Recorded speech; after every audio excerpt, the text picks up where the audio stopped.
We are live at the Orange campus in Ulm, Germany for the second day of the Adidas Next Generation EuroLeague. I'm Kevin Gillikin. I'll be here for the next 3 games this morning. There are 6 total today. 6 games of basketball right here in Ulm. It's going to be a wonderful, magical day of the sport we love, and we are so happy to be here with you. If you're watching us on the EuroLeague channel, hit us up with a comment. Let us know where you're watching from. We love for you to be part of this broadcast. And please, if you're listening to this only, hey, I'm telling you guys, go in the comment section, watch the comments, because the great David Hein, who knows more about this sport than just about anybody, will be filling you in with information all day long. He has stats, player histories, etc. in the comment section on the YouTube channel. Today we have a matchup starting the day with Asvel versus Olympiacos Piraeus.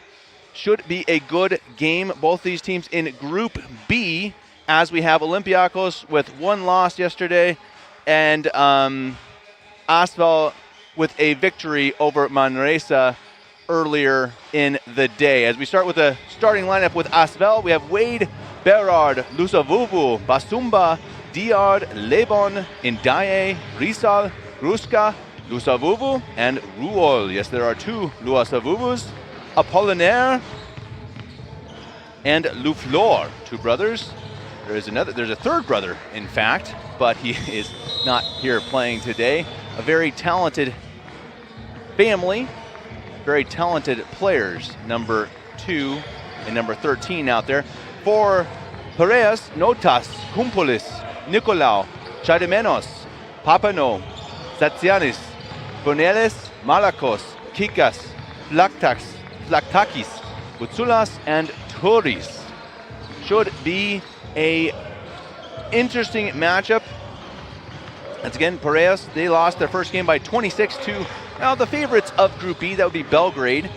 They lost yesterday afternoon, while Asvel won early afternoon against Manresa by 17 points. As we look at the schedule for the day, again, a day full of basketball. Today, starting out the day at 9 o'clock, Asvel and Piraeus. At 11:15, Manresa versus Belgrade. Belgrade, again, the top team in Group B so far. At 1:30, Next Gen Team Ulm versus Armani Milan. They both come in at 1-1 for Next Gen Team Ulm. Milan is 0-2, surprisingly. At 3:45, Ulm versus Ljubljana. That should be a fantastic game, and that will be then finishing off the day as I get the rest of my schedule here. At 6 o'clock, Belgrade versus Asvel, and then Piraeus versus Manresa, wrapping things up at 8:15. So if you love basketball, you can truly stay here with us the entire day and just get basketball all day long. Is there anything better than that? A Saturday full of the sport we love, full of young stars out there on the court, showing us what they got. There are NBA scouts, EuroLeague scouts packing the house. The stadium here at the Orange campus at Ulm is not full yet as we look at the starting lineups. Wade, Basumba, Indaye, number 7 there you see, Rizal, Ruol. Wade is certainly the one to watch for there. He was one of the star players of the day yesterday, of the entire competition so far. He has a PIR of 32, which is one of the top 3 from day 1. Very fast point guard who is just brilliant cutting under the basket. For Piraeus, Notas, Kadimenos, Kikas, Philaktakis, and Butsulas. I'd say to watch out for would be Kadimenos, who had a PIR, player index rating of 24 yesterday, 20 points, 5 assists, 4 steals. Very talented in his own right. Couple very good guards going at it today in Wade and Kadimenos. Should be a fun one. Again, Asvel coming in after a big victory. If you look at the standings, a very interesting day yesterday. Group A is extremely well balanced, very tight group. Surprisingly, Milan is the team at 0-2, and their point differential in 2 games is -11 in 2 losses. So very tight matchups.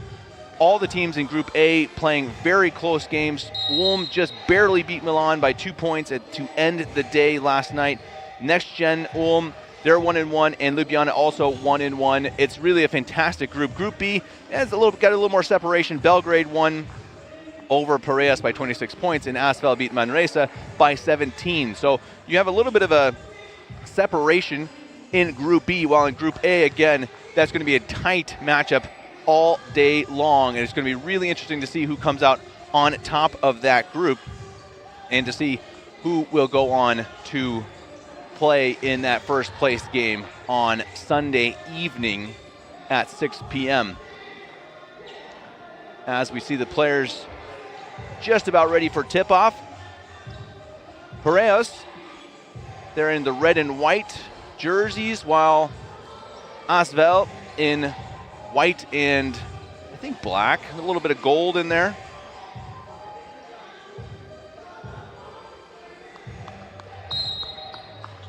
We will see how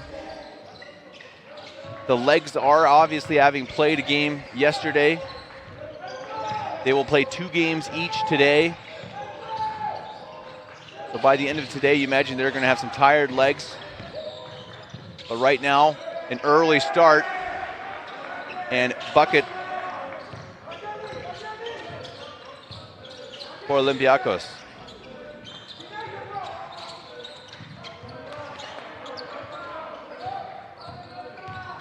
Having an issue here with the numbers.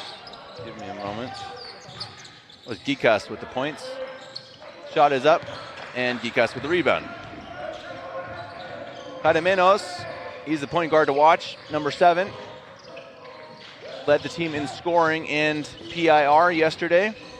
Here he is, thought about the shot, takes it to the free throw line. Instead, passes it out for a 3, and that's drilled. Good start here for Piraeus. That was Evangelos Boutoulas. Interestingly, when you look on the EuroLeague website and you look at Piraeus, they do not have a center listed. That shot is up by Wade, no good. Rebound falls to Ruel. Wade has it again. Ndaye inside, now out. Rizal, in and out. Rebound falls and up ahead to Piraeus.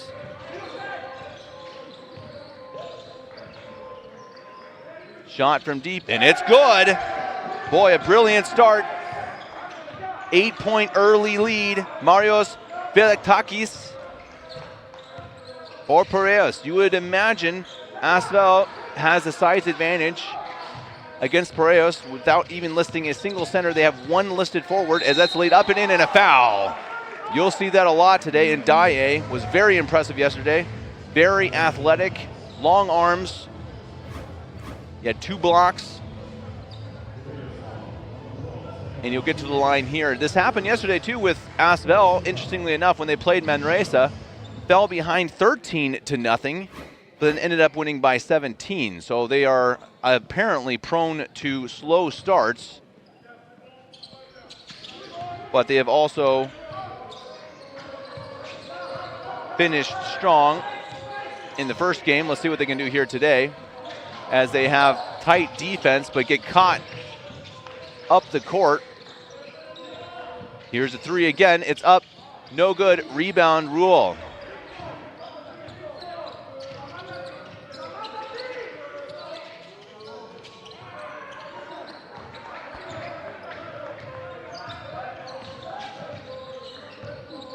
Kademenos with the rebound and the control. And that's stolen away by Ruel. Fast break attempt, 3-on-2. They've got numbers, reach in foul. Smart foul.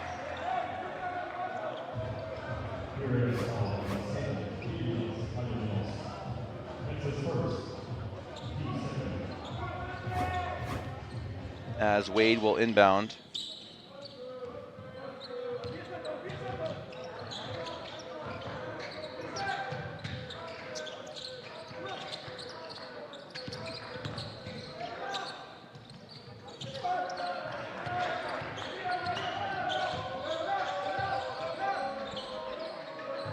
Here is Notas. And it's stolen away again momentarily. Jump ball.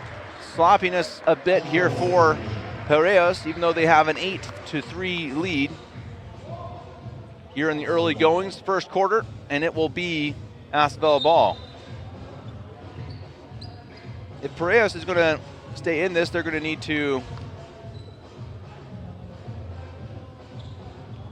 outperform in the long distance shooting. You're going to have tight, suffocating defense. They just, again, they don't have the same size. We'll see if that plays out. Doesn't always. It's not all about size, except there it is, Rizal. Great cut, great pass, great finish. There's that size. You would imagine Asvel is going to try to take advantage of that all day long. They'll also take advantage of the skill in number 0, Marvin Wade, one of the top players yesterday.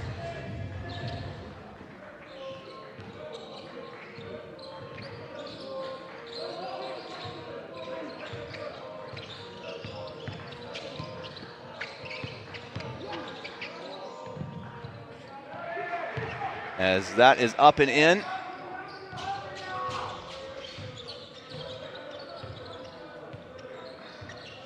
Points from Gidkas. Here's Rizal and Wade. Pick set on the outside. Basumba, Wade trying to get inside. He does. Difficult shot. Basumba inside with the rebound. Nicely done. Wade takes the corner 3. Can't make it. Falls. Caremos.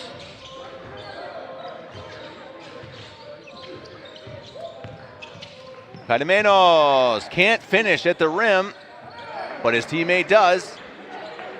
Early points for Gidkas. 12-5 lead.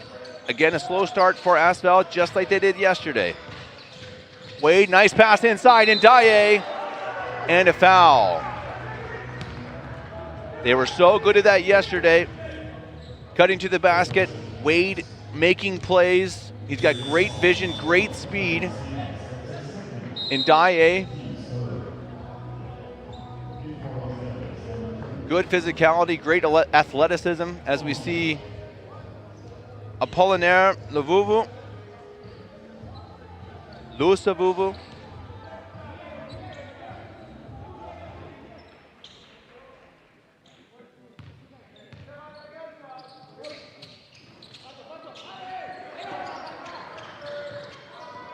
Rebound.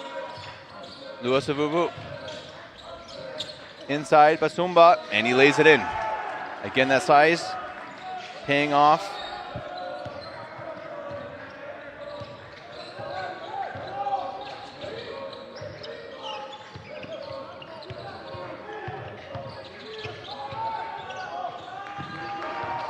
Basumba gets the steal. Wade, here's Rizal. Rizal looking to get to the basket. He does, lays it up, no good. Gets his own rebound, and under the basket, puts it home. There's the size once again. And it's a 1-point lead all of a sudden for Piraeus, and a foul. Going to the basket, Caramenos. Rizal commits it.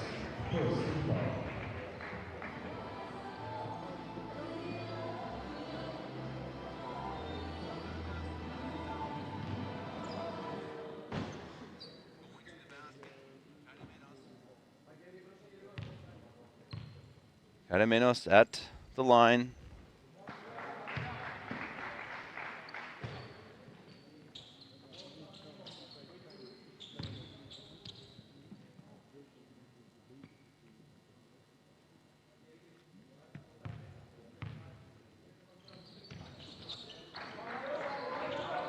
And it's now 14-11. Good to see folks watching from Greece. I'm sure others from France, around the world. Let us know where you're watching from in the comments on the EuroLeague YouTube channel, as we see a big-time dunk. Another nice pass. Basumba. Already had some nice highlight plays here from Asvel, even though they don't have the lead. They're getting it done inside. Here's Ndaye. Stolen away to the basket, laid it up and in. Ndaye has been impressive here early on.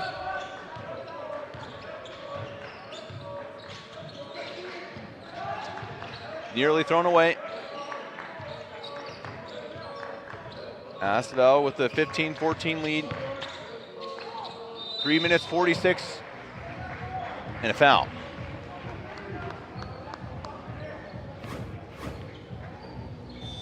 Early on, Basumba and Ndaye, Rizal all putting up points for Asvel. Cadameno sets to the line. He's got 4 points. Kikas with 4. Few three-pointers also for Piraeus.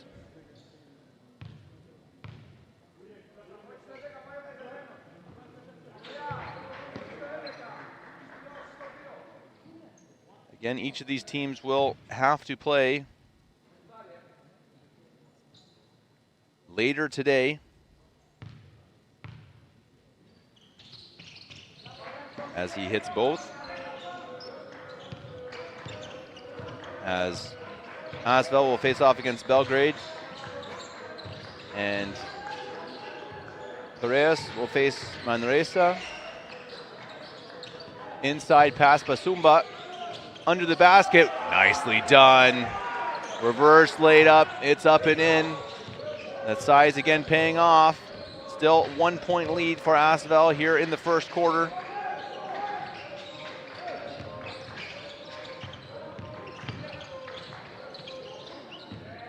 Going out of bounds. And Asvel ball.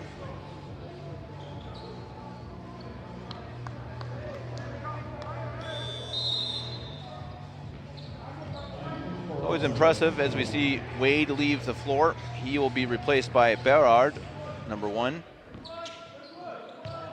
Impressive still to see Piraeus to get to this tournament, even though, again, having no listed center and 1 listed forward. They're not a large team.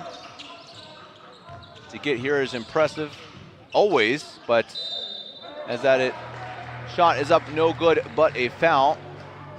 Gruska was impressive yesterday, fiery young man.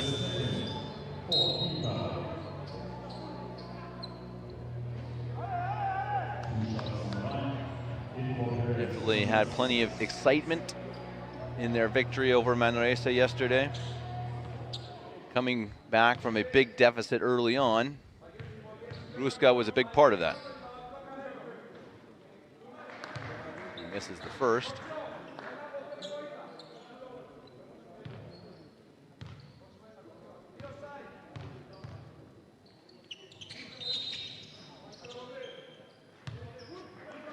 It was lane interference, but because of the made free throw, it doesn't matter. Point will count.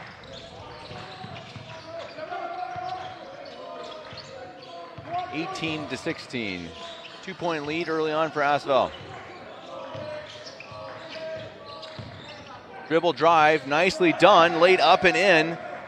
That's Evangelos Boutsulas.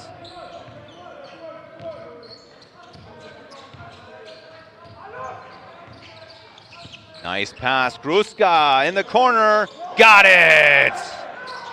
Great find from Berard. Gruska says thank you very much. Jump shot, no good, that's long, through Gruska's hands, and it ends up with Basumba. Now here's Apollinaire Luasavuvu, and he throws it away, and last touched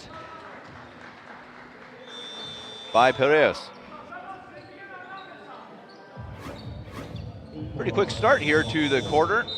Not too much break in the action as we see Nelson Logue come on the floor. He didn't get much playing time yesterday. Coach getting him some action today. Number 4, replacing Johan Basumba.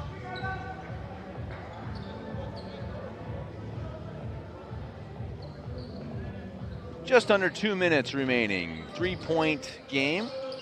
And well balanced. As we see another turnover, Gruska gives that one away. Take to the basket, laid up short. Gruska with the rebound, now up ahead. Berard looking to push the pace, throws it up, can't finish, but Rizal can. He had a few highlight dunks yesterday. There's another one today, there to finish up the mess.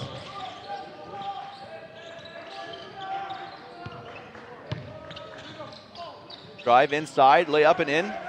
Unconventional, but Papanou gets it to go home. Here's Gruska, Luasavuvu. Thought about inside, instead outside pass. Here's Logue, he got it. Well, coach giving him time. He might just get some more time if he makes a shot like that. 6-point lead, Asvel, under a minute to play here in the first quarter. Orange Campus in Ulm, second day of the Adidas Next Generation EuroLeague. Shot is up, it's good. Nicolau answers. Gruska, no good, rebound, Luasavuvu. 8 seconds on the shot clock, Gruska thought about an inside pass, instead kicks it out to Luasavuvu, long three, it's up, it's no good. Rebound falls to Butsulas. 1 second differential, shot clock, game clock. Butsulas with control for Piraeus. Taking his time, letting the clock run out. Butsulas outside, shot is up, it is good. Papanou, and the clock will expire. Shot is up. It's off the backboard, but it won't count. We've got a good one going here in Ulm. We're through one, 26-26. We'll be back for the second quarter.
Well, if you didn't like that quarter of basketball, then you don't have a pulse, because that was just absolutely beautiful. Some of the best basketball we've seen here in a while.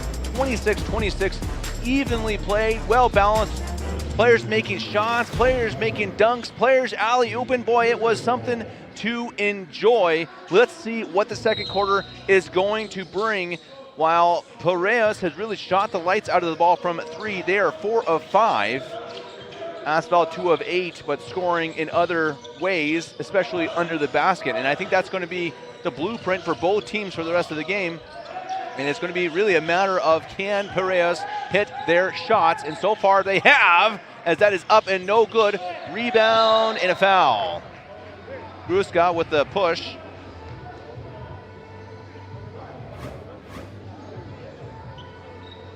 Certainly an entertaining 10 minutes of basketball.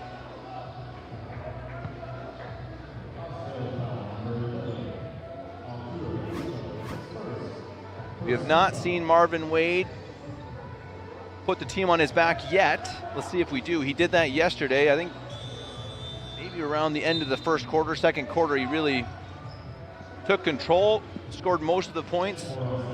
As Riesel comes back in for Logue. Logue, good minutes, played just about 2 and made a corner 3. That's what you want for someone coming on off the bench. Can't ask for more than that from a youngster.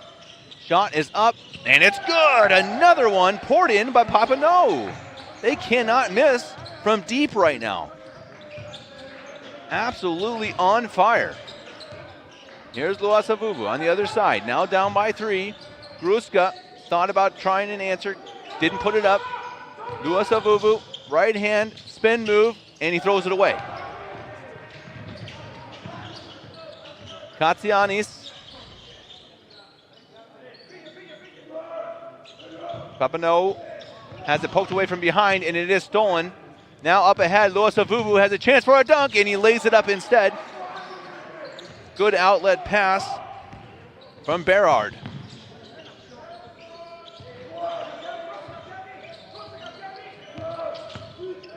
Nicolau has it stolen away. Up ahead to Riesel, nice pass. Berard, fast break, finish. Easy points and a quick timeout as head coach Gorgios Pantelakis sees something he doesn't like and has the official blow the whistle. We'll be back.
As we see 11 points after turnovers for Asvel. Really just such a different game for both sides right now. It's just fascinating to watch. As you see the fast break opportunities, scoring under the basket for Asvel, while Piraeus just can't miss from deep. It's really been two very different styles and really both working so far on offense, which has made this really exciting. That's blocked.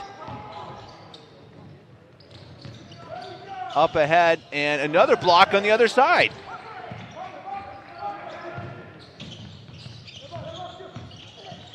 Take under the basket and a foul.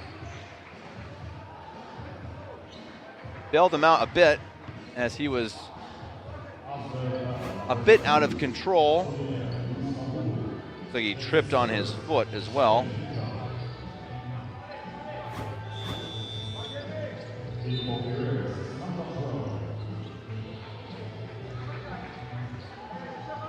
Will be Piraeus ball.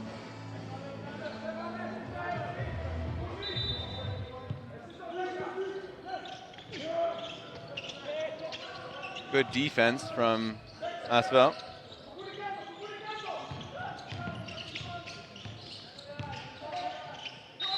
Shot is up and a foul. Papineau. He will head to the line. As we see Basumba check back into the game. Papineau looked like he was searching for that one a little bit. Smile afterwards, maybe he knew it. Got the whistle.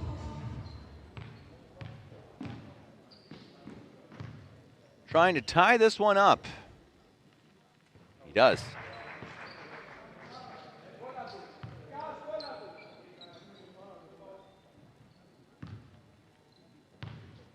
playing their second game of 4 here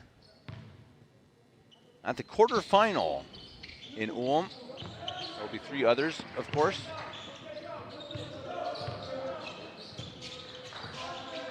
Followed by the finals in June. Ruska, deep 3. He's long. Berard, really good hustle, but cannot save it.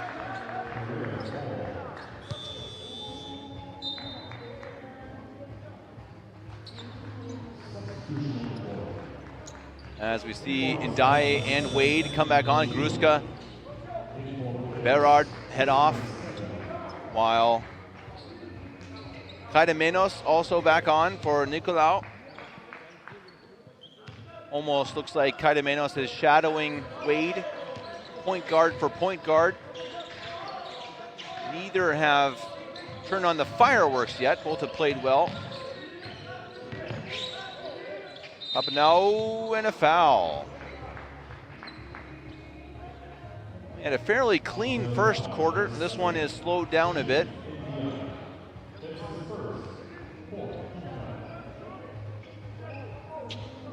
You imagine that if the game slows down, it seems like that would advantage Piraeus, at least how they've played so far.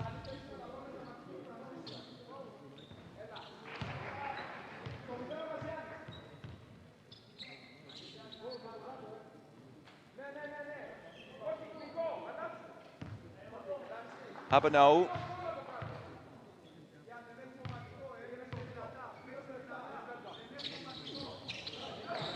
Can't put it in. Here's Ndaye. Hands it off to Wade.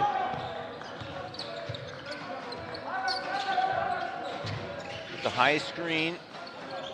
Ndaye. Wade trying to create space. Good defense. 5 seconds on the shot clock. Ndaye takes the 3. It's short. Asuma had it for a second, and it's knocked out of bounds. They're going to say it was off Kaidemenos.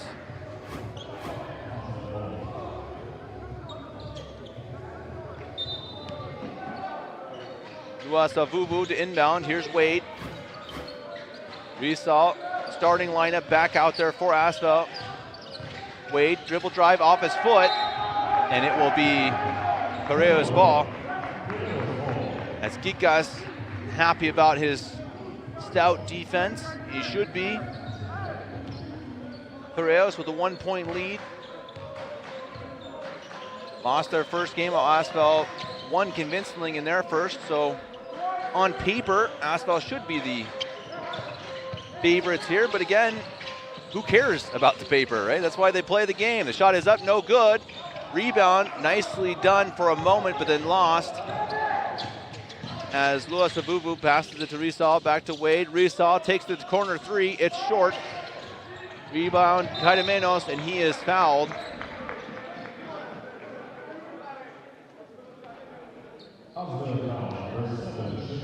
You do get the sense that Piraeus is searching a bit for the free throw line. I don't want to be too harsh on them, better be careful.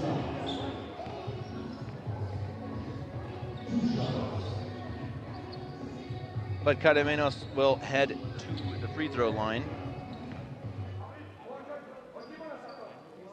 He's got 6 points so far.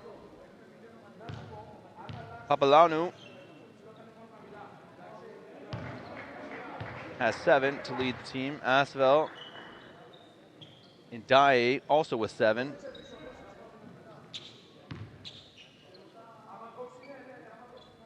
Kaidemenos, number 7, getting some sweat off the basketball, and he puts in 1 of 2. Here's Luasavuvu. High screen set. Now pass inside under the basket. Nicely done. Good pass, good find, good finish. Basumba with the points.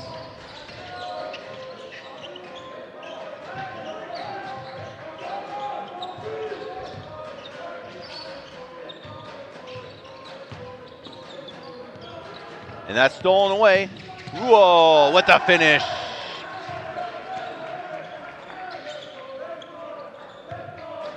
Malacos. Cada menos.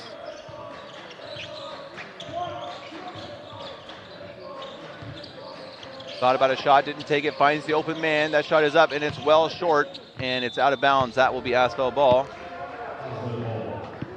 2-point lead now for Asphalt. Been a tight game throughout.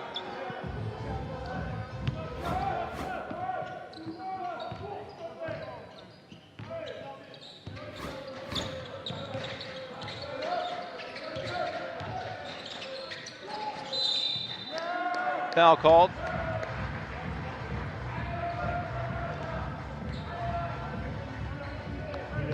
Nine o'clock start here in Ulm, early morning. See the crowd start to fill in, bring in their coffee, their pretzels, of course. We are in Germany, after all. And before we start the play, we will have a timeout, and we will be back.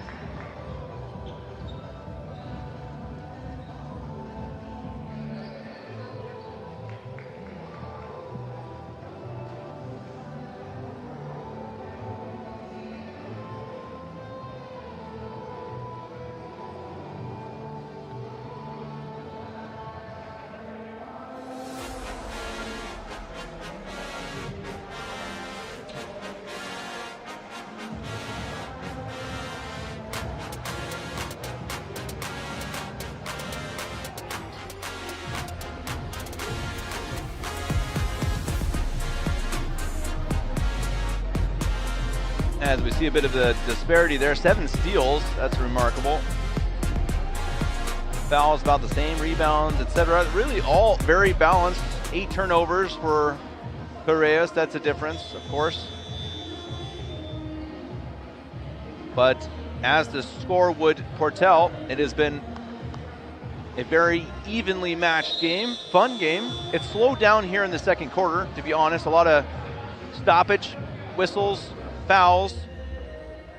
First quarter was free-flowing and a lot of fun. 26 points in that first quarter for each team. You don't see that every game in these tournaments. That was a lot of fun. Let's see what they can do here in the last 25 minutes of this game. What do the coaches have in store? Always interesting to see after a timeout what they draw up.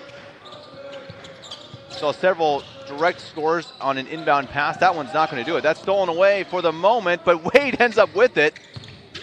Point guard throws it away. Kaida Meno saw it coming to the hoop. Oh! And he's chased down by Apollinaire Luasavuvu. My goodness. Put that on a highlight reel.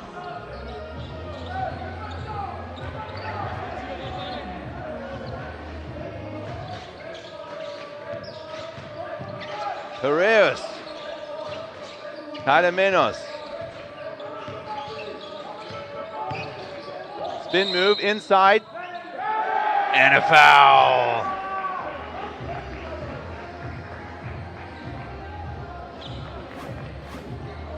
Let's watch that block again. Oh my.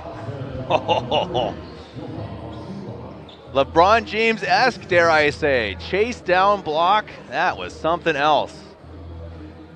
Certainly one of the better plays I've seen in this tournament. Gotta love the hustle, the talent. Get up that high. But Kaida Menos came right back down and has a chance for a three-point play. He does, he converts it. He's got 9 points. Let's see if Wade can start to pick up his offense. He's only got 6 points. He was dominant yesterday. As we get an offensive foul, Wade saying he pushed off a bit. The whistle certainly, oh no, I'm sorry, that was a screening foul. My apologies on Basumba. As Basumba will head off, replaced by the younger Luflor Luasavuvu. number 13. Had a pretty cool alley-oop from his brother yesterday. Jump shot. Rebound under the basket, can't finish, and Ruol ends up with it. Wade here on the fast break. He's going to start running as he's fouled on the perimeter. Definitely a strategic foul there. Wade is quick enough to get around to anybody.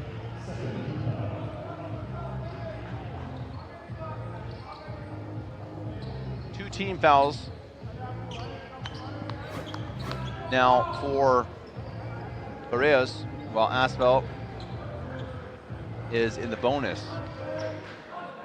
So any more fouls and Piraeus will be shooting free throws. There's Losavuvu, Apollinaire, jump shot. Couldn't finish. Rizal uses his size. He's been really good today. 6 points, but they've been big ones. Caimenos out of bounds. And it'll be Asphalt ball. 36 Asphalt, 35 Piraeus.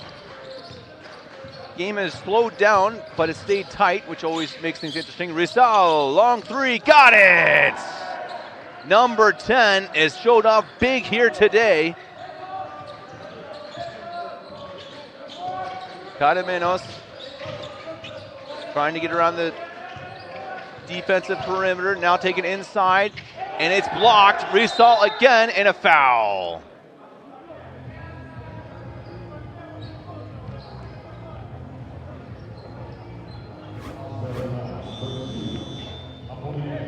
As we see that three from Rizal, nice looking stroke from number 10. And a block on the other side. Ended up in a foul. But boy, you gotta feel good right now if you're Stanley Rizal having himself a quarter and a game.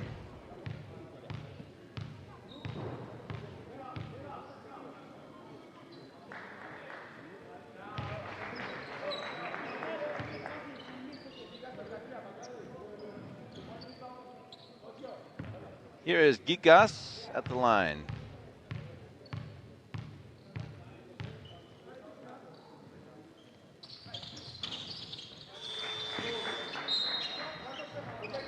And we now have a 2-point game as Apollinaire Losavuvu heads off. Berard will check in. Full court press light at the moment. Marvin Wade. The floor, Losavuvu. Here's Wade again. Tight defense.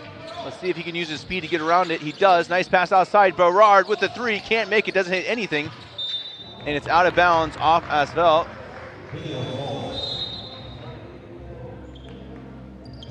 As Papanau comes back on.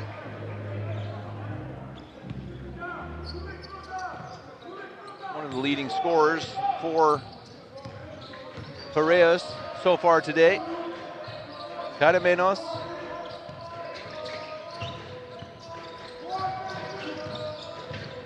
Papanau almost stolen and a reach-in foul.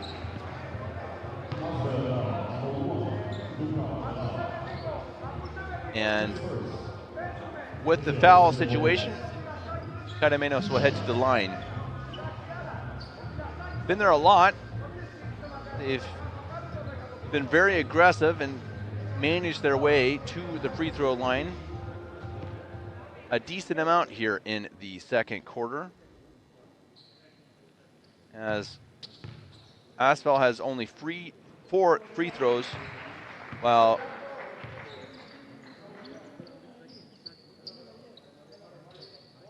Piraeus is 11 of 14.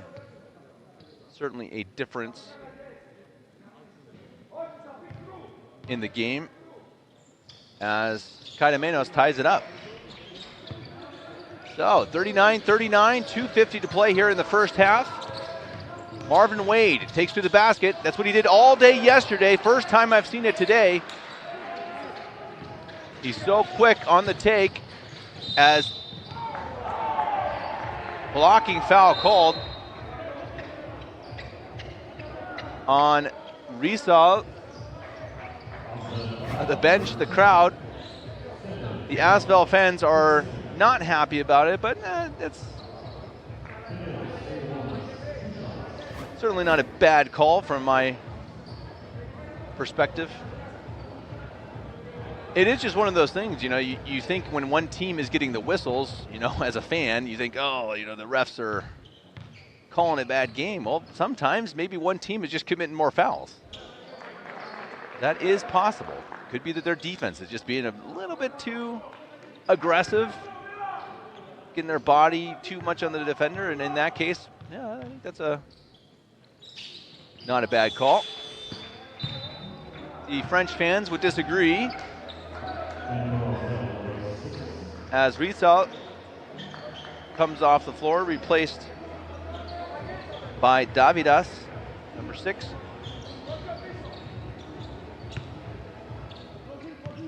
Here's Ruol. Ruol had a turnover issue yesterday. Pass inside, nicely done, couldn't finish. Very nice pass. Davidas could not put it home. Up and now. Just over 2 minutes remaining in the half. Take inside, nicely done, and a finish. Botulas, left hand finish, and a timeout called.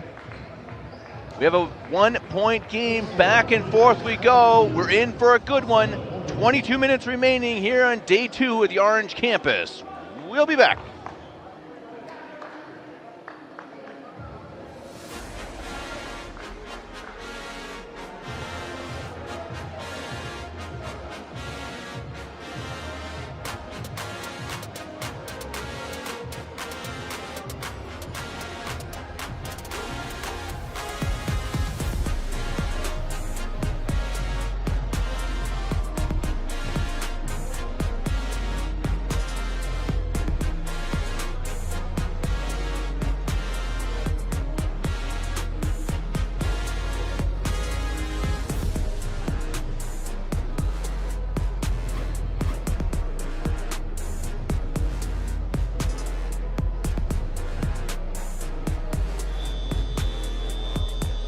Well, it has certainly been a fascinating game to watch, really a game of different styles.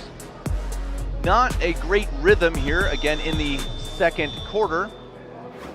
A lot of whistles, a lot of stoppage, and oftentimes in favor of Piraeus. Again, I'm not saying that it's biased, it just has been the case. More fouls going against Asvel. Someone asked in the comment section the stats for Marvin Wade. He has 2 points, 4 assists, and 2 turnovers in this game. Yesterday, he had 25 points, 7 assists, and a PIR of 32. Certainly one of the best stat lines of the day. He is not, he's not been the star this morning. There's a long 3 and very short. Rebound by Ruol under the basket. Nice pass. Luasavuvu lays it up and can't finish. Piraeus. Wade almost tried to foul, didn't get it. In the 3, corner is good. That's Notas. Asvel probably needs to calm down a little bit here, get back to their game, get Wade to the basket. They did that so well yesterday. This team is, from my view, not as good at jump shooting as they are with cutting, like that right there. Wade inside, can't finish. Keep doing that though if you're Asvel, trying to get back under the basket, use your size as an advantage, but right now you get the sense that they're just a little bit off their game, and this is where you need to take advantage of it. If you're Piraeus, keep that pedal to the middle. Lay up and no good, falls out under the basket, put up and in, strong move, Botulas. Using his frame, the one big man on the team, getting it done inside. Here's Ruel, lost the ball. He did that quite often yesterday. Kaidamenos now trying to increase a 6-point lead here with 30 seconds remaining in the first half. It's been all Piraeus in the last few minutes. That shot is up and it's good! A dagger from Papanou. 9-point lead. Shot clock is turned off. We have 12 seconds remaining. What is Wade going to do? They need points here or all of the momentum is going to be with the Greeks heading into halftime. 4 seconds remaining. He's got to get some shot off here. And it's poked away. Kick ball. 1.9 seconds left on the clock. And we'll have a timeout. No, sorry, we won't. It will just be substitution. Gruska, one of the shooters, comes back in. 2 seconds, you got to get a shot off here quickly. Down by 9. They've really lost the momentum in the last few minutes. Got to get it off, can't do it. Sloppy play to end the half.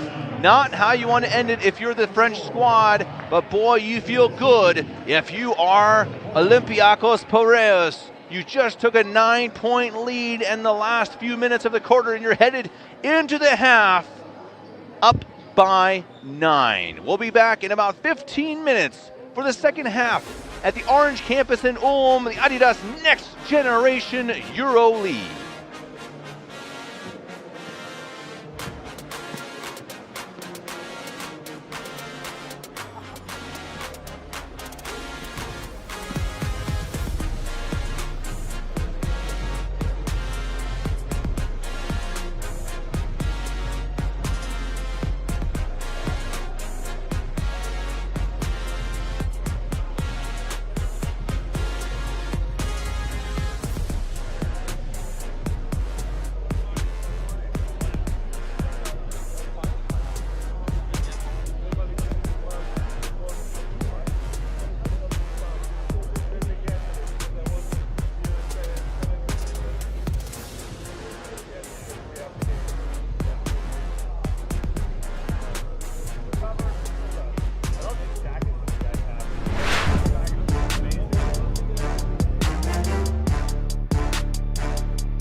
Well, it was certainly a first half of highlights. We saw plenty of them. We saw dunks, we saw threes, we saw blocks.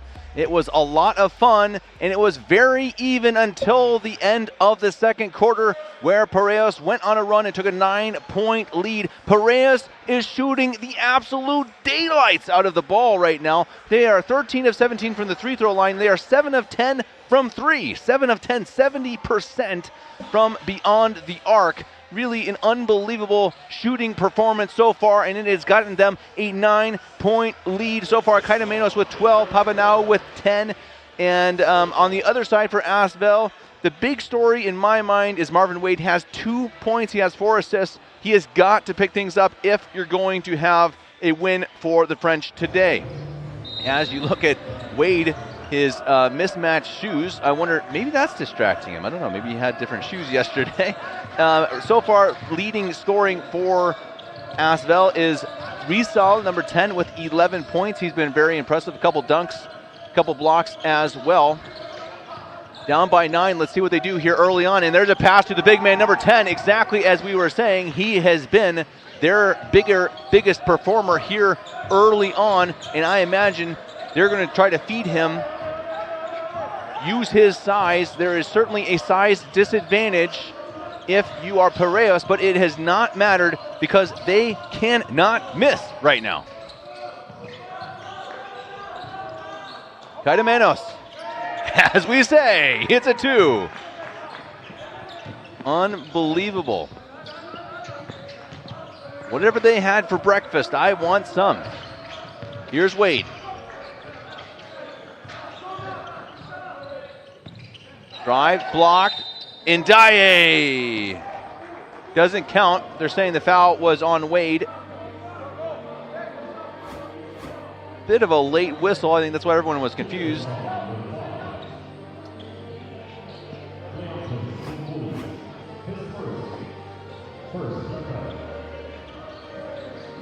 Interesting whistle. I think no one's quite sure why that wasn't called on the shot, but it wasn't. Here's Wade. Apollinaire Luasavuvu takes the 3, misses it. Rebound, Gikas. Kaitamenos.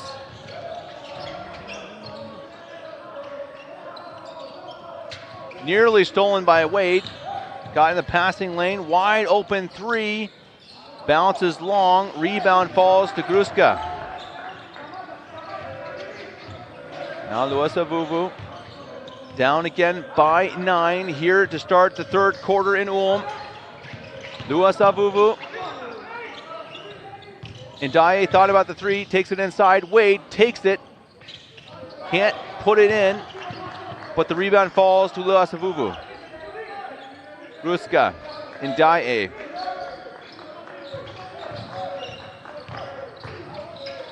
Thought about the jump shot, gets a nice pass inside, it's knocked away. 2 seconds on the shot clock.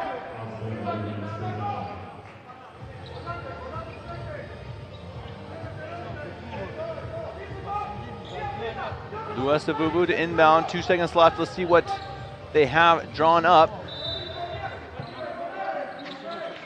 Coach giving them the call, got to get a shot up. He does, misses everything. Shot clock violation, and it will be Piraeus ball. You're seeing now with Asvel, they're a bit stagnant still on offense, like they were at the end of the second quarter, settling for jump shots. They were so good early on, simply attacking the basket, getting cutters. Pass inside, shot up, it's good, put in by their big man, Boutsulas. Quick stoppage as a player lost a shoe.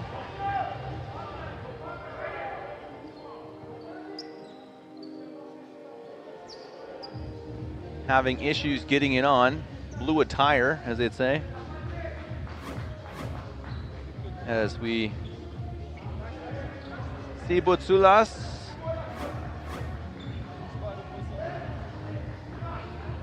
Kumpulis, who lost his shoe, he's got it back on. Pink shoes.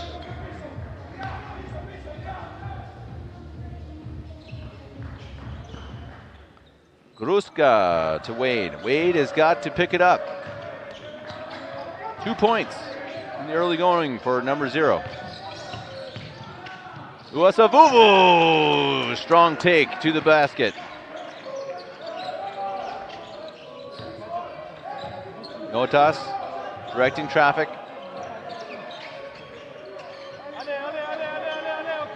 Taking time, slowing down the offense. Cadamenos gets a screen. Notas thought about the 3, didn't take it. Spin inside, block.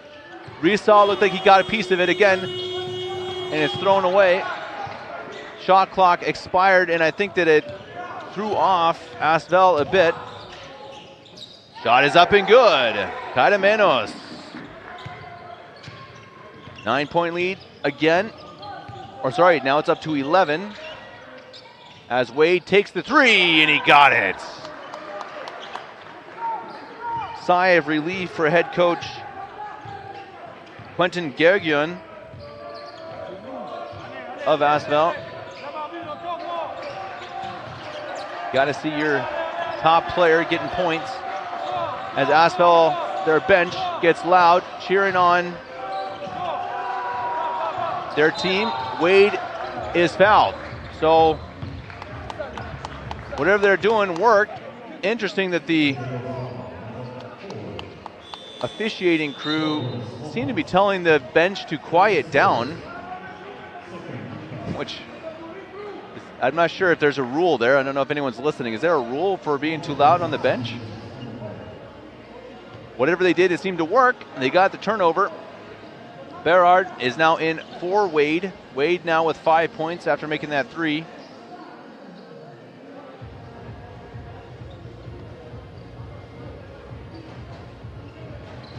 Has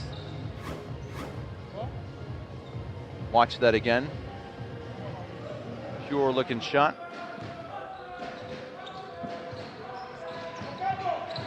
Here's Berard. Ndaye tripped going through the lane. Here's Luasavuvu. Takes the 3. Got it! 2 big 3s in a row for Asvel, and they're back to within 5. He's got 7 now. Apollinaire.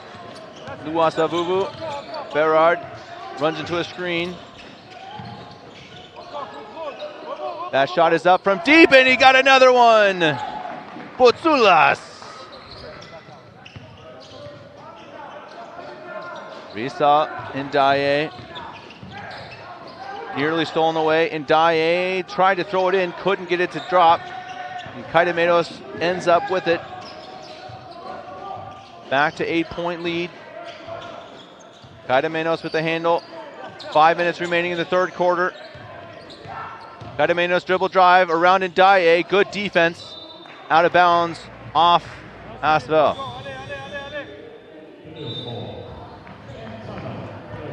And timeout, I believe, called by Piraeus. We'll be back.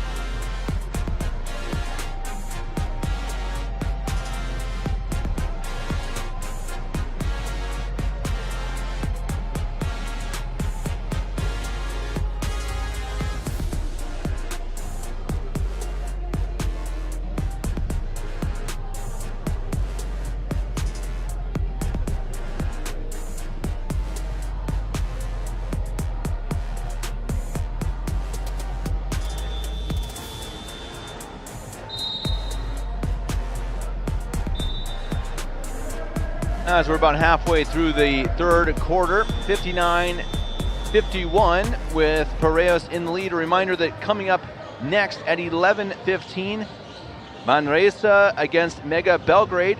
At 1:30, NextGen Team Ulm versus Milan. Milan surprisingly 0-2 in the tournament. came in expecting to be one of the favorites, as we see Butsulas with 14 points. He's been huge for them. 2 of 2 from beyond the arc as well for the big man.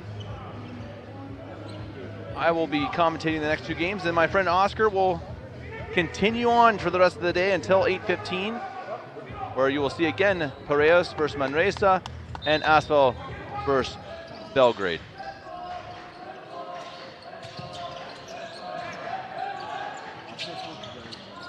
Utsulas nearly stolen away. Carmenos, 3 seconds on the shot clock. Got to get something up. He does. Hits the rim, but misses. Rebound. Basumba.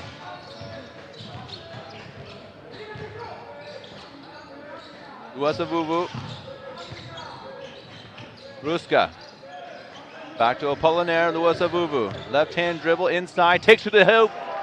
Finish strong with the left hand. Carmenos trying to get around Berard. Hands it to Papanau. Gets a high screen. Almost went into the backcourt. Carmenos thought about the 3. Instead, dribble drive, inside pass under the basket, and it's put up and in by Turis. He let him get a little too close, too easily there under the basket. There's Luasavuvu.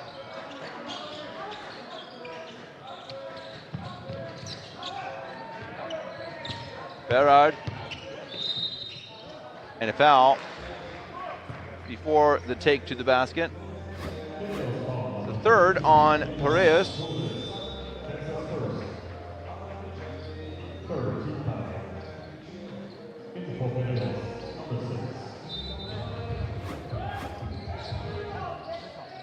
Ruska can't get it to drop. Basumba with the rebound, throws it up, can't finish it either. Rebound, Luasavuvu, it's on the floor, out of bounds. Great hustle by Apollinaire Luasavuvu. Keep the ball with his team. See if that gives the offense a spark. They're still down by 8. Luasavuvu, Wade off the floor at the moment. He's only got 5 points. Nice take, good finish. Apollinaire Luasavuvu taking on the scoring duties.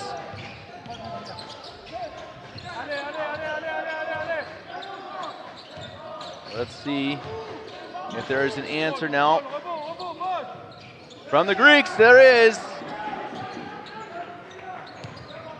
Lektakis.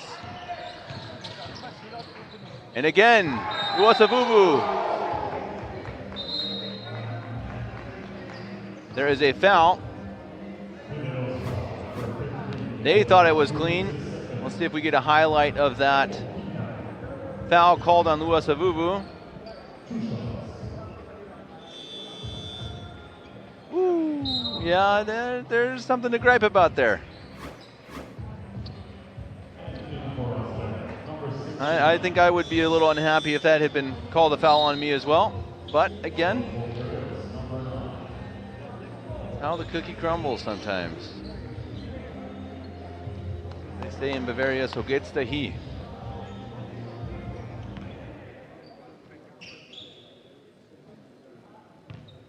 Apollinaire Luasavuvu.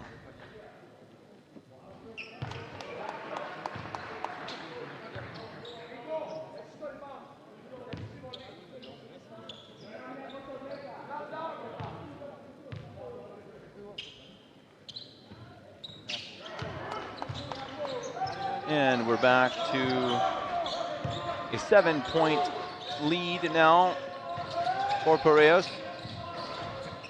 Corner 3 is up and it doesn't hit anything. Nicely saved by Rizal for Asvel. Here's Luasavuvu. Wanted to travel. Rizal, deep 3, got it! Boy, he's feeling it. You can hear him from up here. He is pumped up. He is their leading scorer in the game. He has been absolutely brilliant, keeping his team in this game. Now down by 4. He's got 16 points, 7 of 11 from the floor. Shot up and good Good finish from Piliktakis. He's also scored their last several points as well. As it's thrown away, Ruol, another turnover. Ruol, number 69, he struggled with this yesterday too. Turnover prone.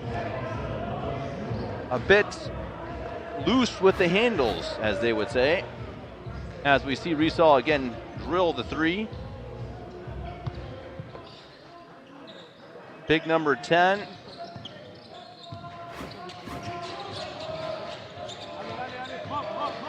We're saying 1 of 4 from 3. I thought he'd hit another three-pointer. That's, I guess, my fault. Maybe it was a long 2. As we see the rebound by Basumba.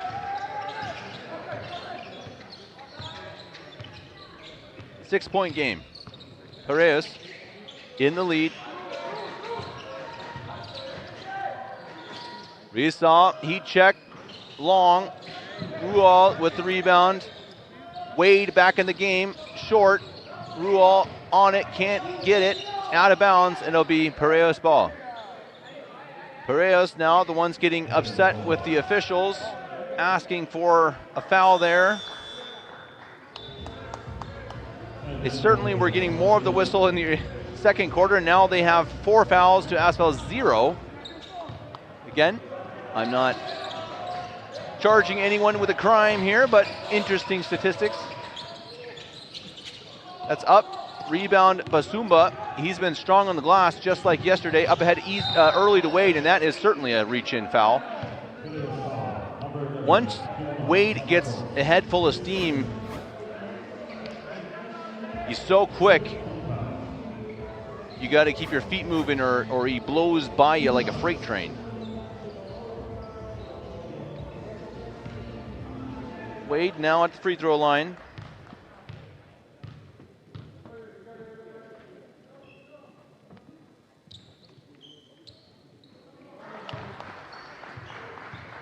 Wade now has 6 points. He's 1 of 7 from beyond the arc.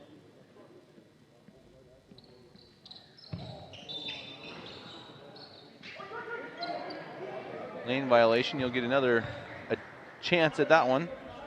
1 minute 32 here remaining in the first quarter, or I'm sorry, the third quarter.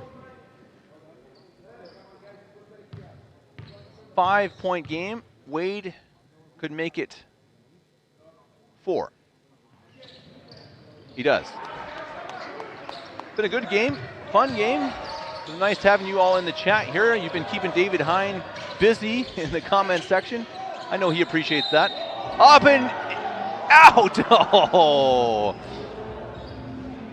The ball sat on the rim. It thought about going in, and then it said no.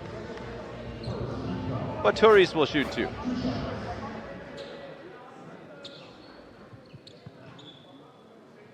want to give a shout out to the team here in Ulm. Really such a good job with the broadcast here. Getting those highlights up quickly. Good camera crew. Good graphics. Great job by David in the comment section. Really, really well done. Makes the saying true, teamwork makes the dream work. What a dream it is here in Ulm for a weekend of basketball. 4-point game, stolen away. Ruol up ahead, can't finish, but a foul.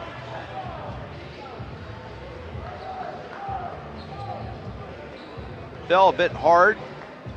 He looks like he's all right. He's up walking.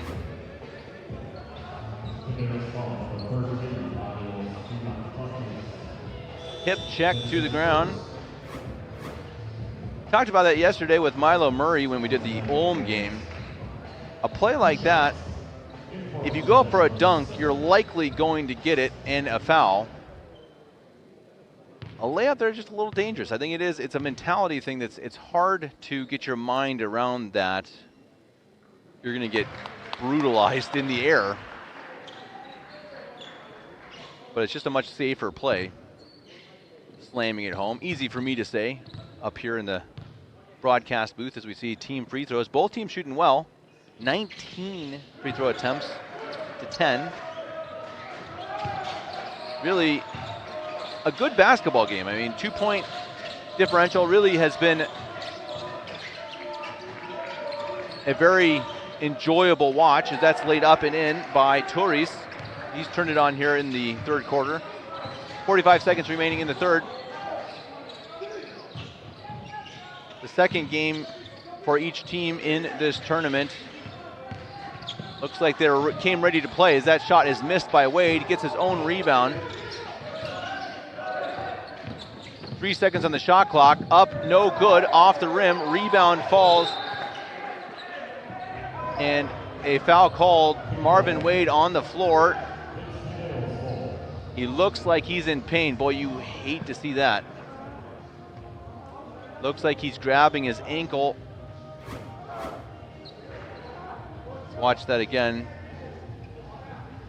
Ooh, fell awkwardly. Oh, man.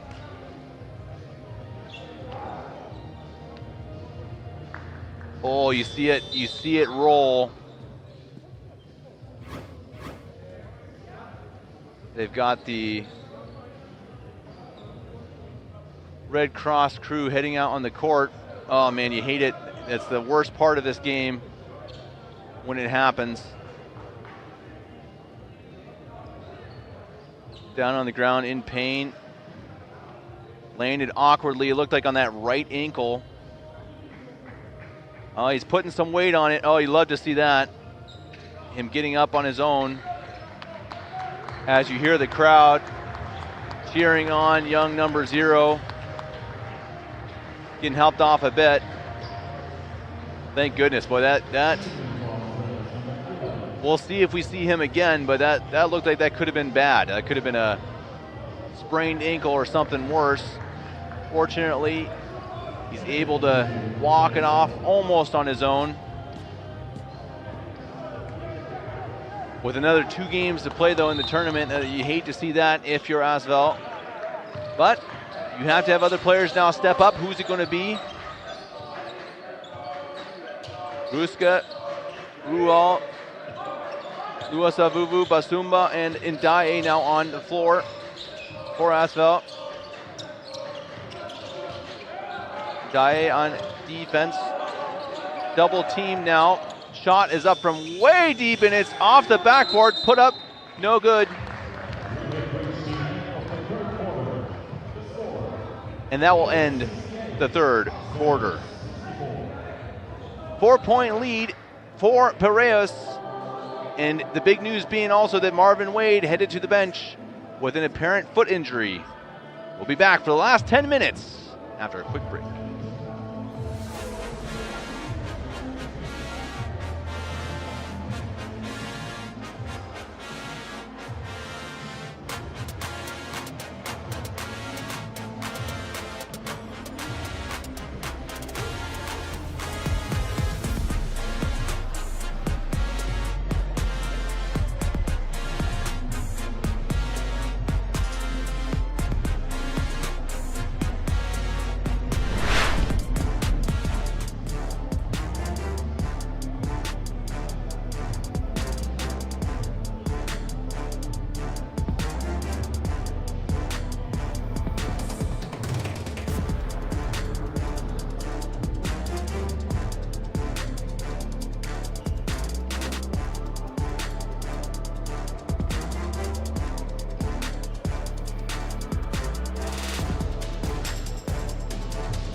As we head into the final quarter.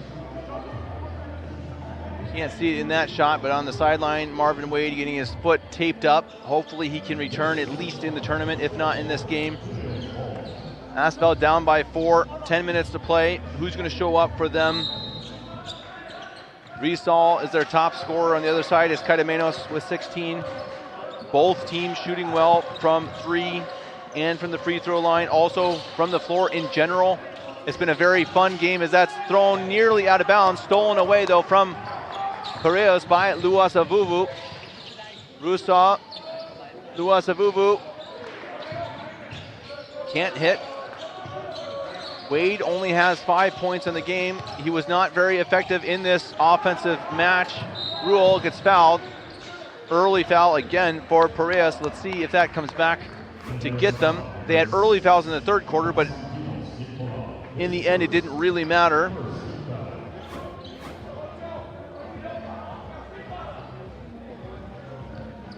We'll see who can pick up the slack on offense as a whistle blows as the officiating crew has to come to the scoring table.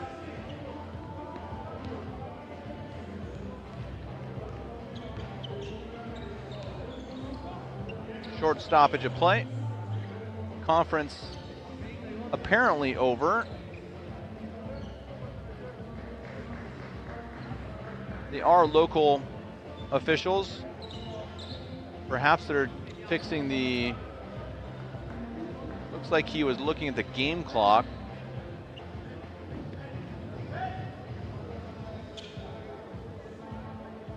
Could be the shot clock. It's on the side towards me, so I cannot see that clock. Looks like they have it figured. And Ruel will inbound.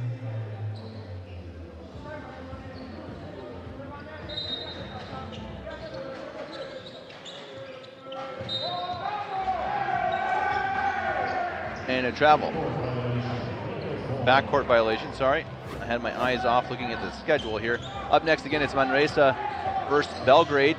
Turnover there will give Piraeus the ball. 11:15 Ulm time. Manresa, Belgrade, and then at 1:30, NextGen Ulm versus Milan. Back to Group A at 1:30. Very exciting Group A. This has been an exciting matchup here. Tighter than some might have expected it to be. Tight defense, shot got up in time, but Ruel with the rebound, he stepped out of bounds. Yeah, I could see that right in front of me here. Number 69, just a bit sloppy when he has the ball. I imagine his coach is talking to him about it. He's long. He's been very solid under the basket. Just a little loosey-goosey. Under the basket, good take. Couldn't finish with Sulas. And a nice take to the basket. There he is again, Luasavuvu. He's got 15 points now. He has taken over some of the scoring for this Asphalt team. Now down only by 2. Blocked! Nicely done. He did that yesterday as well. Now it's up again under the basket and laid up and in. Butsulas. Sounded like that hurt for Ndaye. I think he hit the basket and the backboard with his hand. He looks okay. Luasavuvu, jump shot off the backboard. He's heating up, 17 points for number 2.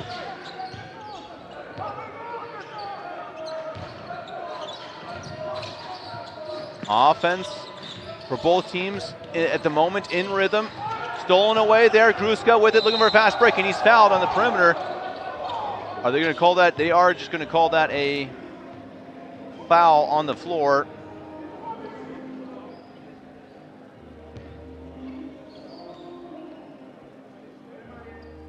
Are they going to give him a tech? No. Yeah, they will. So he will shoot 2. Unsportsmanlike foul.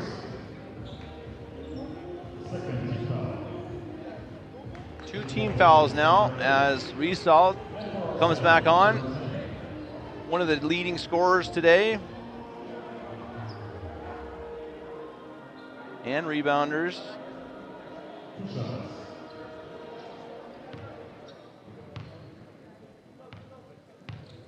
Saw with 5 rebounds, 16 points.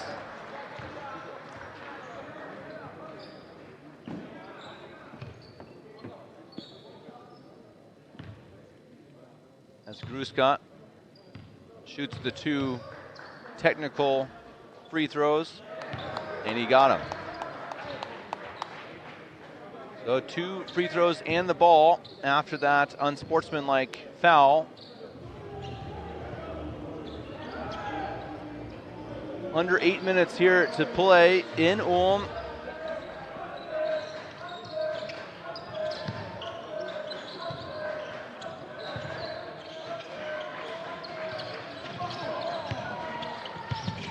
Stolen away. Here's Perez. Fast break. Foot on the line. Got it. That was a 2 from Papanau. Here's Ruel.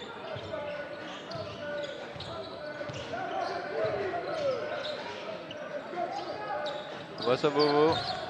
Ruel trying to create space. Riesal takes the 3. Misses it wide. Rebound under the basket. Gruska takes it out. Shot clock reset. 9 seconds. Shot is up and it's good. Gruska ties it up.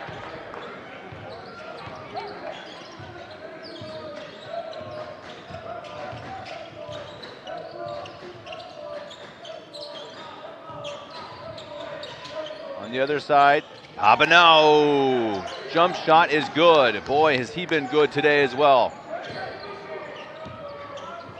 Good looking shooter. Luasavubu gets into traffic. Kind of almost tackled. Riesal under the hoop, left hand and in. Good find. Luasavubu got almost triple teamed and found his teammate in the traffic. Back and forth we go. We're all tied up.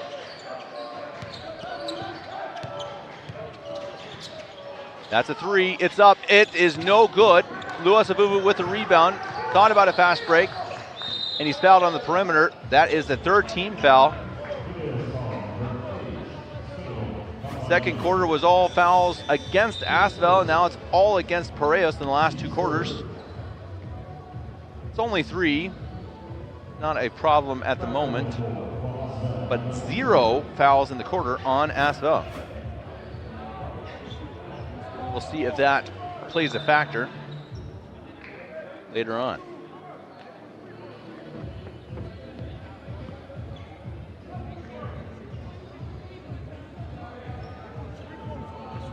The officials are discussing. I'm actually wondering if they're discussing the score. I feel like the score should be 75-74 for Asvel. Let's see. I didn't want to say anything because I wasn't sure, but I feel like the scoring table gave Piraeus a 3 when it was a 2. I think that's what they're talking about, yeah. It was that maybe about 2 minutes ago, there was a foot on the line. The official, he signaled a 2, but I believe they marked it as a 3. The official scorer. Very underestimated job in a basketball game.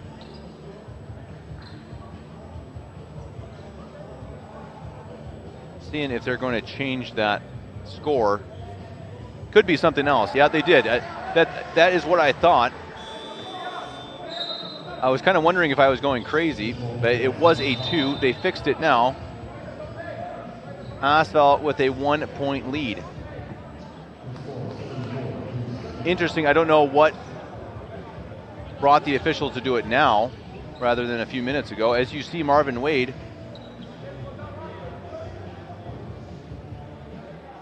ready to check in, which is awesome news. He does. He will inbound. That's just the wonder of the human body, isn't it? Looked like he could have broken his foot. Instead, sits out a few minutes and he's right back at it. Just incredible and awesome to see. Wow, Ruel falling down, throws it up and in. 3-point lead now for the French squad. 5:55 remaining in the game. Carmenos doesn't drop. Ruol had it, lost it, and a foul on the rebound. Takis doesn't like it.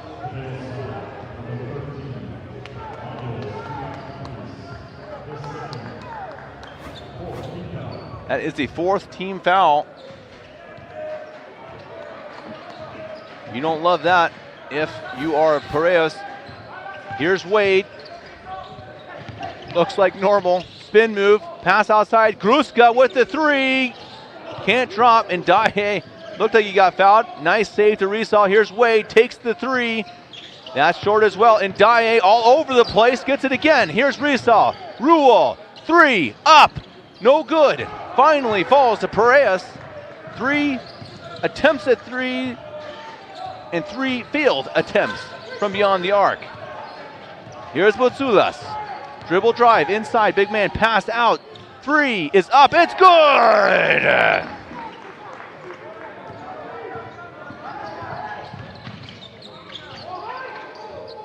77-77, what a ball game. I hope you all have enjoyed this as much as I have. Wonderful, wonderful game of basketball. Marvin Wade to the basket, whistle blown, offensive foul.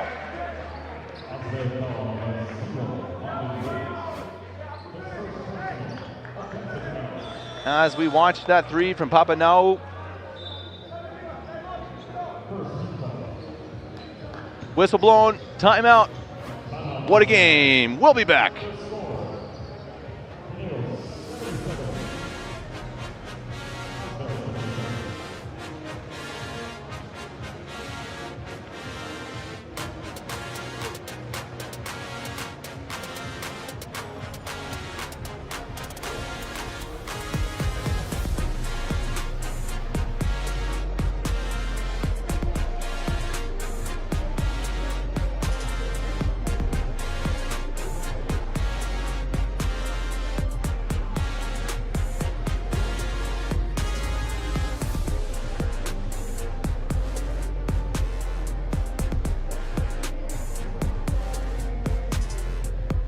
Just such a well-balanced game. You see the stats, you see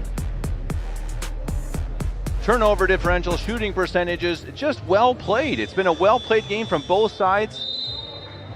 Pretty clean. Some really awesome highlights, dunks, great passes, blocks. I mean, what a game. What a way to start the day. 9 a.m. here in Ulm.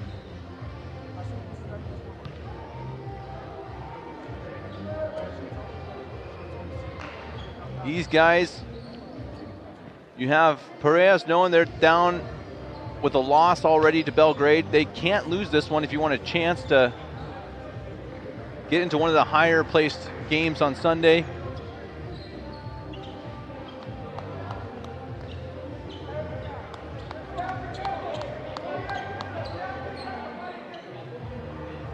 Asvel, they won against Manresa, but they also know they have to face Belgrade later tonight. Belgrade certainly one of the top teams in the tournament in this Group B.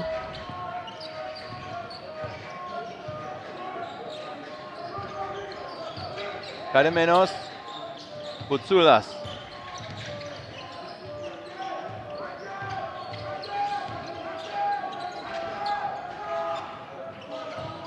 Three seconds. Shot is up off the back of the backboard. Out of bounds, and that will be a 24-second shot clock violation. Asvel, Ruol to inbound. Here's Wade. Ruol back to Wade. Wade looks like normal out there after hurting his foot earlier in the quarter. Rizal, spin move inside, gets it up off the backboard, doesn't drop. Ndaye had it for a second, had it taken away. Here's Carmenos. Ndaye in his face. Drive to the basket, laid up and in. Good finish there from Takis. They take the lead. Under 4 minutes to play here in the game. Wade setting up the offense. Bruska, very short and out of bounds.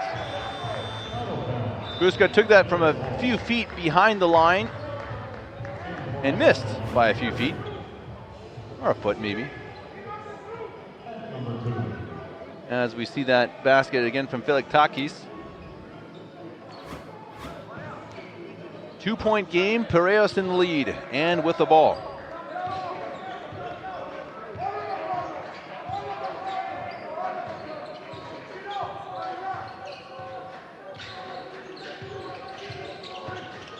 Pedamenos, bake and shake, out of bounds, Asvel ball.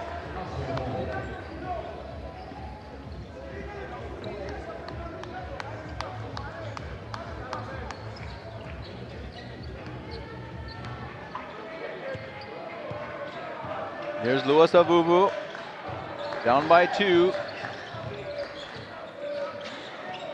Visal, Polinaire, Louis Avuvu, one of the top players in the game. Wade under the basket, lays it up, can't finish. Basumba with the rebound for Asvel. Back outside to Wade. 8 seconds on the shot clock. Wade trying to get space inside, is tied up. It is a jump ball.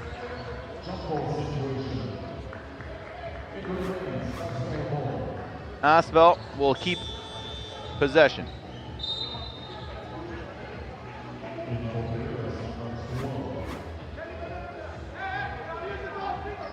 Really feel like this game could go in either direction. Certainly no one right now in control. Obviously the lead with Piraeus, but only 2 points. 4 seconds on the shot clock. Someone's got to get off a shot here quickly. Wade steps back, gets it up, no good, off the rim. Rebound Piraeus. Both teams struggling to find good shots here in the last few minutes of the fourth quarter. Kaidamenos. Filiktakis to the basket, no whistle blown on either side. Could have been called either way, knocked away, blocked, and a foul. Called on Rizal. He wasn't happy about it.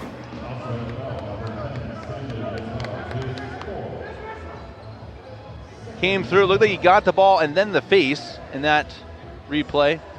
Let's watch that again. Yeah, he did. At first, he got a clean block, but then he followed through and hit the cheek of Filiktakis. Certainly a foul. 2 team fouls now on Asvel, 4 on Piraeus.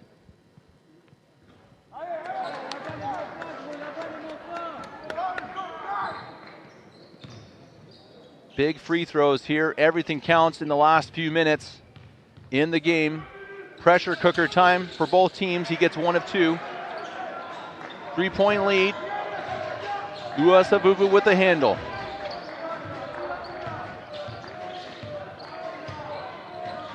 There's Rizal, back to Louis Avuvu. Trying to set an offense, trying to create some space, looking for a screen up top. Turnaround jump shot. It's just not the shot you want. Basumba gets the rebound and puts it up and in, almost.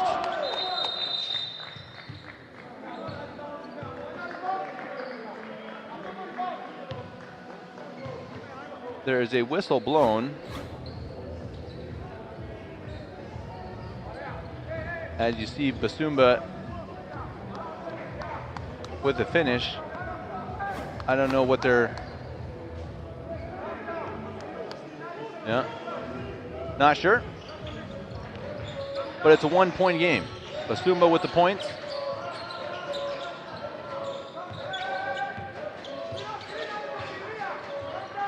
Pedamenos. Spin move inside. Wade's there on defense. Drops to Louis Avuvu. Down by 1. Almost lost the handle. Now up ahead to the basket. Left hand blocked inside. Tried to foul him. Couldn't get the foul. And he lays it up and in easily. Coast to coast. Boutoulas. And we're back to 3 points. 1:25 to play here in Ulm.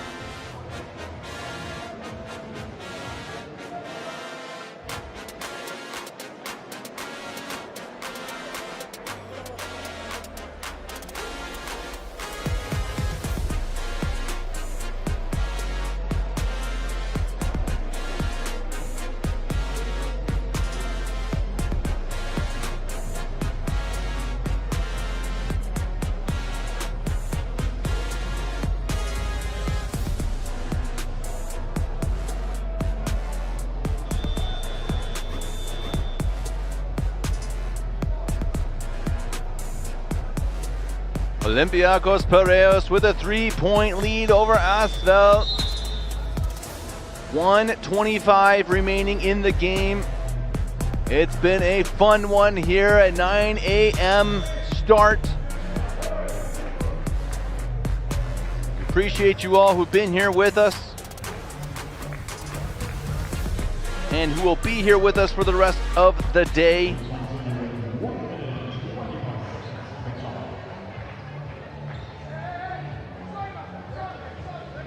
Belgrade, Manresa up next at 11:15. That's about 30 minutes from now. But first, what should be a great finish to a great game. One of the more fun ones we've called here. Likely one that more fun ones we will call. There's a foul on the pass. But that is the 5th team foul. And Basumba will head to the line.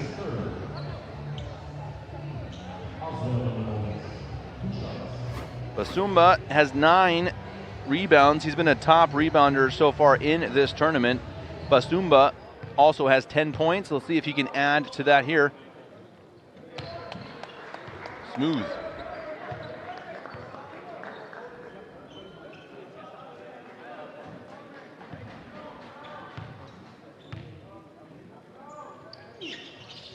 And he got both. Nicely done by the big man.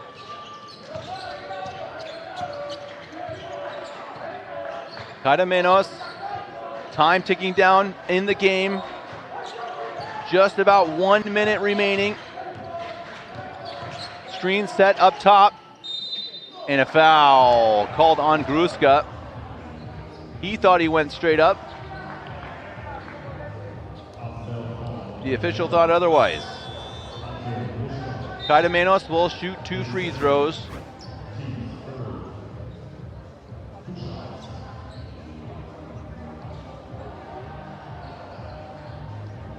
As we watch the foul on Cadamenos. See if he can increase the lead. As the hall here in the Orange campus gets very quiet, he misses one. Big miss. 57 seconds remaining. One of the harder moments in all basketball, trying to hit these clutch free throws. Pressure.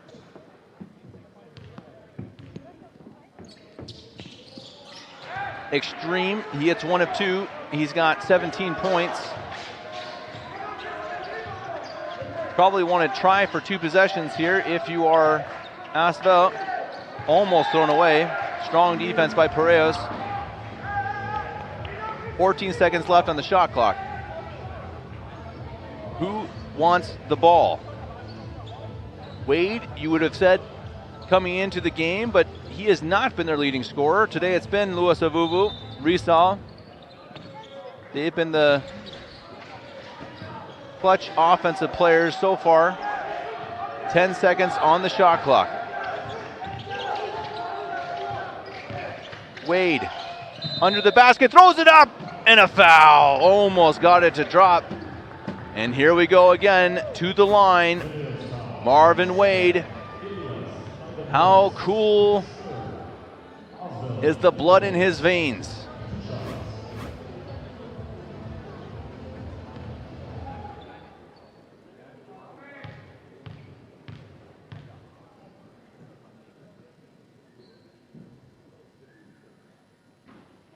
And he misses one.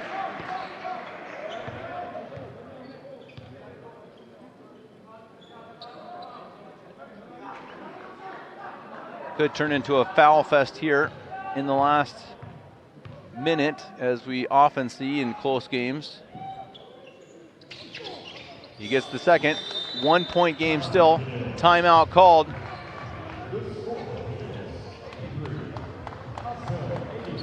"37 seconds will determine the game and who could be playing late on Sunday or who could be playing early."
Well, it all comes down to this.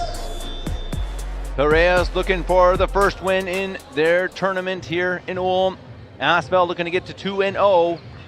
That all-important 2-0 in Group B. They will again face Belgrade later.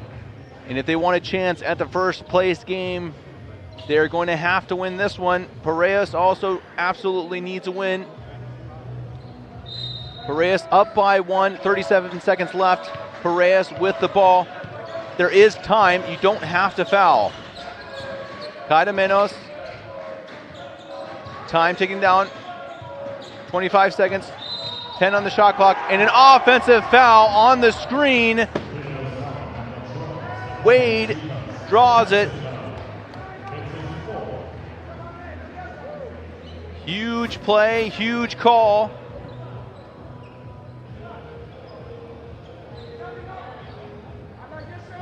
Wade tried to get around the screen and a push off. That is not a bad call. You don't see any complaint from Gikas.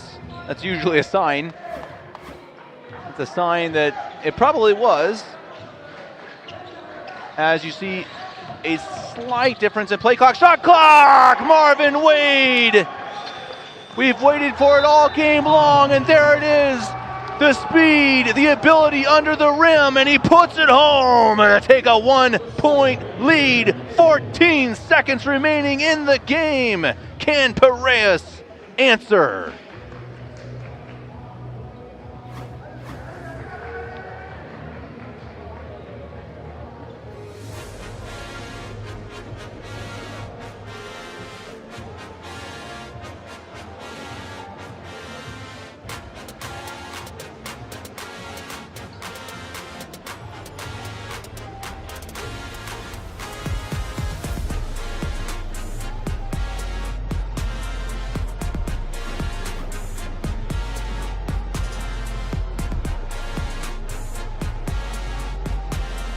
We've waited for Marvin Wade to come alive all game long. He's got 8 points. Not what you would have expected in the game. He's got a 0 PIR, rolled his ankle, but in the moment you needed him most, he shows up big, drives to the basket, gets the points to take the lead. There is still 14 seconds on the clock, plenty of time here for Piraeus. What can they draw up? What can head coach Georgios Pantelakis draw up for his team? Who's going to take the shot?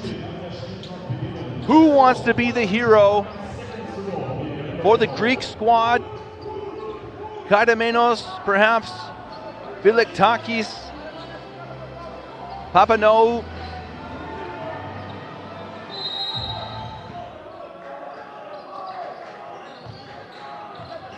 12 seconds. Kaidamenos trying to create space. Wade gets around the screen. Luasabubu and a foul. They had one to give. 4 seconds remaining. It was not a shooting foul. Smart foul. You get them having to again inbound. Kaidamenos to inbound, 4 seconds, not much time. Maybe time for about 2 passes. They do. Kaidamenos gets a clean shot. It's up. It's no good. Asvel, they come back. They win it. Marvin Wade with a game-winning points. 15 seconds before the end. What a game throughout. Both teams played absolutely out of their minds. A beautiful game of offense. Star players showing up. What a blast that was. How fun it will be to see these two teams play later on today. Not against each other, of course. Asvel will face off against Belgrade at 6. That will be a wonderful matchup. And at 8, Piraeus and Manresa. What a day of basketball, and it's only just beginning. Up next at 11:15, Manresa versus Belgrade.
Apollinaire, congratulations. This was an amazing fight for you guys, a tough battle. Your thoughts about this victory? But it's a good victory. It's difficult of the first quarter, but I have come back, and in the game with the character, with the solidarity, and everything is good for the win. We're getting to know your family quite a bit. We had Filiberto last year. You're here. Your younger brother's here now. Talk about that, what it's like to play in a competition, a great competition like that, with family too. But it's a blessing for the family, from the friends. You're watching the tournament, so I'm very happy for my brother.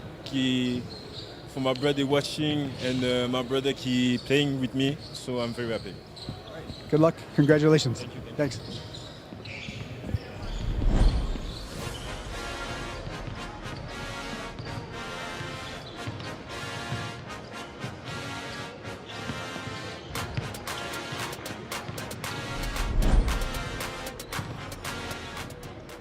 Coach, congratulations. That was a major dogfight. What's your thoughts about that in general?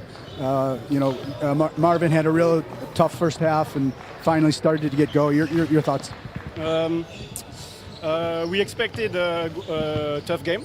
Okay, it's never easy to play early in the morning. We have the game yesterday, but my thoughts is that our team is not a single-man team, and it's a all-player team. So today is the good example. Marvin is a little bit less good as yesterday.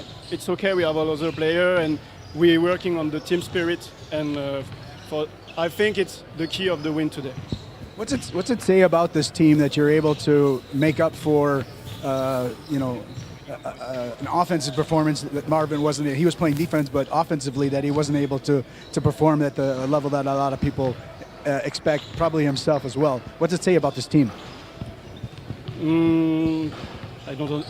What does it say about the team, the quality of the team from top to bottom? Oh, I think for our team, yeah, we as I say, we worked a lot on everyone has to be dangerous on the court, and we also value a lot the bench, and we want the players to be ready, okay, to when they come in the game, be tough in defense, aggressive in offense, and for me the goal that my better game is when, like yesterday, 5 players have scored 10 points or more. I saw Megalex yesterday, they have 8 players and 10. That's my kind of game, that's my kind of basketball. So when we have a lot of players who is scoring points, for me it's the best. And if we have a lot of assists, it's more the best game. Tony Kokoc, one basket says, and one person's happy to basket, and assist makes 2 people happy. Yes, that's my kind of basketball too. I love assists, and I think it's the better basketball is when you have a lot of assists. Thanks a lot. Congrats. Thanks a lot. Okay.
are back at the Orange campus in Ulm, the second day of the Adidas Next Generation EuroLeague. I'm Kevin Gillikin, and well, we just finished a wonderful game between Asvel and Piraeus. Now we have a matchup between Belgrade and Manresa in Group B. Belgrade coming in with a win and no losses. They scored 75 points. They scored 101 points, gave up 75. They defeated Piraeus last night, while Manresa lost to Asvel earlier yesterday, also again with a 17-point differential. So Belgrade won their game relatively easily, while Manresa lost their game relatively easily, I suppose you could say. So you would imagine coming into this game, Belgrade will be the favorites. They have, a size advantage. And in order to win this one, Manresa, the Spanish club, they are in red while Belgrade is in pink. You're going to imagine they're going to need to shoot the lights out of the ball. As we see the roster for Belgrade, Jark, Stepanovic, Stikovic, Lilic, Danilovic, Savic, Karalic, Teletovic, Njato, Belica, Pavlovic, and Papan. Again, in the pink jerseys, very colorful on a Saturday morning in Ulm, Germany. As we see Manresa's roster, Villalonga, Mauri, Fernandez, Munkenil, Ecker, Olvera, Jakobsens, Dolo, Sanchez, Lederman, Tihak, and Ndaye. Sanchez was a player to watch out for in the last game. We'll get a bit into their stats here as we get going. Munkunil scored 13, he had the highest PIR with 17. Fernandez scored 13 points. Dolo had 11 total rebounds for the Spanish club. For Belgrade, Bjelica, as we see the head coaches, Juan Nacho and Dejan Pedic, the coaches respectively for Manresa and Belgrade. Bjelica had 27 PIR. Karalic had 19 points. Bjelica also had 11 defensive rebounds, 13 total rebounds. Savic with 7 assists for Belgrade. Belgrade had a very strong offensive performance, again scoring 101 points versus Piraeus. Another team that they have a size advantage over, as we see the starting lineup for Belgrade: Jarc, Danilovic, Savic, Karalic, and Bjelica. Karalic again scored 19 points from the starting lineup yesterday. Starting lineup for Manresa: Villalonga, Ecker, Jakobsens, Dolo, and Sanchez. Sanchez, one of the top scorers for the team. Jakobsens was a 3-point shooter in the game yesterday.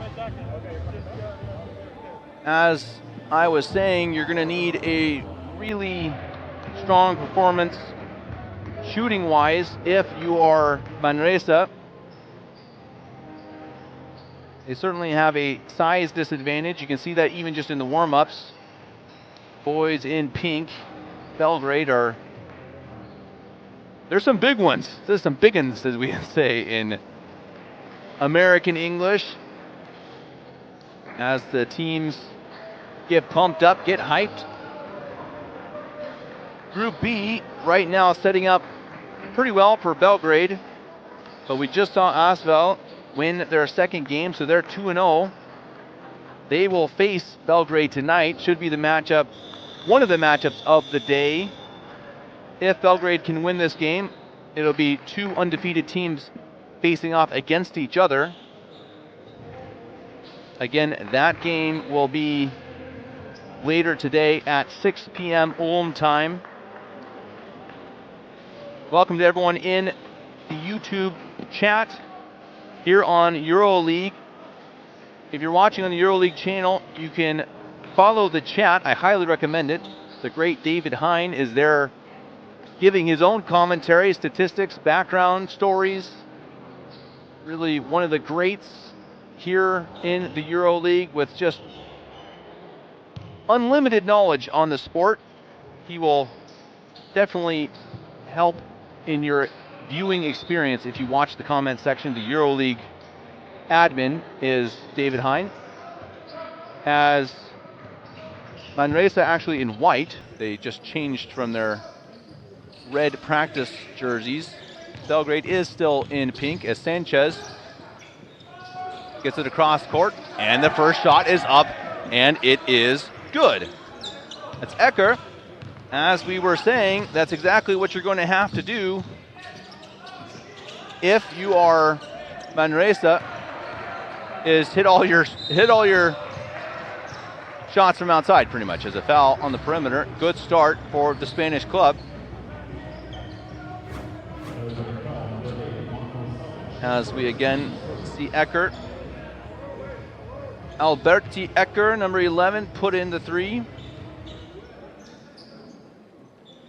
Sanchez. Jacobsons.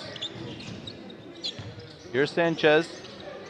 Cross court. Three is up. It's no good, and it's rebounded by Belgrade. Very difficult to see the numbers for Belgrade. I apologize for that. They have like pink numbers on a pink jersey. So if I'm late in calling their names, my apologies. I know these players by their numbers. Danilovic, up and good off the glass. I feel like sometimes as a commentator I have to complain to the league. I suppose it's an easy basket. Scored by Sanchez. No one there to defend him. The easiest two he'll have in his entire career. I think I could have scored that bucket. Perhaps. Dribble drive to the basket. And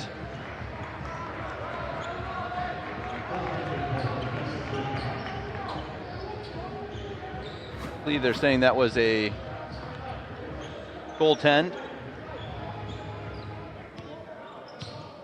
Here's Dolo. Jacobsons. Back to Dolo. Jacobsons, three, up, and it's good. Strong start, shooting-wise, for the Spanish club. Going left to right. Belgrade right to left under the basket. Here is Belgrade. Shot is up. Might have been blocked. Certainly short, and a foul.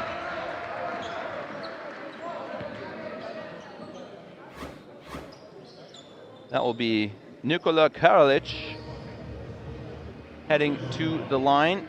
Leading scorer yesterday, 19 points.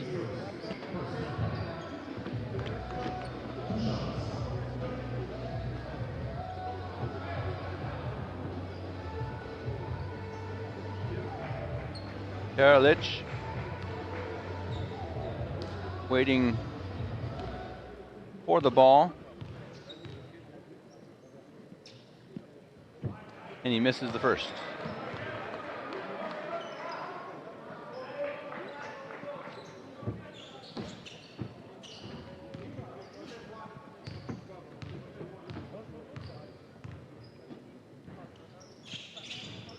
And he hits one of two.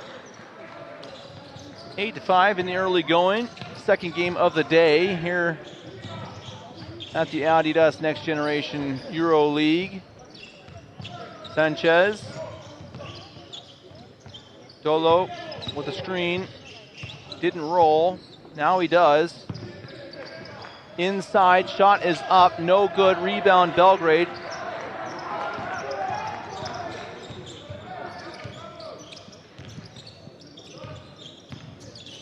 That shot is up. No good. Rebound falls to Jacobsons. Here's Sanchez. And a foul on the perimeter. Danilovic.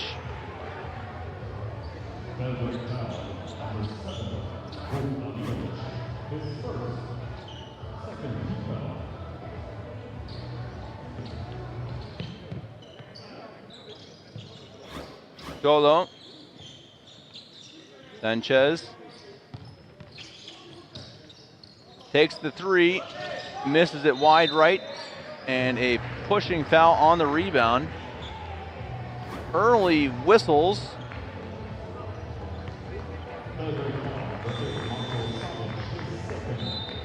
Second foul on Savic. He will head off. And he is replaced by, I think that was Stikovic. Again, the numbers are just impossible. Thank you, Belgrade. Jakobsens. I can see his number. He takes the jump shot, short, a little bit of a flat looking shot. Belgrade with a rebound, looking to run. The three is up, no good. Rebound for Lalonga. Takes the three, wide open shot, drops in, popped out for a second and then fell.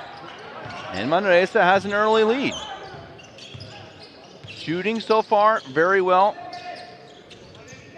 And playing tight defense, not giving up any easy buckets until now. Spoke too soon. Karalic gets in and gets the shot off with relative ease. Here's Sanchez. You can imagine they're just going to try to get as many open threes as they can, as that one was open and hit nothing. And that's knocked out of bounds from behind. Karalic lost the handle, but it was poked away by the defender, as we have nearly an entire change of lineup. Mohamed Ndiaye, Lederman,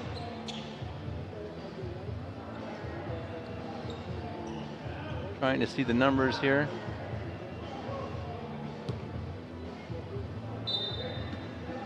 Ecker is still on the floor. Munkenil is back in. He was the leading scorer yesterday. Pass inside, nicely done. Easy dunk. Those are the easy points you just cannot allow if you're Manresa. Munkenil stolen away. Here's another easy point. And slammed in by Karalic. And we're tied at 11.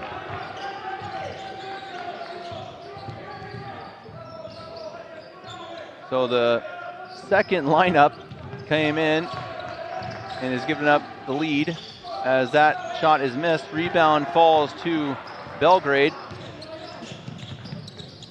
Karalic gets a screen, pick and roll, didn't find him. Now corner three, that shot is up, it's no good. Rebound, Munkenil. Lederman.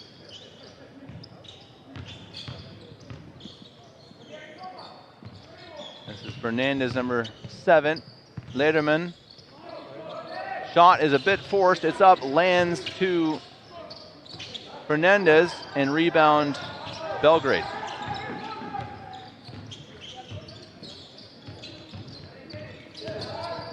Dribble drive, outside, Karalic, that's a 3, and it bounces in, but it hit off the clock, and that does not count. But it went in the basket.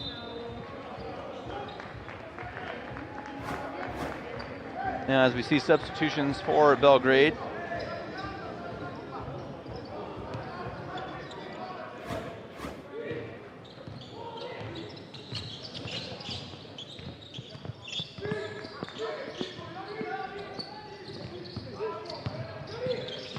Fernandez under the basket, can't finish, gets his own rebound.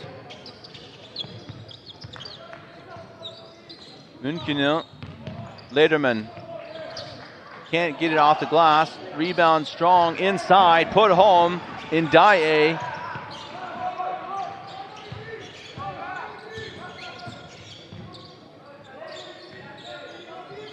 Belgrade, this is Stikovic.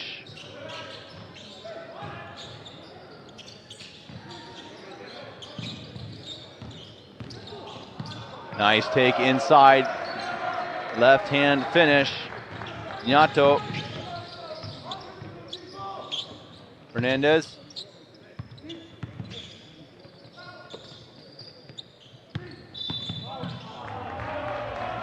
And a travel.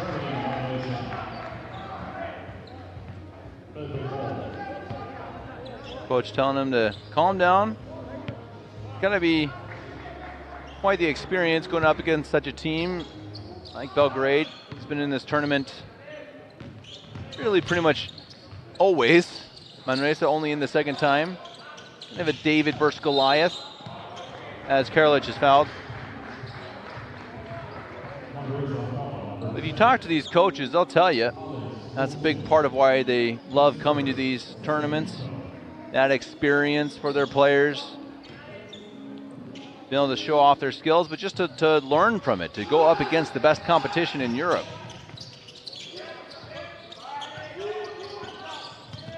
Definitely teaching moments, learning moments, as it's taken nice to the basket.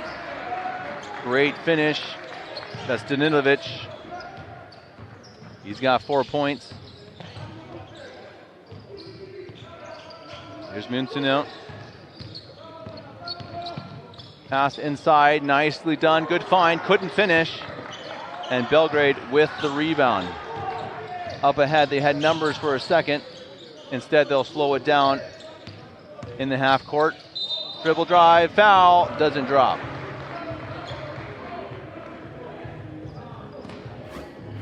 Stikovic will head to the line.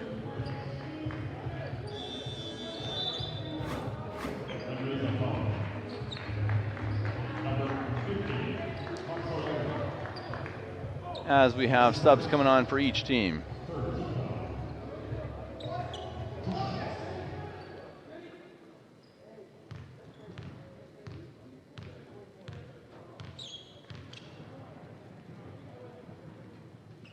And the first is up and good.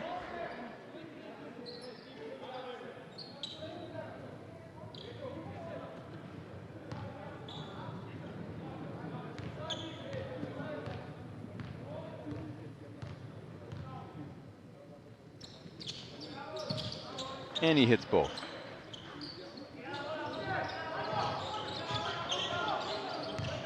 Oliveira is in at number 15 as well for Manresa. He has the ball. He takes the shot, and it's well short, but the rebound falls. Pass to Oliveira, and he scores it. No whistle. Oliveira with the points. Belgrade up by 2, long 3, and it's good. That's Tilatovic.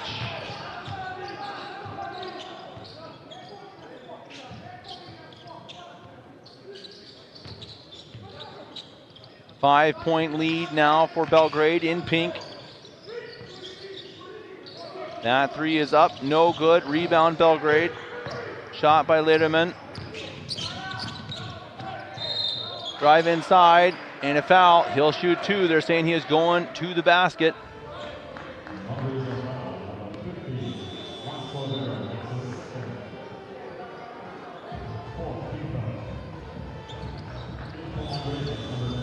Nyato, number 21, heads to the line as we watch Tilatovic and the foul.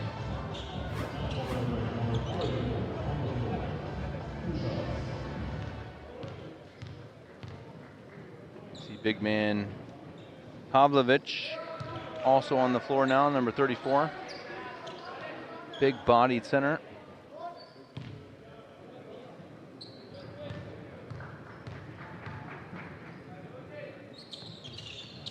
And he's got both. Oh, 7-point lead. Nyato with 4 points.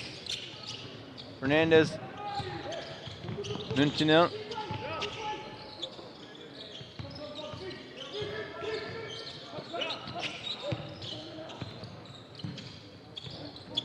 Trying to find space. Lederman, 5 seconds on the shot clock. Shot is up, goes wide from Oliveira. Belgrade with the rebound. Manresa having trouble scoring here in the last few minutes.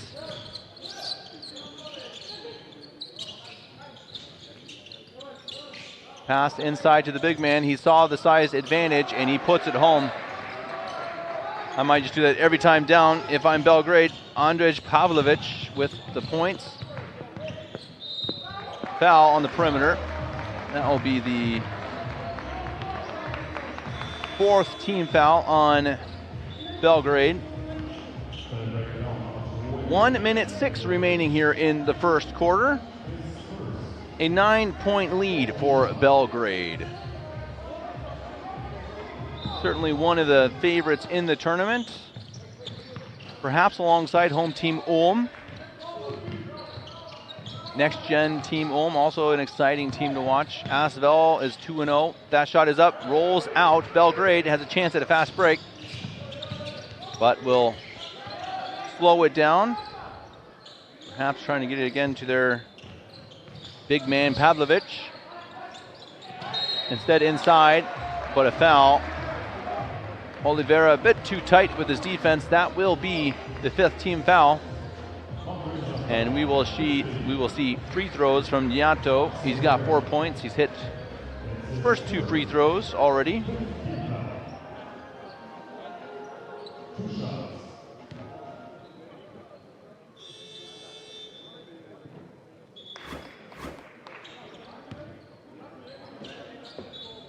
Again, before this game, Belgrade yesterday defeated Piraeus 101-75. Manresa lost to Asvel 71-88.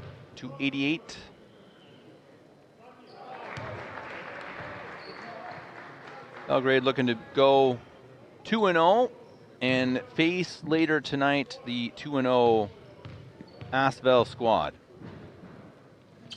Should be a good one. That'll be commentated by my friend Oscar. As Jakobsens takes it to the basket. That looked like that was blocked by the big man Pavlovic. We'll see if they give him that stat. Dribble drive inside, under the basket, reverse! Nyato. Lederman, 10 seconds on the shot clock. Game clock, quarter coming to an end. Lederman, that's blocked, knocked away. Time expiring, got to get it up. No good, but the half goes to Belgrade. They're up 28-15 over Manresa. We'll be back for the second quarter after a quick break.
Well, it was a dominating quarter for Belgrade, up by 13 early on. They're shooting quite well from inside the arc, 9 of 11, 1 of 5 from beyond, 7 of 8 from the free throw line, while from Manresa they have not taken any attempts from the charity stripe.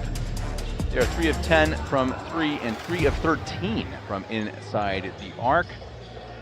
As we mentioned before, it's a David versus Goliath. Let's be honest about it. This is certainly an underdog playing a very good Belgrade team. Manresa really has to play perfectly to stay in this game. They're down 13 already here.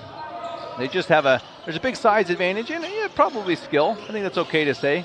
Manresa is fairly new to this tournament. going to take advantage the best they can of just being here. Take these minutes and use them as a lesson, experience for their young players. Certainly there's plenty of time to come back and win it, but they're going to have to be perfect. Shot is up, no good under the basket. Rebound, big man Pavlovich. Nice behind the back and up and no good, but a foul.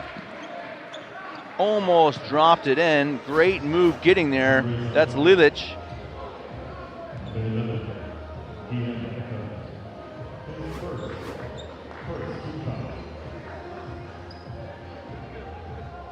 Lilich will head to the line, number 6.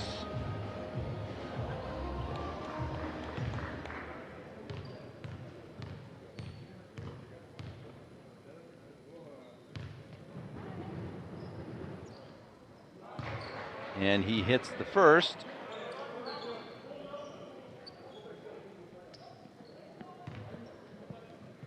With a game later tonight for both teams, you wonder if they'll try to get as many players as possible out on the court, as that one misses by a lot. Somehow Belgrade ends up with it. It's just going to be one of those days for Manresa. Nice pass underneath to the big man.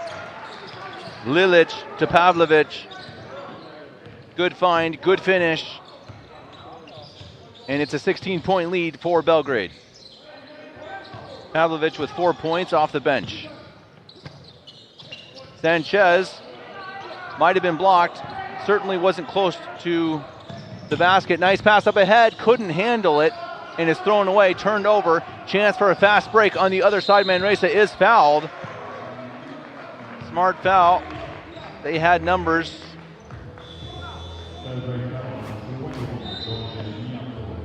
As we see again from Manresa, almost an entire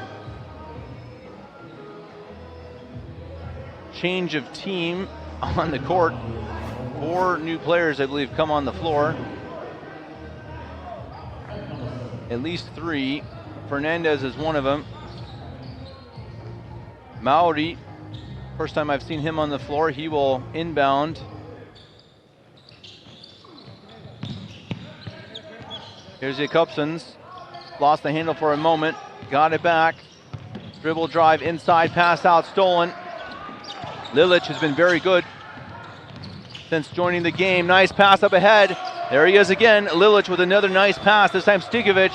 And that'll be a timeout called by Manresa. 33-15, Belgrade dominating.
Well, we knew it would be the case before the game.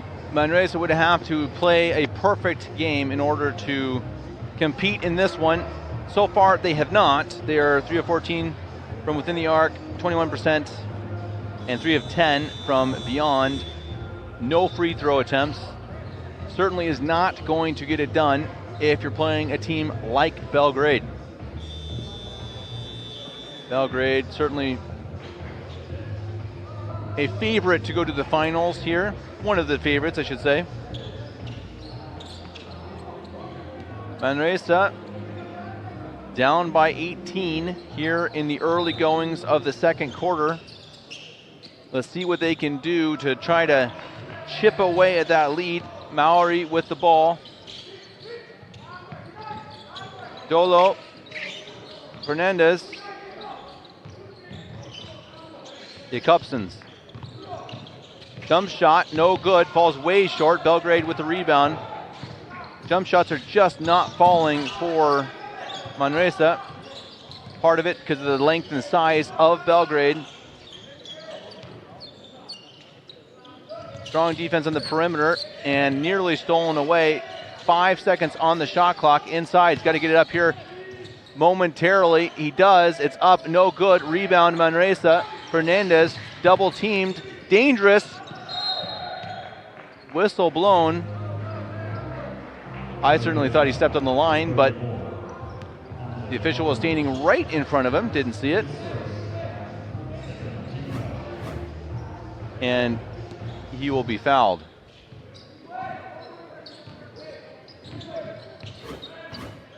Maori. Dolo takes the three. And it bounces wide. Manresa has not scored in quite a while. I'd be wondering if my team, as that's out of bounds, Belgrade ball, team can find out how many minutes it's been since they've scored. Seems like quite a few. There it is. Boy, you guys are so fast. You guys are amazing. 5 minutes without points. That's not great, Bob. Belgrade with the ball. Pass inside. Dangerous. How on earth did that get through? Lilich. What a pass. That was between 3 defenders. Somehow finished it. Nice pass on the other side. Dolo and a foul.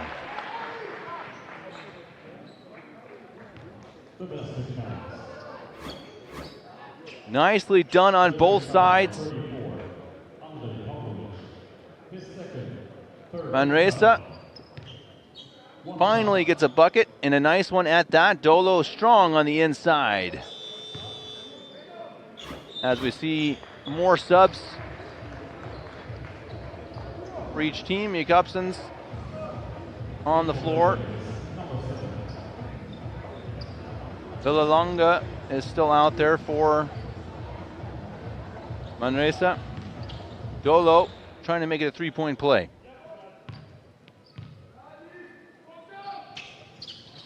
Got it.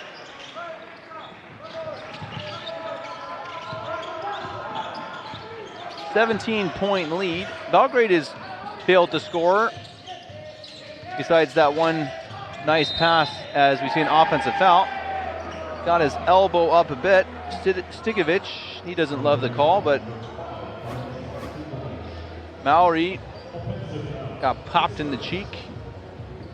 As I was saying with Milo Murray yesterday in one of the games, you know, it's kind of funny how they call it a non-contact sport, but you play it 4 games in 3 days, and it's certainly going to feel like a contact sport. Dolo. Drive inside, turn around, trying to find space. Jakobsens now with it, 5 seconds on the shot clock.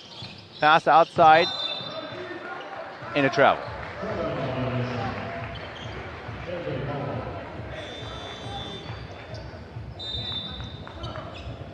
Substitutions, Jakobsens leaves for München.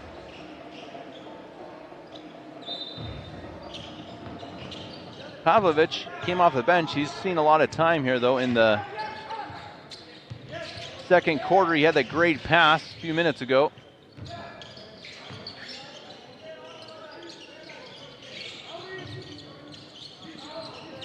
There's a three. It's up, in and out. Rebound, Belgrade. Thought about another three. Players falling. Three is up, in and out again. 2 in a row. I think you do that if you tried. In the corner, on the other side, that goes long. Whistle blowed. A foul after the shot, and I believe they're calling that on Dolo. On the rebound. Manresa has 2 team fouls. Belgrade has 5. Could become an advantage if you're Manresa.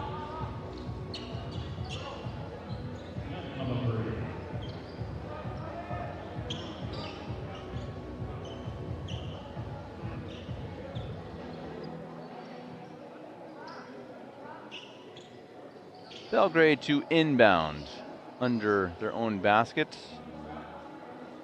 Looks to be Karalic. Officiating crew discussing something.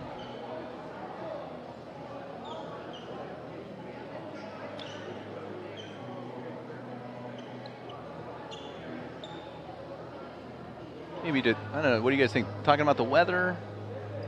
It's not very nice today in Ulm, to be honest. It's supposed to be sunnier in the afternoon. We're hoping so. But right now, it's pretty much the perfect day for basketball, right? You can spend it here in the arena. The Orange campus, just outside of the center of Ulm.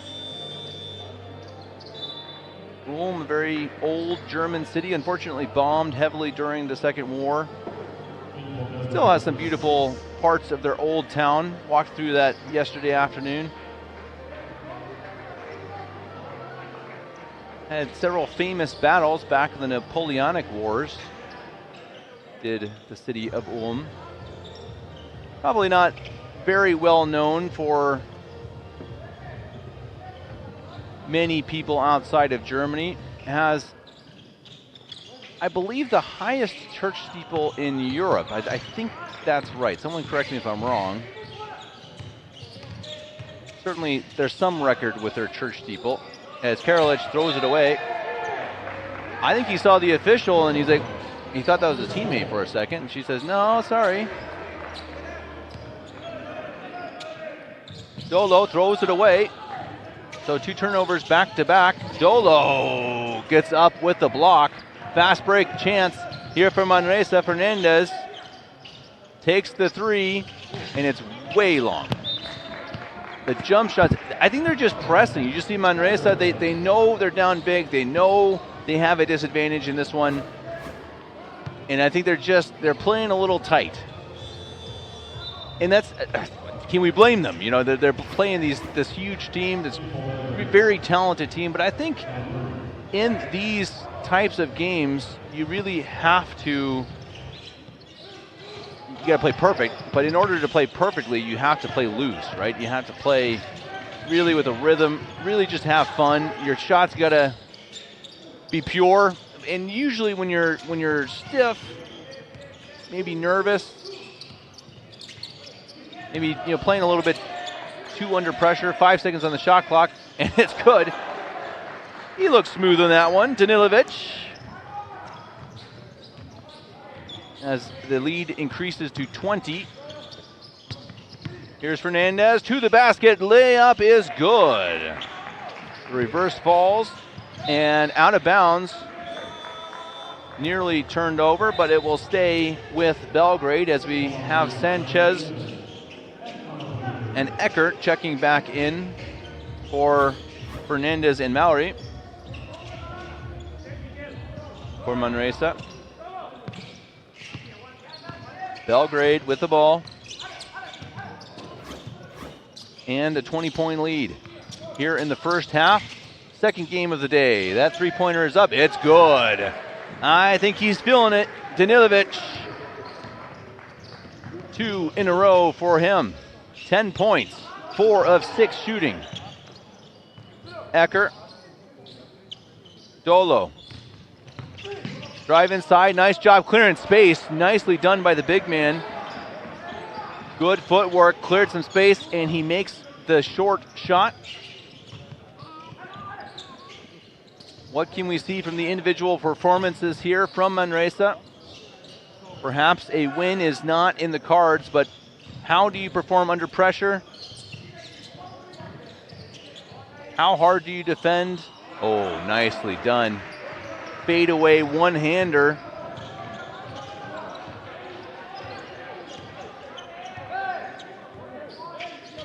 Sanchez. Just over 3.5 minutes to play here in the first half. Sanchez throws it up and it is put in by Dolo. Wow.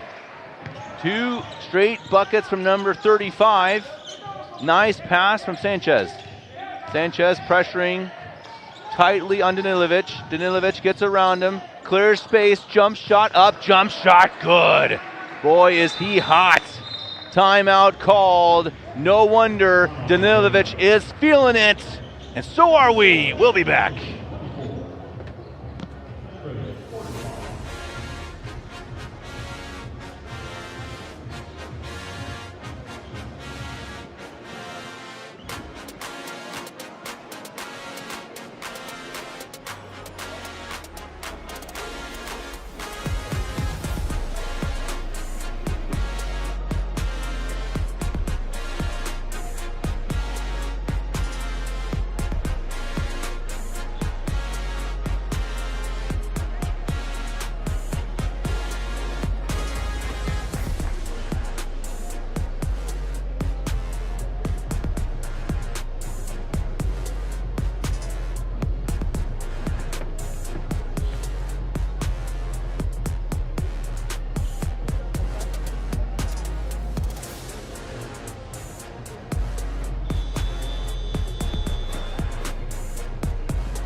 Well, it's been all Belgrade here in the first half, as expected. 3 minutes remaining. They're up big. As I check through the stats, Saidu Dolo has been impressive on the side of the Spanish. Danilovic with 12 points. He's hit, I believe, the last 3 shots for Belgrade. They're up by 21. 3 minutes to play.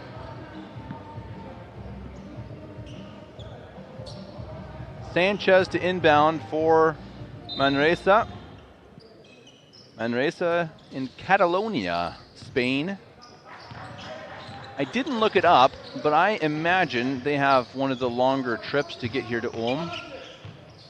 Maybe someone in the chat can tell me how far is that to drive or to take a train. Speaking of a drive, inside take, can't finish. Belgrade fast the other way and laid up and in. 3 guys surrounding him. Karalic strong to the basket. Sanchez, Dolo. Nope, sorry. That is Ndaye now in for Dolo. München under the basket, didn't have space, pushes it back out, 4 seconds on the shot clock. Sanchez gonna have to take it, dribble drive inside, left-handed attempt, lays it up and in. Good finish by number 23.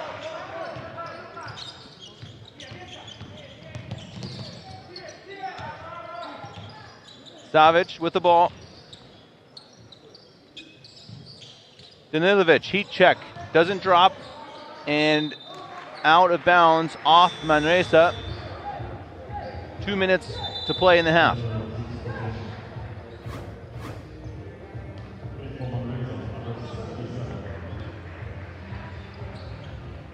As we see the nice left hand from Sanchez.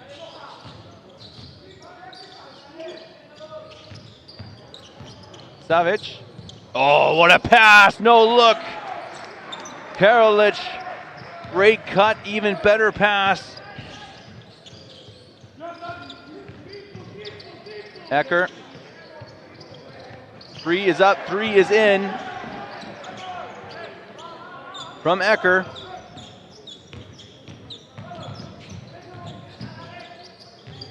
Savic. Yark inside, great pass and a dunk. Bielica. München. Sanchez thought about the shot, didn't take it. München does, it's up, it's good. Both offenses heating up, but still an 18-point lead. Whistle blown, timeout called. It's still a big lead for Belgrade, but both offenses are heating up here at the end of the first half.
One minute 5 remaining in the first half here in the second game of the second day of the Adidas NextGen EuroLeague at the Orange campus in Ulm.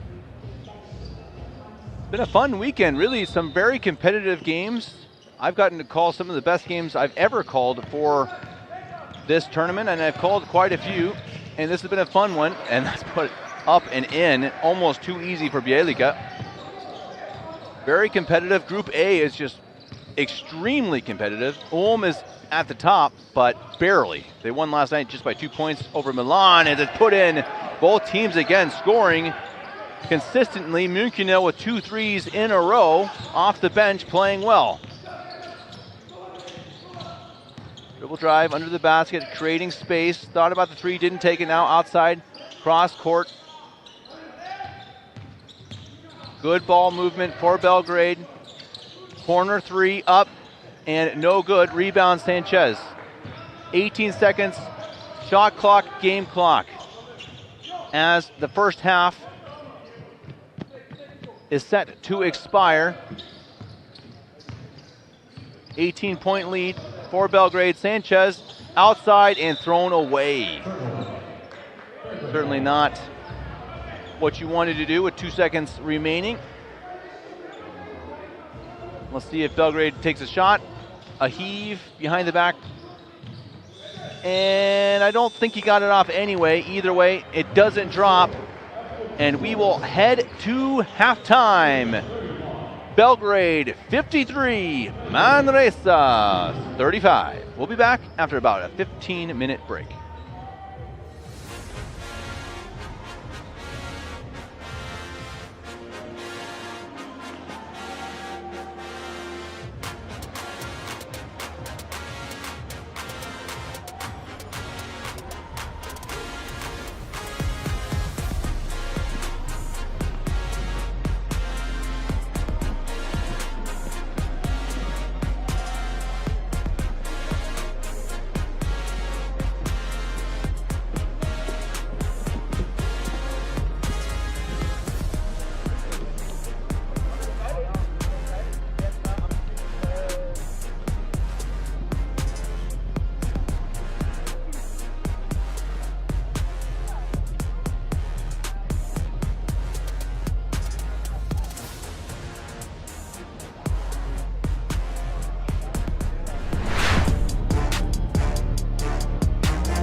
Welcome in for the second half of our matchup between Belgrade and Manresa here in the second day of the second game of the second day of the Adidas NextGen EuroLeague at the Orange campus in Ulm. I'm Kevin Gillikin. I've got this game and one more, but we have 3 more after that. So we have 4 games after this game. It's a whole day of basketball, a whole weekend of basketball. My buddy Oscar will be commentating the next ones. It's been mostly Belgrade in this one. I think that's somewhat what we expected, as we see only 1 free throw from Manresa. 38% shooting, not terrible. 78% shooting. That's very good. I guess 38's not great. Rebounds go to Belgrade. Assists, steals, turnovers, fouls, blocks. Most of the things lean towards Belgrade in that first half. But really, I was just talking with Oscar during the break that, we actually feel like Manresa played pretty well. I think considering, again, who they're up against, really a bulldog, a behemoth here at this tournament.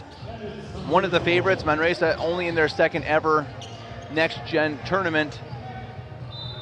I think that Manresa is actually performing quite well. They've hit their shots. They're down, yes, by 18, but against a team like Belgrade, it certainly could be worse, as we see a nice take to the basket by Fernandez, and exactly like that, you've seen some really nice plays. Dolo, Fernandez, Müncheno. They are losing, but they have performed well, as we see a jump shot on the other side. Danilovic certainly was the hot hand. 14 points now, 12 in the first half. Sanchez. Dolo had a little space inside. Whistle blown into travel, called on Villalonga.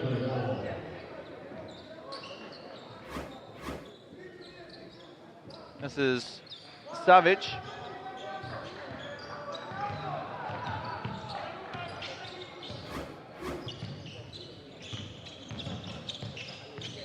Got almost pulled up in the air, kept his pivot foot down, gets the ball back. That looked like his foot was on the line. It's not. They're calling it a 3. Savic takes a 21-point lead for Belgrade. If you're just joining us, Belgrade in pink. Manresa from Spain in white. Tried to get it inside, kick ball. Dolo on the pick and roll, couldn't get it to him. Belgrade a mainstay in this tournament. Manresa in their second ever. Manresa lost their first game, while Belgrade was victorious over Piraeus. Here's Dolo. Outside, pass around, good ball movement. Couldn't finish. Dolo with another rebound. He's been impressive underneath. Couldn't finish that one. Running in Fernandez under the basket, trying to clear some space. Can't. Dolo had it, lost it. Belgrade ball. Dolo, impressive under the basket. He's been big. He's been impressive. Again, this is a lot what you're looking for if you're Manresa and a fan of the team. You're looking to see who shows up, who plays big against these big teams. Again, if you are that David, who's going to play like a Goliath? As we get a whistle away from the ball.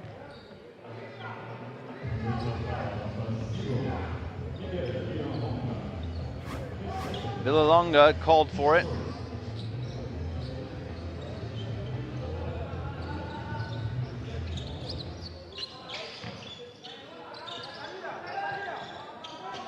Ten seconds on the shot clock.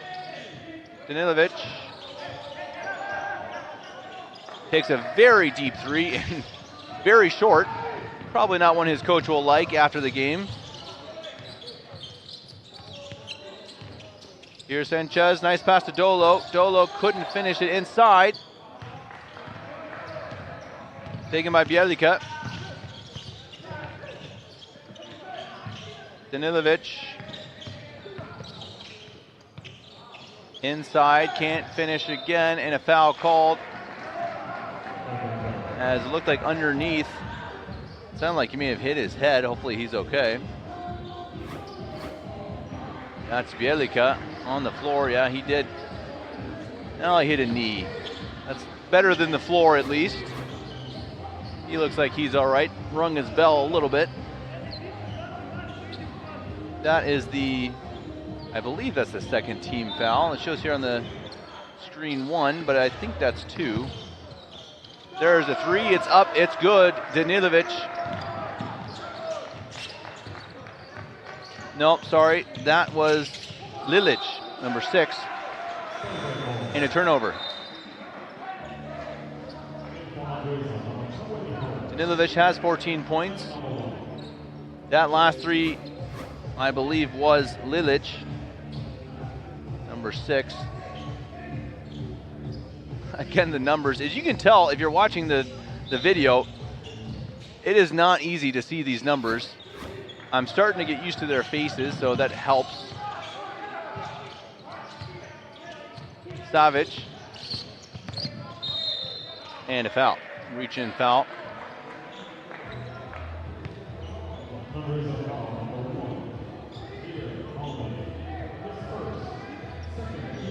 That is the second team foul, so I did misspeak. Maori with a reach in, that's his first foul. Savic, inside, nice pass, good finish.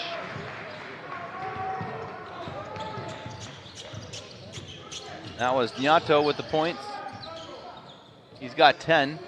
Very evenly distributed points here, 63 points through 2 and almost a half quarters. Nice move inside to the basket, lays it up and in. Fernandez, good take, good finish.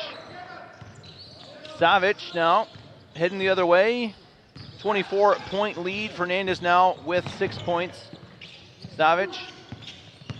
Danilovic clears some space, fadeaway jump shot doesn't drop for him. Rebound falls to Ecker. Fernandez, cross-court pass. Maori gets tripped up in a foul. Hard fall, but he's all right. The springiness of youth. If I felt like that, I'd break a hip. And tripped him up. First team foul on Belgrade. Lilic, as we see, with 6 points, 1 foul. That was his first. Maori. As Jakobsens is in the game. He has it now. 5 seconds on the shot clock. Maori. Short. Rebound Fernandez. Maori thought about it, didn't take it. Instead passes it up. And that 3 is also missed. Double teamed. But the outlet pass is found. Belgrade. Pass inside. Shot is up. It's good. That's Savic. Timeout called. Manresa. 26-point lead. Belgrade in control.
what head coach Juan Nacho and his team from Spain can figure out here in the second half. It's going to be difficult.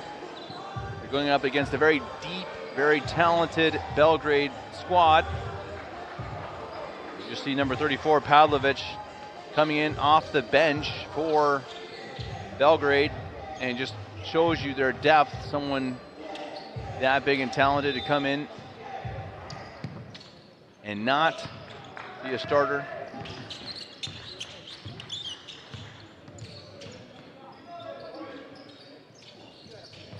As we see Ndaye now in.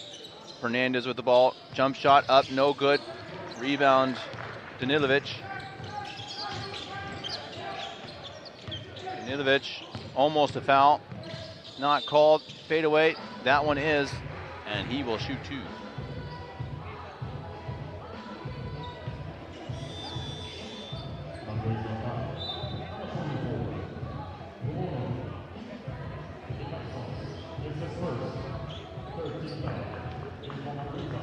Three fouls now on Manresa.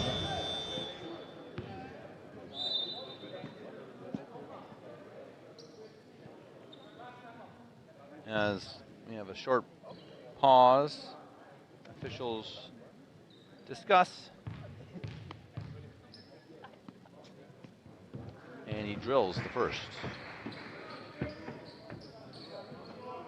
Danilovic, one of the top shooters so far in this game. Had a run there in the second quarter. He's got 15 points now, 16. Scored about 6 or 7 in a row for his team. He heads off. Sure, his coach happy with his performance thus far. He's replaced by Teletovic.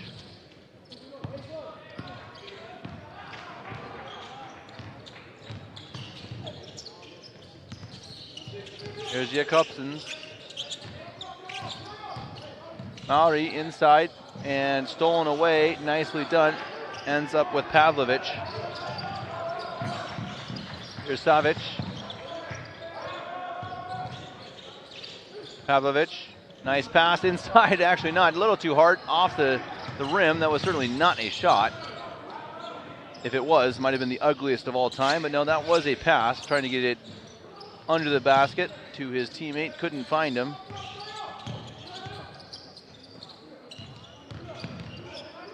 Jakobsens shot up short. Rebound falls to Manresa, but they can't finish. 4 minutes remaining here in the third. Drive, shot up, no good, but a foul. Fourth team foul on Manresa here early. Well, not early, I suppose. 4 minutes remaining. Earlier than you would like to have 4 fouls if you're the Spanish squad.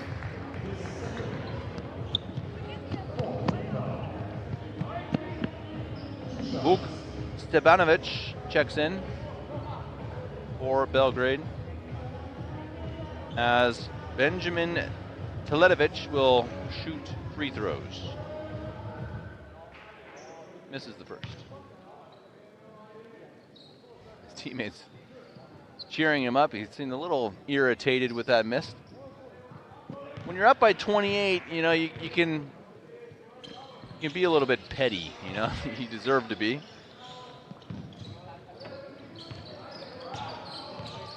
It's good to be tough on yourself, obviously, in these games, even when you're up big. You want to play perfectly. You don't want to miss any shots, especially free ones. Münchener doesn't drop. Rebound falls to Stebanovic.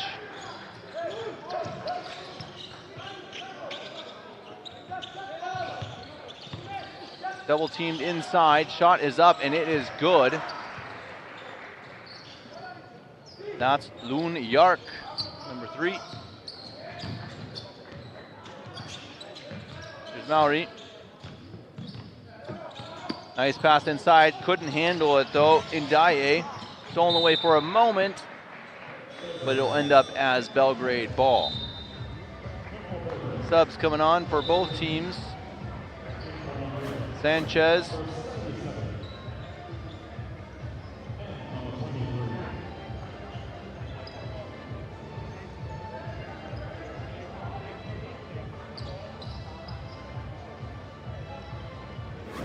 Oliveira also out there. Lederman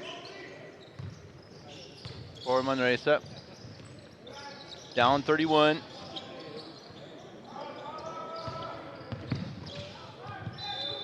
Knocked away, Belgrade ball. 12 seconds on the shot clock. 3:14 here to play in the third.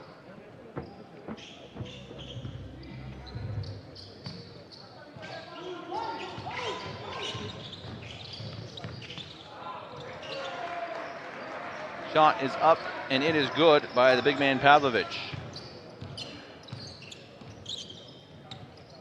Leading scorers for Manresa right now. Dolo with 7, Fernandez and Munchino both with 6, as that's put up and in by Sanchez.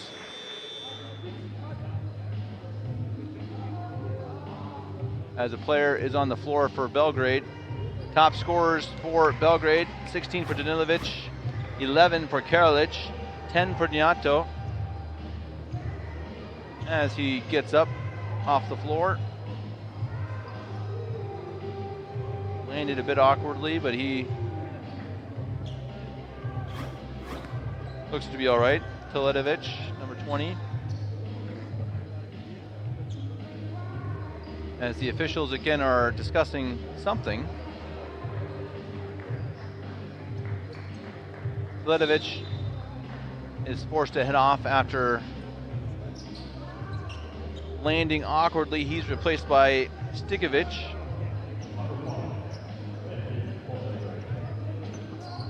No one really dominating in rebounds. Savic with 4 assists.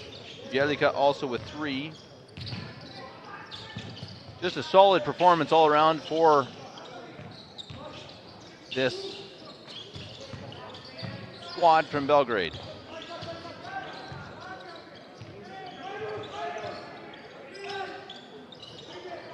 Shot from downtown doesn't drop. Sanchez with the long rebound.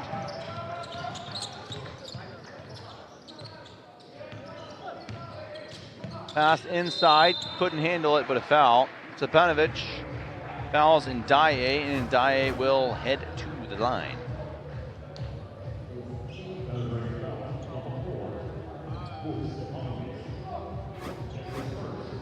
Player index rating as well, it is just solid all the way through the board for Belgrade. Danilovic 13, Lilic with 12, Niato with 14, Karalic with 13. Just no one showing up as the absolute star, but that's just, I think, what this team is, especially. They're just deep. Got talent in every position.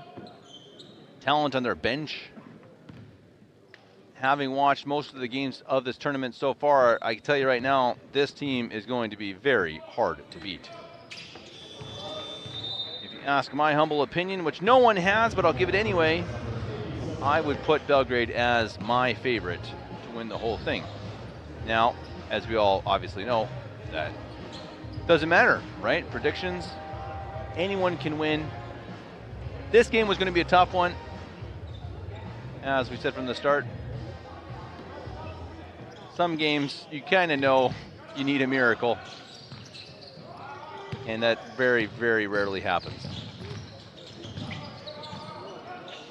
So again, it's not all about the win in this case.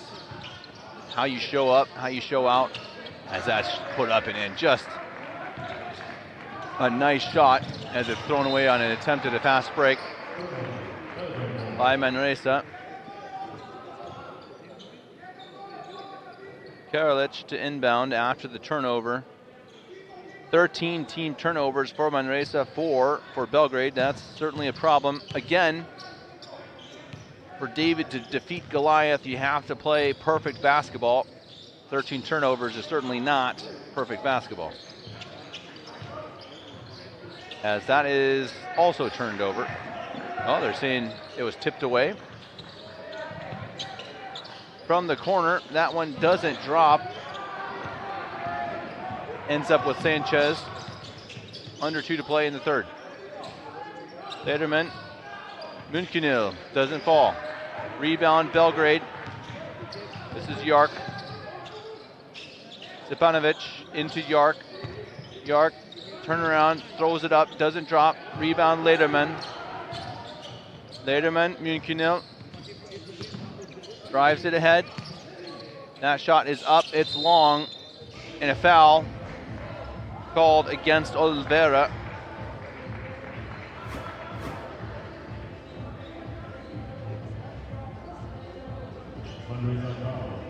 Belgrade ball, 1:28 to play. As we have a substitution, that will be Ecker in for Olvera. Obviously, frustration on the side of the Spanish team. Never fun to be losing by 32 as Yark heads to the free throw line.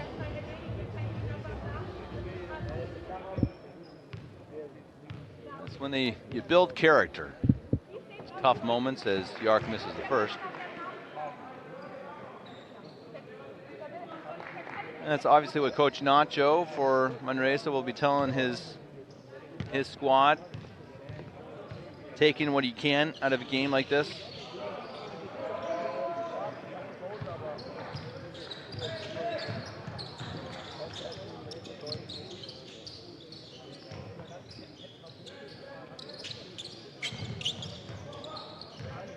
Belgrade up 33.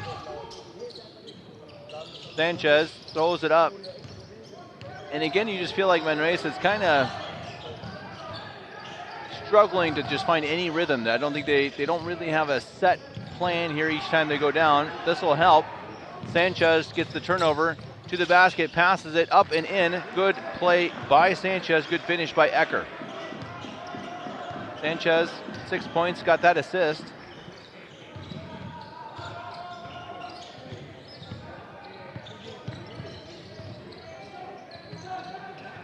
Stepanovic, got it.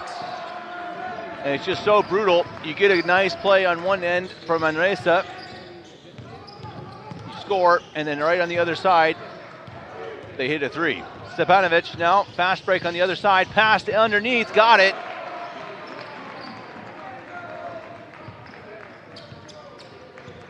Stepanovic to Yark with the finish. I think. Yeah, Stikovic. Sorry, guys. Again, the numbers, they're getting me here. Step back three, no good, as the quarter comes to an end. After 30 minutes, Belgrade has 80, Manresa has 44.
We are beginning the fourth quarter.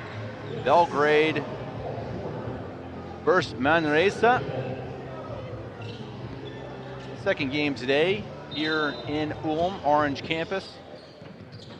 We have 4 games remaining in round 3. Tomorrow will be the placement games. So plenty yet to be decided in this tournament. Both these teams have a game left to play today as a foul inside. Up next at 1:30 Ulm time, that's about 50 minutes, so about an hour from now. Next Gen Team Ulm versus Milan. Milan, surprisingly, has not won in this tournament, but they've also only lost 2 times in very close games. So it's been not like they've been a poor team. So that should be a very good matchup between Next Gen Ulm and Milan. That shot is up at the buzzer, doesn't drop. After that game at 3:45, Ulm versus Cedevita Ljubljana. At 6, Belgrade versus Asvel. That will be likely to see who takes Group B, as Asvel and Belgrade at the moment are both undefeated, as Belgrade should take this one home. And then wrapping up the evening will be Piraeus and Manresa fighting for that 3rd spot in Group B. As we see a 3 up and good. And a quick timeout to start the 4th quarter, as the lead is up to 39.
Manresa clutching at straws here a bit, down nearly 40 with 9 minutes to play.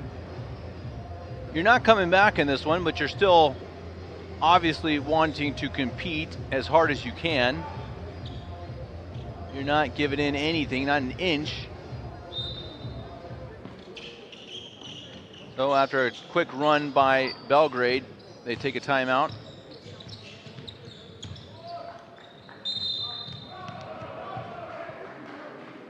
As number 91, Papan, goes crashing nearly into the crowd. Almost did a Shaquille O'Neal. I have to laugh just thinking about that Shaquille O'Neal. I'm sure everyone knows what I'm talking about. As a foul in on the inbound, he's asking, what did I do? You mugged him, bro, you mugged him. Papan, probably, I'm guessing he doesn't get much playing time. I haven't seen him today. He's coming in, you know, with his soles on fire. It can be good, but also you gotta keep that under control. That Shaquille O'Neal moment, though, you know, he dives into the crowd. I think he was already into his mid-30s. And this guy, you know, he weighs 400 pounds or something. Just a monster of a man, as that's poured in. Fernandez. Can you just imagine sitting on that sideline and that guy comes diving over your head? I mean, that guy could, you know, if he lands on you, you're dead. Pavlovic. Oh, no, sorry, that's not Pavlovic. No, it is. I was right. Trust yourself. He's hard to miss. He's a big boy, Pavlovic. 2 meters 14. He is one of the taller players in this tournament. Big body as well.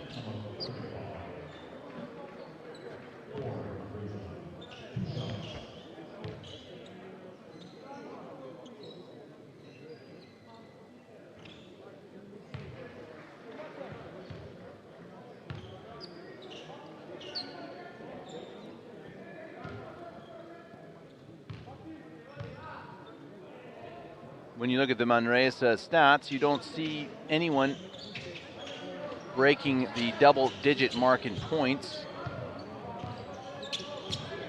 6 of 25 from beyond the arc. That's just obviously not going to do it, not against a team like this. Fernandez is going to try another one. Can't get it. A lot of them were short, too. It makes you wonder, as that will stay with Manresa, if, yeah, a bit of tired legs. Maybe not as deep of a team, so you have these guys out there a little longer. And they've got a whole other game to play today and one tomorrow. Next week's going to be fun. But that's why these athletes, these young ones, as that's put in, nice job, Lederman. Obviously, you got to treat your body very well as Fernandez reaches in and fouls. Early fouls for both teams, 2 for each. 3, sorry, for Manresa now.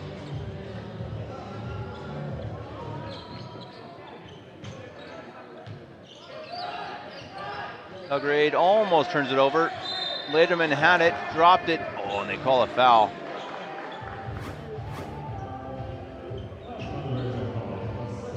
He had it for a second, but then maybe just reached in a little bit too far.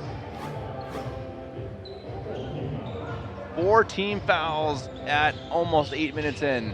That is not what you want. Oh, make that 5. Oh boy. Ladies and gentlemen, this is going to be a long one. Scores 85-48, and now Belgrade is in the bonus with 8 minutes remaining. Teletovic at the line. Don't mean to complain. This is the best job on earth, but boy, I imagine it's the same as an official. You're like, oh, come on. Don't foul again. Just slows the game down to a crawl. I'm sure it's the same with fans. We don't want this to turn into a free throw epidemic. And right now, it looks like it might be. I don't know. Manresa, they're trying obviously as hard as they can. And they've played relatively well. They just don't have the talent to match up with Belgrade. And here in the fourth, maybe frustration, but I don't think even frustration. I think it's just trying to keep fighting as hard as you possibly can. As that 3 is up, I think that was Papan under the basket, rebounded by Belgrade somehow. Almost fouled, and you just see again they're playing very aggressively on defense. Maybe a bit of frustration. And you're down by almost 40 as Stevanovic heads to the line.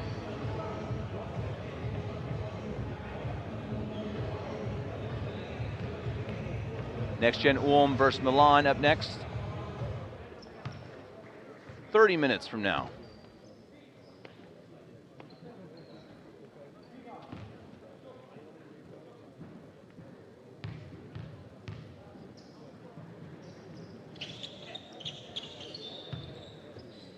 And he gets him. 89 points. Do you imagine Belgrade will break 100 again? That will be their second time doing so. And again, they've just been, as a foul is called again on Papan. He's just a bit too aggressive. Kind of like the Manresa defense, as this game is slowed to a crawl. I think a crawl might be a compliment.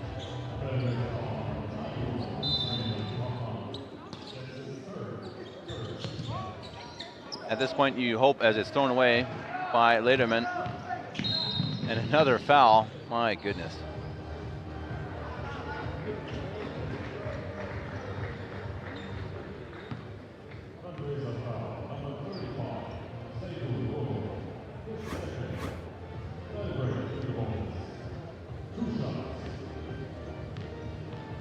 And these are clearly fouls. I don't really know what Manresa is trying to accomplish here.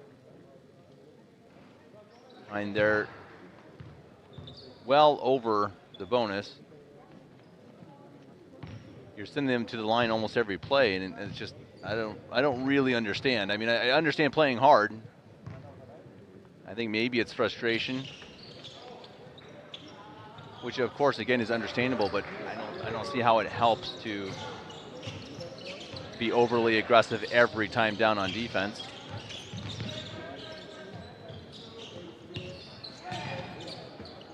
Trips and falls and thrown away. Belgrade, almost another foul, almost as they tried to trip him.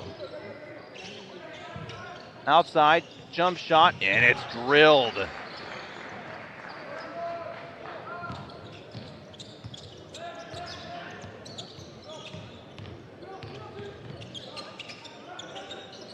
That three was Teletovic. That one's missed. Rebounded Pavlovic. Here's Savic to the rim, and he lays it in. Unstoppable. Timeout called. 94-96, 48.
Belgrade dominating in every way here over the Spanish squad. Manresa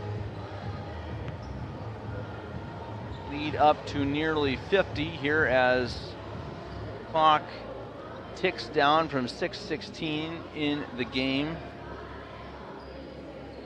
Belgrade, very impressive. Nearly impossible to stop on offense in both of their games. We'll see how they play tonight against Asvel. I do think that the Group B was a little less balanced than Group A. I think we can say that objectively. Group A has really a pretty shocking lack of differential in points, which is a lot of fun. It's been a lot of fun to call Group A. Group B has not been quite as competitive. Pavlovic almost stepped out of bounds. Didn't. Papan rolls to the rim, couldn't finish with the left hand. Jacobson's got it. Boy, they needed some points. It's been a while. Number 24 pours it in. He's got 6.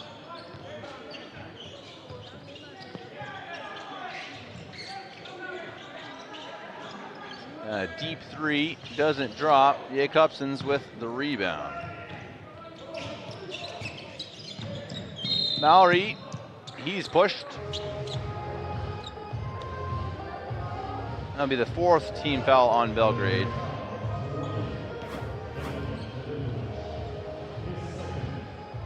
As we see that Jacobson's 3. Pass inside, nice pass, knocked away. Pavlovic.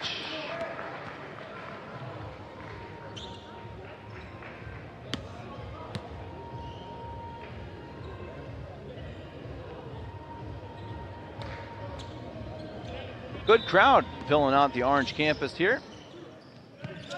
Likely for this game and possibly the next gen team Ulm. Maybe they're here as we have a reach-in foul. That will be the 5th, and both teams now will be shooting free throws from now on.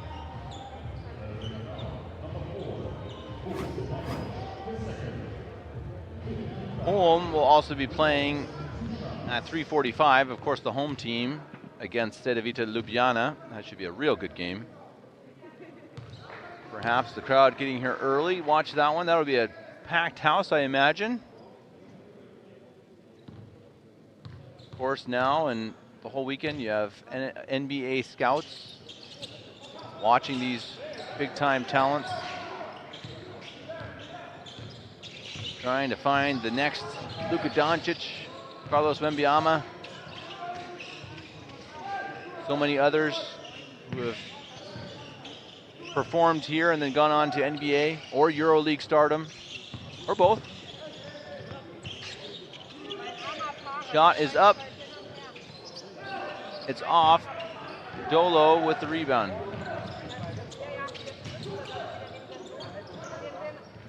That three is up. It's short. A lot of short threes tonight for Manresa. Villalonga, that's unforced error there. There have not been many of those. It's up and it's good. There's one. Dolo. And a foul. Well, there have not been too many highlights this morning for Manresa, but that is certainly one of them. Dolo got way up. The assist, I believe that was Olvera. No. Villalonga with the assist. That's one of the better highlights of the tournament so far. And you love to see that. See, this is exactly what you want to see at the end of a game for a team that's getting blown out. A team that didn't have a whole lot of a shot from the start. You want these, highlight plays, something to feel good about. You know Dolo is going to go home and dream about that one. I certainly would. And you want to, as a team here, despite an overwhelming lead for Belgrade, you want to end well. As that, I don't know who they gave that point. I'm actually kind of surprised that was not basket interference. I think they gave those points to Dolo. Three is up, no good. And Manresa going on a small run here. They have the best rhythm that I think I've seen all day on offense right now, which again, that's really good to see as a travel. We'll put a stop to that, or a pause. Villalonga.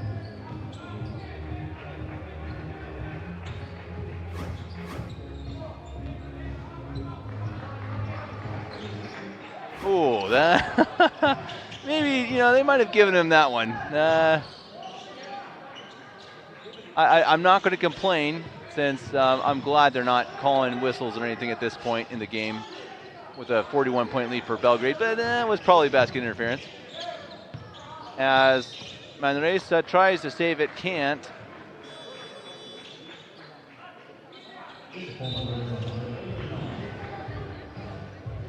Dolo heads off. He'll get some high fives from his teammates after that alley-oop a few minutes ago.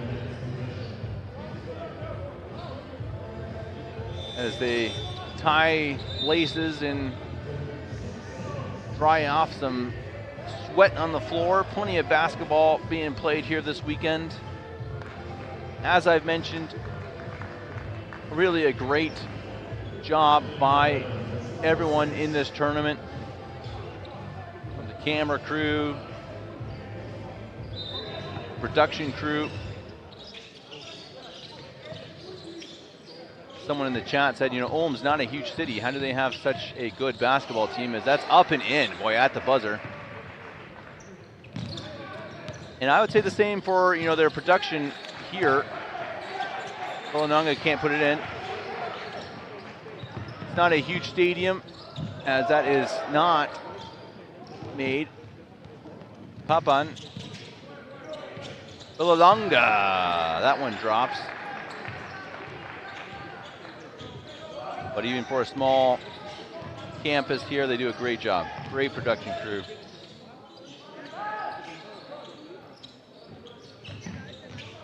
As Belgrade with a big lead, under 3 to play. Almost a travel, not called. Put in by, I think that was Lilic. It's hard to see the numbers, and it's hard to tell the difference between Stikovic and Lilic. Foul called.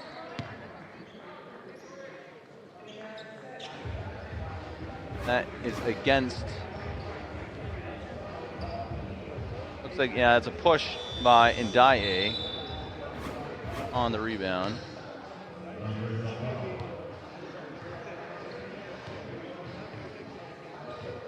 .2:22 remaining. Next up in about 15 minutes, NextGen Ulm and Milan. NextGen team, they are 1-1, Milan 0-2, surprisingly. Having watched them play, I think this is going to be a good game coming up next. Should be a pretty even affair. One never knows.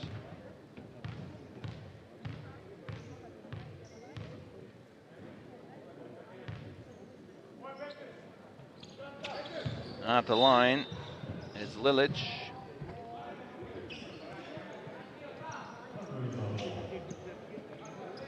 Manresa with the ball.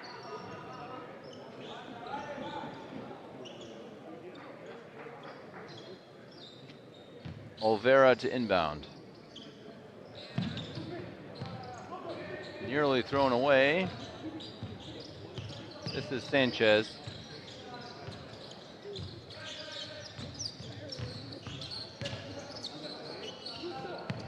Münkenil. Long. Sanchez had it, lost it. Stepanovic with a rebound.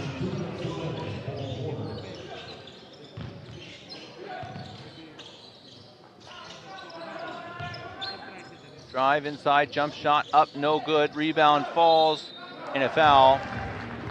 Papan. Papan certainly plays with a lot of energy. Kind of a little bit of chaotic energy.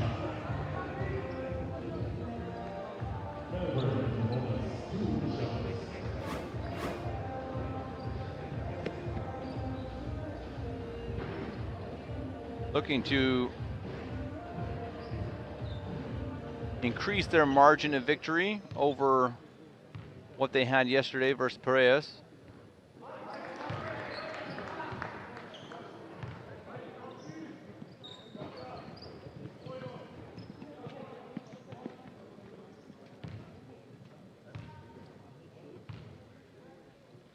Papan does it. He gets a huge ovation from the bench. I'm imagining Papan doesn't get a lot of playing time. Got a point, which is pretty cool. Again, even for a team up 5, as Papan dives for it. This guy's fun to watch. All energy, number 91 on the Belgrade side. Drive to the basket, too easy. Laid up and in. Sanchez passes it outside. Lederman, jump shot, no good. Sanchez has it. Just about 1 minute to play. Sanchez. Deep shot, well guarded, well short. Papan, another rebound. They slow it down. Certainly no need to rush. Up 46. Nice pass inside, good finish. Pavlovic. 37 seconds remaining in the game. After NextGen Team Ulm and Milan will be Ulm versus Cedevita Ljubljana. That's a good one. 6 o'clock tonight, Belgrade versus Asvel, and 8:15, Olympiacos Piraeus versus Manresa. So lots more basketball to be played. At the moment, it looks to be Belgrade versus Asvel for the first place in Group B. Ulm at the moment in first place, but they do need a victory over Cedevita, or at least a close loss to take first place in Group A. So a lot on the line, and that's put in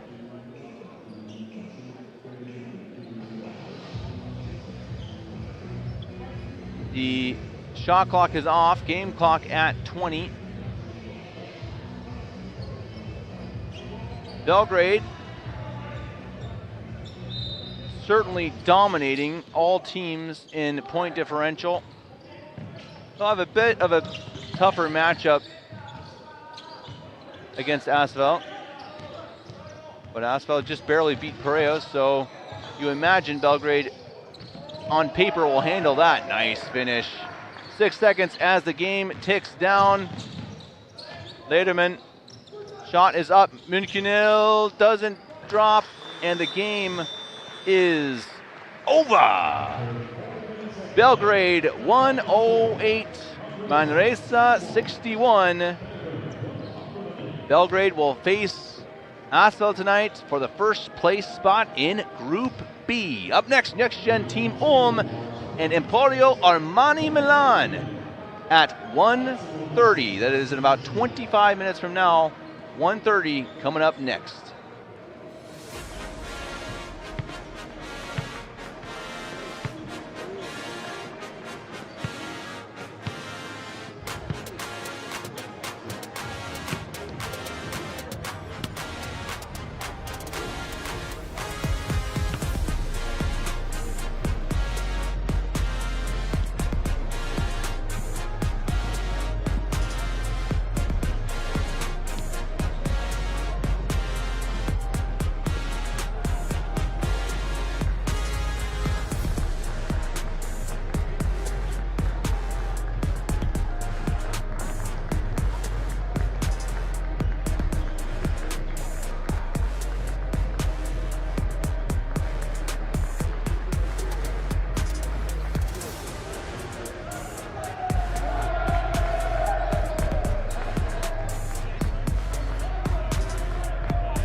Congratulations, victory, comfortable victory again.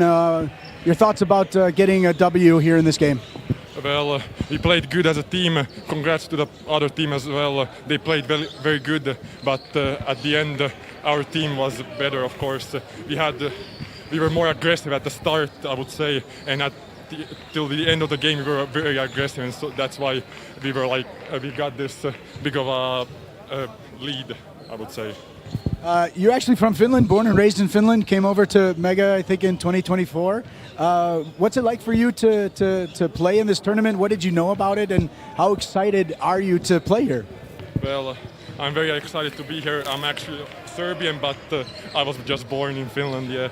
Well, it's very fun to play these games against very good teams and everything. It's very fun to play, and that's it, I guess. Thanks a lot. Congrats. Thank you.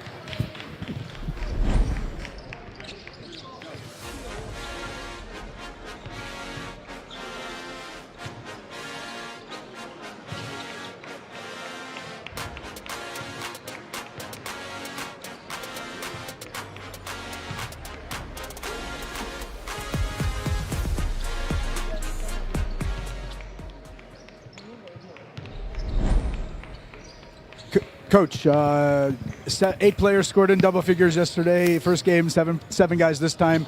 I assume you're going to say you're very happy about the balance of the team. Your thoughts in general? Yes, I'm probably happy because we play very good team game. We have team effort was very good. I don't know what to say. I'm happy because of them. What are you most happy about in this game? that's about what you talk about all players comparing because of other teams. They are scoring, they are playing, they are fighting. So we're gonna need to prepare for the next game. It's small rest. So that's all. You have another game, so I'll let you go with that. Thanks.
are ready to start a matchup between Next Gen Team Ulm and Armani Milan right here at the Orange Campus in Ulm at the Adidas Next Generation EuroLeague. I'm Kevin Gillikin. This is the third game of the second day of a weekend full of basketball, and we are set up for what should be a fantastic matchup, a game that matters for both of these teams, each suffering a loss or two. Milan surprisingly has 2 losses and no wins, but they have been both very tight games. They lost to Ulm by 2 and then only by I think 8 or 9 points in their second matchup. Next Gen team is 1-1, also 2 unbelievably close games. Their win, they won by 2 points, and their loss, they lost by 2 points. Group A has been fantastic to watch. It has been as close as I've ever seen a group in this competition. The point differential at its highest is Milan with a negative 11 differential. The highest is +7 for Ljubljana, and they have a 1-1 record. Just unbelievable how close this group has been. In Group B, it seems like Belgrade is likely going to take that one. They are dominating so far, but they do have a matchup later tonight against Asvel. As we look at the roster for that is the wrong roster there, guys. Let's get the roster up here for Milan and Next Gen. That's the first mistake I've seen from this team. You guys have been awesome. You had me for a second. I'm like, wait a second, Danilovic, I just called that game. That was the roster that we just had in a game with Belgrade, who put it to Manresa. There we go. That was the Milan roster. We'll get to that in a minute here. No worries, no stress. We have time as we will look at the squad over there on the side. Next Gen in white. It appears white and a bit of green. We hope we can see their numbers this time. As Milan on the other side is in red. Milan with Costaglione, Bologna, Manfredotti, Chauveau, John Kam, Campaori, Banderali, Nicolodi, Filipic, Squadzin, Hadz, and Gulic. As you see, the coaches Catalani and Balbe. For Next Gen Team Ulm, De La Iglesia, Edoka, Kuame, Nyanga, Recek, Yildiz, Petric, Kasongo, Verniers, Kota, Weinbergs, and Kroger. Kroger has been the top performer so far for Next Gen Team, while the guy to watch out for on the Italian squad is Alessandro Manfredotti. Both teams, again, I from what I've seen in this tournament, come in looking pretty evenly matched. As you see the lineup that I just read up on the screen now. Again, our third game today here in Ulm, as the starting lineup for Milan: Costaglione, Chauveau, Sean Kam, Banderali, and Gulic. Manfredotti is their leading scorer, and he is not in their starting lineup. He is averaging 16.5 points per game. As you see, again, the Next Gen lineup that I read already. We'll get to their starting lineup here in a second. Manfredotti also leading in PIR, player index rating, with 20.5. As we see, the starting 5 for Next Gen: Idoka, Yildiz, Kazongo, Verniers, and Weinbergs. We're going to call them Next Gen.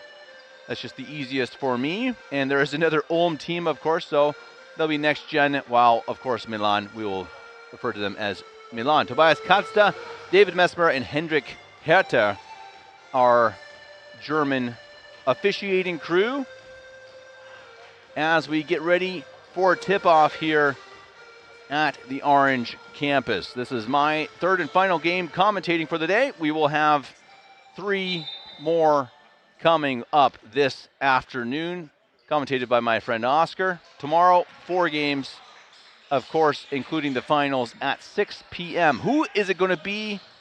Right now, it seems to be Belgrade, perhaps the home team Ulm, but this is an important game. Next Gen has a very slight chance if they win. That's blocked. Nicely done, Kasongo. As that's pickpocketed by Milan, going the other way, and then he loses the handle. Boy, slippery ball out there so far to start the first quarter. Chauveau looking for space outside. Dribble drive, left hand, now switches to his right, can't finish. And we will have apparently a scoreless first minute here between NextGen and Milan. The NextGen team, for those who are not familiar with this competition, as we see it drive to the basket, still no points. NextGen is somewhat of an all-star team. Pass inside, now out, shot up, and it is good. There's our first points. They come from Luca Banderali.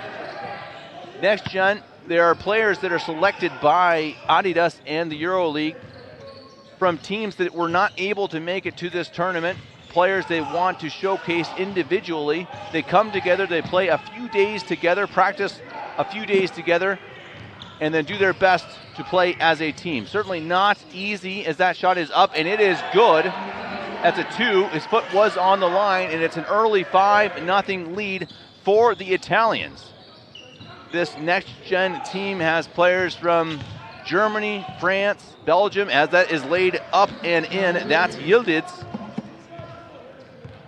Their first points.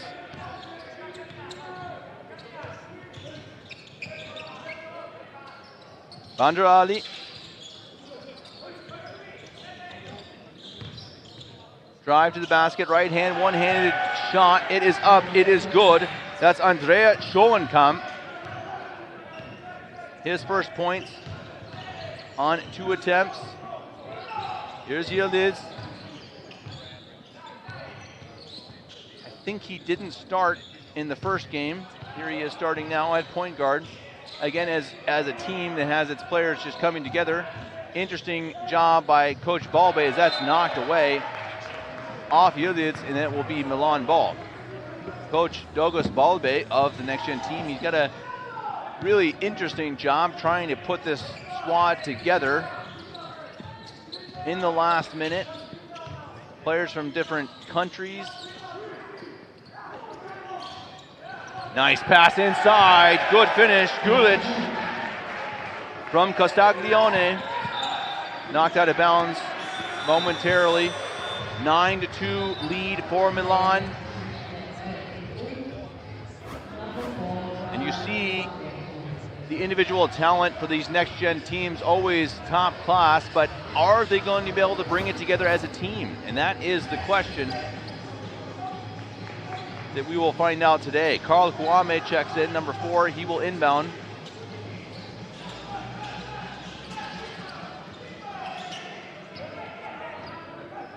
We ask for anyone who's watching to please subscribe to the EuroLeague YouTube channel, as that shot is up, rims in and out, rebound Milan.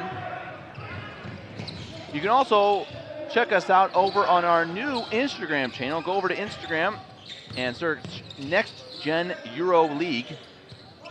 You'll find content over there. Good information from the man, the myth, the legend, Mr. David Hine. He is also in the comment section, as that ends up inside, whistle blown and a foul. So if you're only listening to this game, I highly recommend that you follow the comment section. David is there to provide a plethora of information. One of the best to do it. He has more knowledge than most on this system, on the teams and the players. The NextGen team, for those wondering, it doesn't appear that they will go to the final game, though it's possible, even if they were to win, as that is not a foul. Certainly looked like he hit his arm, but not called. Officials letting him play a little bit here. I approve. 9-4 lead Milan here early on.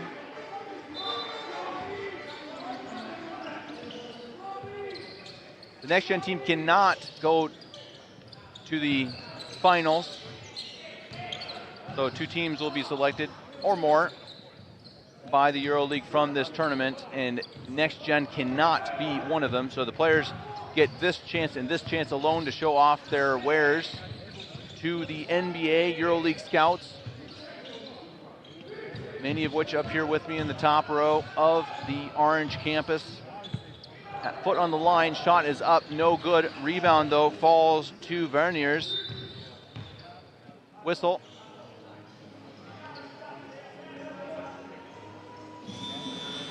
That was a foul away from the ball as we see De La Iglesia now coming on for Yildiz. Number 2 will play point.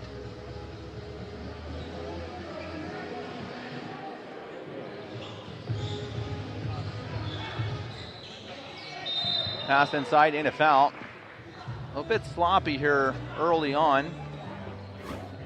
The day started with a really good matchup. A fun matchup with Asvel and Piraeus. Asvel just pulling off a 1-point victory. Came back in the end to win it. Piraeus put up an amazing fight as that's stolen away by Milan. That's Costaglione. Corner, that is a 3. Rebound, Verniers. Now it's Kwame. I have not yet seen Jamie Adoka, one of the players to watch on this team. Oh, hard foul, lands hard. He looks like he's all right. Kwame went up, got fouled.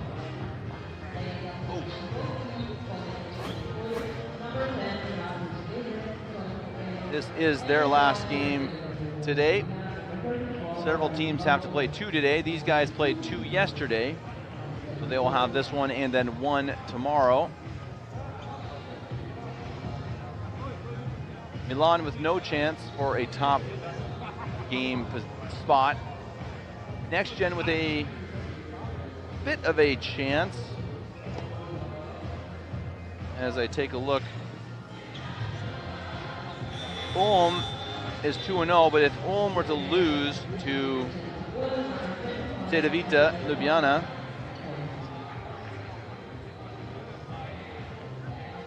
NextGen, oh boy, it would be tough. NextGen would have to really win this game big to have a chance at that first place game and then have Ulm lose later tonight.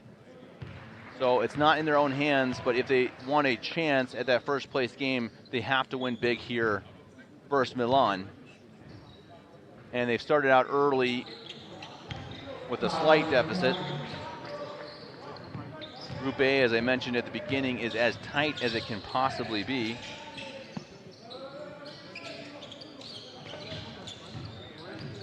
Milan with the ball and a 3-point lead. Banderali backs down his defender. And a reach-in foul called on Redzec.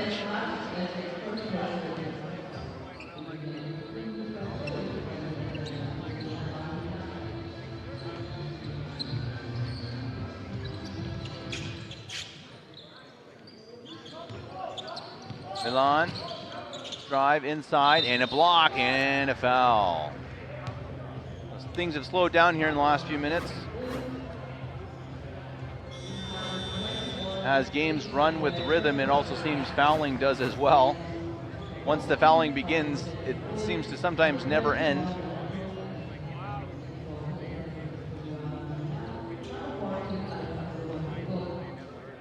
As Andrea Schoenkamp will head to the line. He misses the first. Schoenkamp has averaged 2 points per game, 4 rebounds.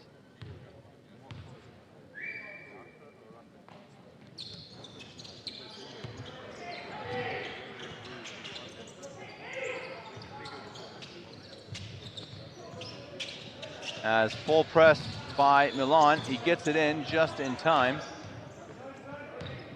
Redzec.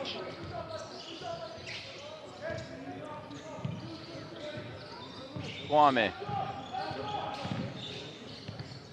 Jump shot, no good.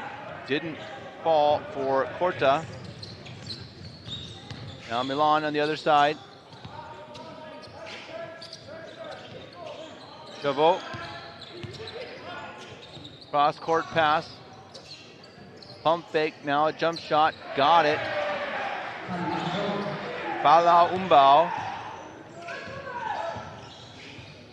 12-6 in the early going.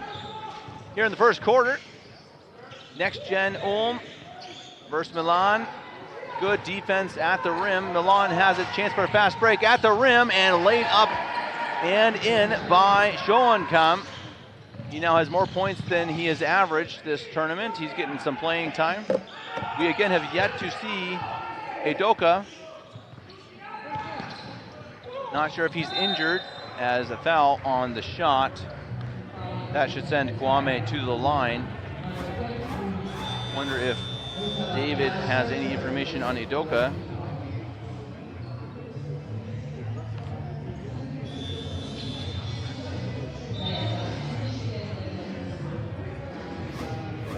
Anyone who wants any information on the players, the tournament, the teams, go ahead and ask it in the YouTube comment section. David will be there to help you. If you ask it, he knows it. So go give him a shout if you want to know about some of these guys, these young men.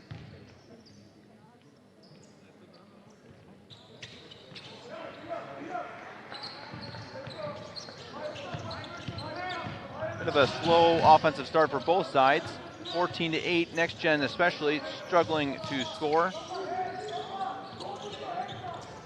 That three is up and it's good.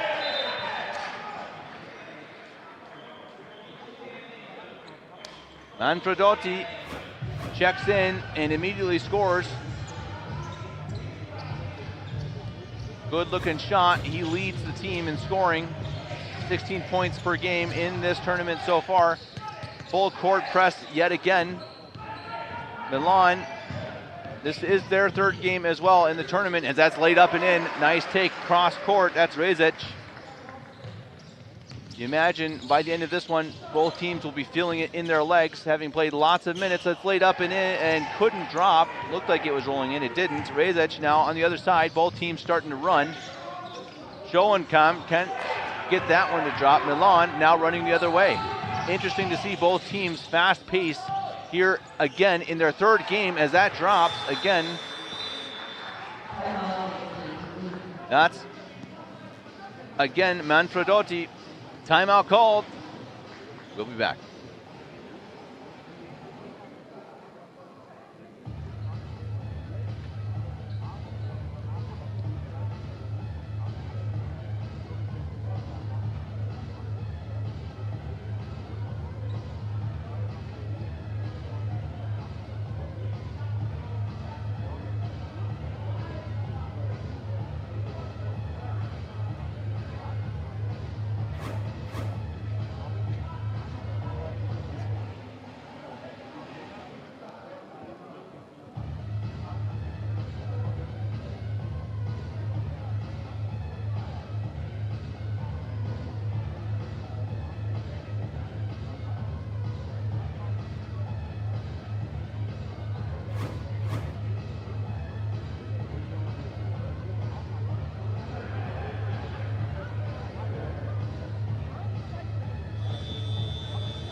One of the interesting stats here in the first quarter, 7 assists for Milan, 0 for NextGen. Again, as we mentioned, it's such a unique situation for NextGen, how they come together in just a few days from all over Europe to try and become a team, play like a team. Ulm, of course, or sorry, not Ulm, Milan. Ulm too, but in today's game, Milan, they are a team. They've been a team for a while. As you see again, full court press. It really impressive to see the energy from both teams early on. Milan especially running a lot, playing really hard defense. Third game in 2 days. You got to tip your cap as Udoka is finally in the game. Number 3, he has the ball. Rebound falls eventually to Milan. 9-point lead in the early going. NextGen really struggling to score. They've only put 10 in here with 2 minutes remaining in the first quarter. Milan with the ball. 6 seconds on the shot clock. It's up, it's good. That's Falu Imbao, big man, 2'10". Very long arms. Good looking shot. Idoka thought about the shot, didn't take it. Here's Nyanga, Paul Nyanga, almost traveled, didn't lose it. Korta now takes the shot. It's wide right. Imbao with the rebound. Now again, fast pace, up ahead to the basket, lays it up, it's good, and a foul. Baptiste Chavot. And a chance to extend a 13-point lead. Korta will head off, Verniers will come on.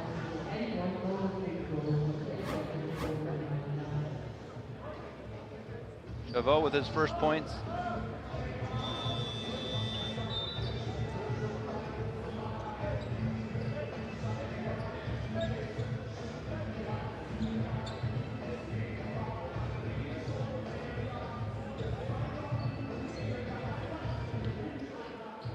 Chavot looking to finish the three-point play. He does.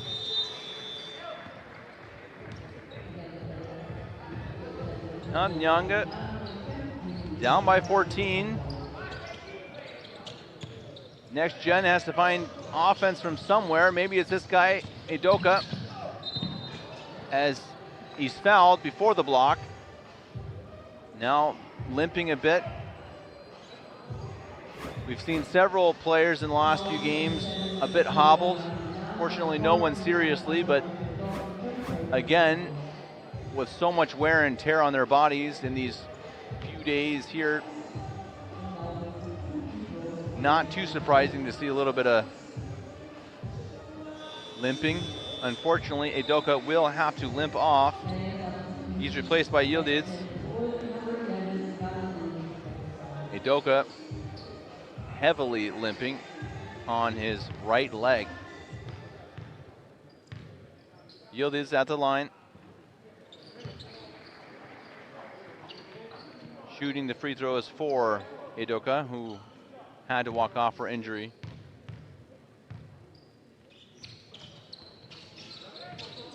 And it bounces out, but right to Yildiz.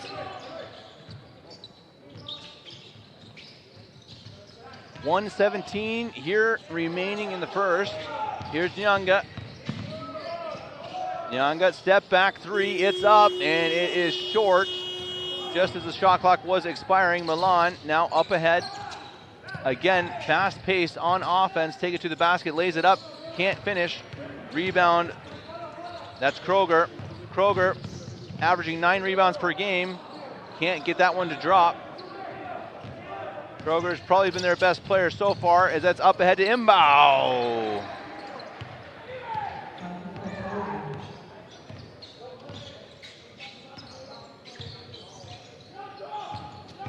.34 seconds.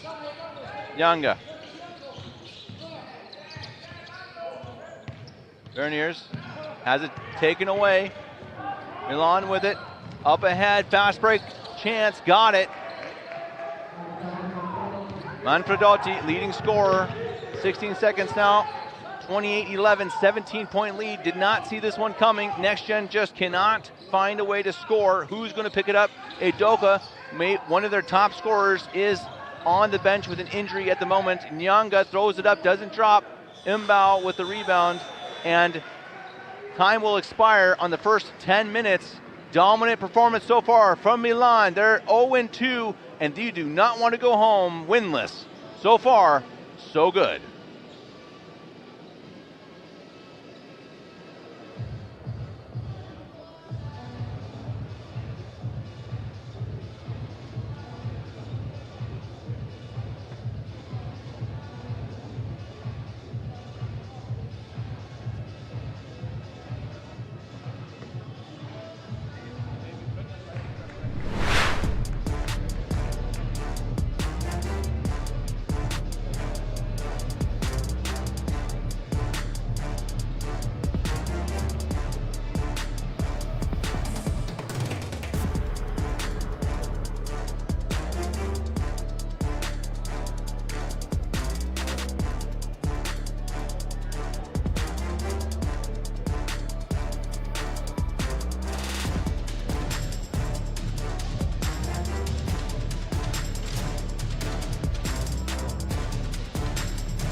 Well, it's been a disastrous first 10 minutes for NextGen Team Ulm.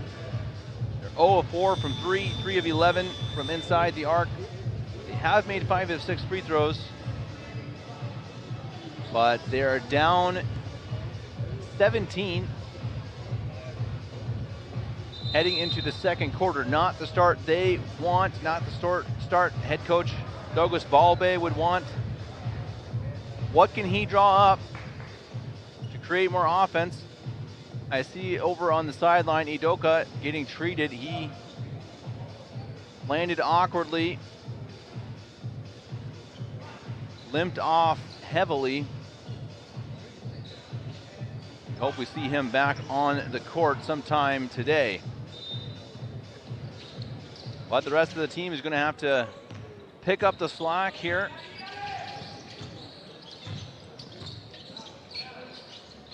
Kroger, definitely one who can do that. Kwame with it. Yildiz has the three, takes it, doesn't drop, gets his own rebound. He's done that a few times now. Yildiz, turn around, jump shot up. It is also no good. Imbao with the rebound. And that's thrown off the foot of Składzin. Up ahead and laid up and in. Verniers, they needed that. They've got to find offense from somewhere. Verniers produced that time down the court. Maybe a fast pace is what they need to bring. That shot is up. It is good. That is a three. Manfredotti, 8 points.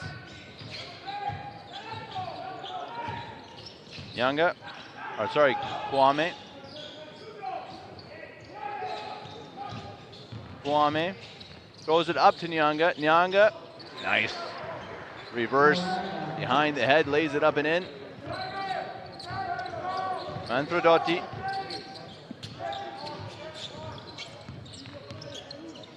Top scorer for Milan in this tournament. Banderali tries to create space, good defense, but he hits it anyway.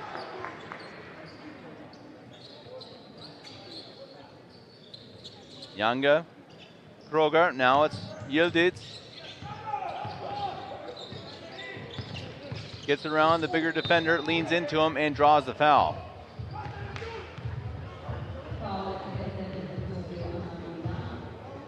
Campaore called for the foul. First team foul. First foul in the quarter. Yildiz will head off as Recic comes back on.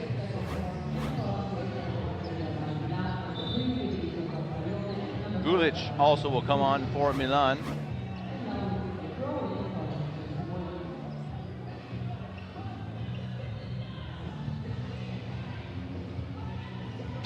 Kwame. Verniers. Kroger. Kwame almost fouled, not called. Inside Kroger. Strong take, didn't finish, but a whistle.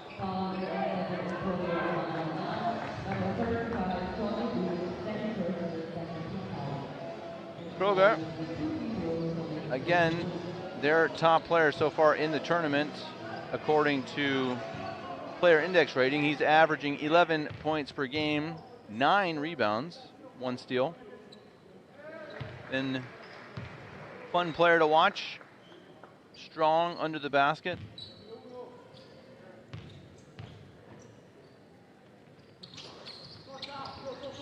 Misses that one. Slow start to the game for Kroger. Idoka again injured early.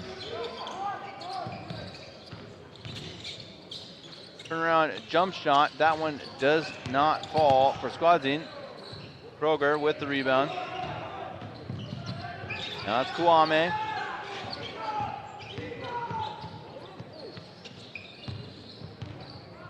Nearly thrown away by Verniers. Shot up, doesn't drop. Milan with the rebound, pushing the pace under the basket, and it's blocked. Kroger with the block, then thrown away immediately, and again immediately thrown away. by Milan. Kroger wants it back. Oh, he wanted a highlight jam, couldn't finish. Kroger almost ended up on ESPN, but just an inch away in a foul down on the other side.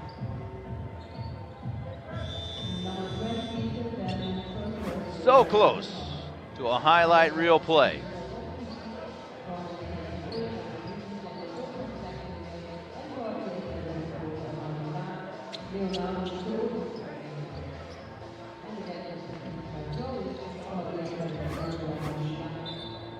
(33-16). Big lead at the moment for Milan.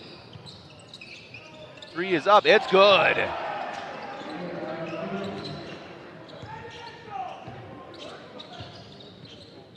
think that was Banderlali. Kroger, other side, under the basket, strong take, couldn't finish. Wanted a foul, ball just kind of randomly thrown away. Sigh of relief for Milan. Bit sloppy with the pass. Nicolodi to inbound, number 25.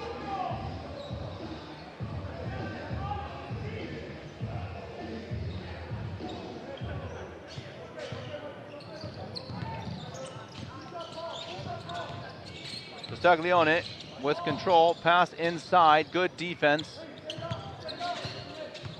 Gulic nearly traveled, pivots, misses. Verniers with the rebound. Rezic and a foul. 3 fouls on Milan. No team fouls so far in the quarter on NextGen.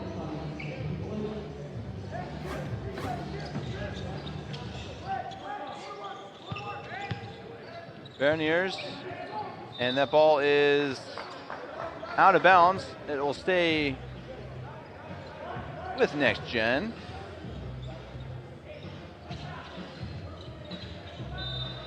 That's Nyanga. Verniers back to Nyanga, crowded in the middle, pushes it out to Rezic. 7 seconds on the shot clock. Rezic creates space, takes a deep 3, can't hit it. Rebound, Milan.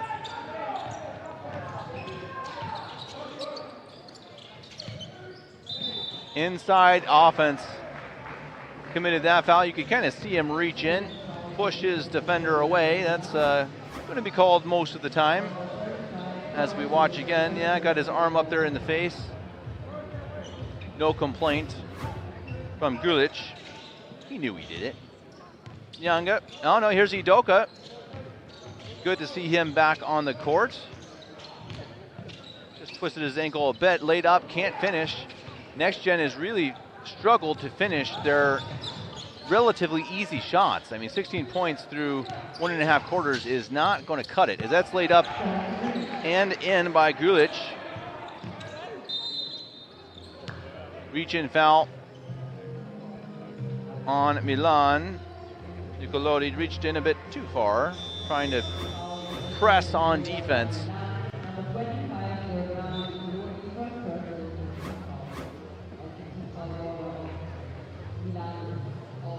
As substitutions, I believe that's Gulic leaving. Imbao comes back on as Udoka will shoot free throws. Milan in the bonus.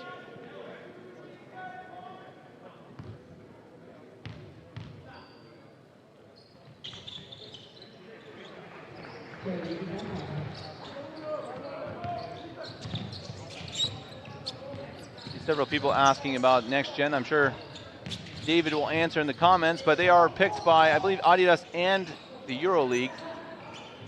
They're picked from teams around Europe who couldn't make it to the tournament, but players that deserve a highlight. That's up and in and a foul. Verniers will attempt a three-point play. They're kind of again, somewhat of an all-star team. Players here to show their skills, to the scouts from the NBA, the EuroLeague. But so far, they've dug themselves a hole. Let's see if they can dig themselves out.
We are halfway through the second quarter.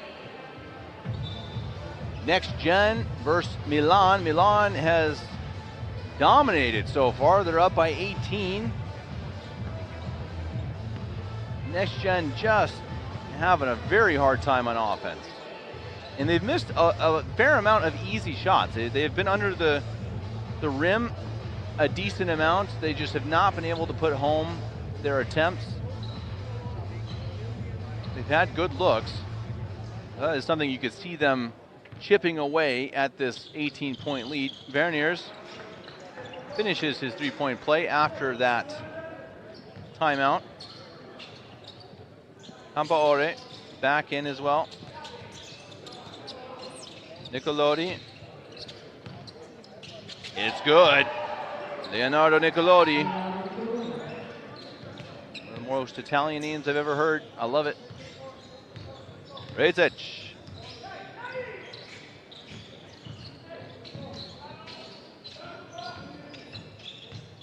Feinbergs also back in the game, number 21. This is a Doka, pass inside and away. Again, maybe part of that issue with not playing as much together. Turnovers you see there, Next Gen with 5, Milan with 2. Not too crazy bad for either team.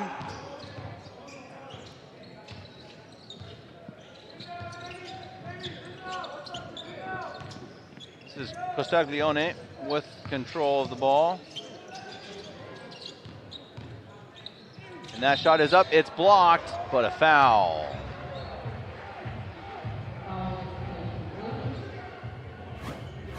So Nicolodi will head to the line, he'll shoot 2.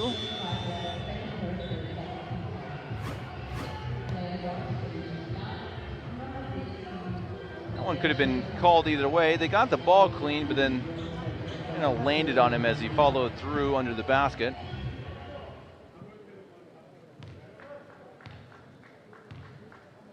Milan with 5 team fouls, Next Gen with 2. Milan trying to increase their 20-point lead. Nicolodi at the line.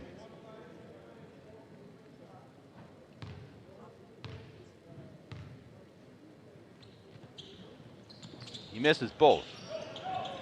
Kind of what you need if you're Next Gen to get back into this game.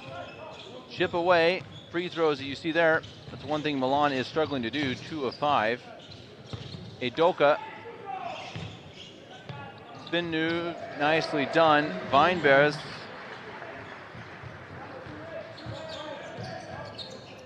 Let's see what they can do to get back in this. Pass inside, nearly stolen away.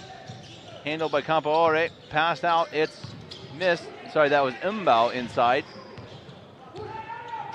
Now it's Rezic, the other way. Pass ahead, under the basket, thrown up, no good. Mbao with the rebound. Under the basket, now across the court. Dribble drive, trying to find some space. Mbao has it. Likely not going to take that deep shot. Dribble drive, can't make it. Mbao with a rebound right under the hoop, can't finish either. But it stayed for a moment with Milan until it went off the foot of Nicolodi. we'll see several changes here as Yildiz and Kroger return for NextGen as Manfredotti returns for Milan. 3 minutes to play in the half. Yildiz. Udoka finds some space. Has not scored yet. He puts it up. There he does. The chipping away perhaps has begun. Lead down to 16. Manfredotti. Shot up. It's good. That's a 3. Schoenkam stemming the tide. Perfect time to make a long distance shot right as the other team is about to get some production going. Good find from Udoka. Kroger. You can see the offense starting to come alive right now for NextGen Team Ulm. Let's see if they can stop Milan on defense. Manfredotti to the hoop, and he's fouled hard, very hard. Kroger thought, well, if I'm going to foul him, I may as well really foul him. Bam. That hurts.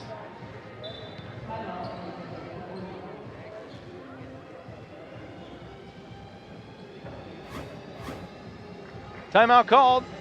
We'll be back.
This is one of those big leads that you could see turning around. It's 17 points.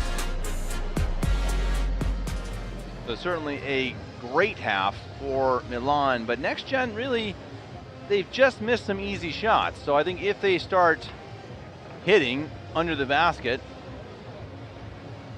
I think you could see a much closer game in the second half. But a lot's gonna rest on what happens now. 2 minutes remaining. These last few minutes heading into halftime are going to matter so much regarding not obviously just the score, but momentum. Manfredotti, he's got 8 points at the line.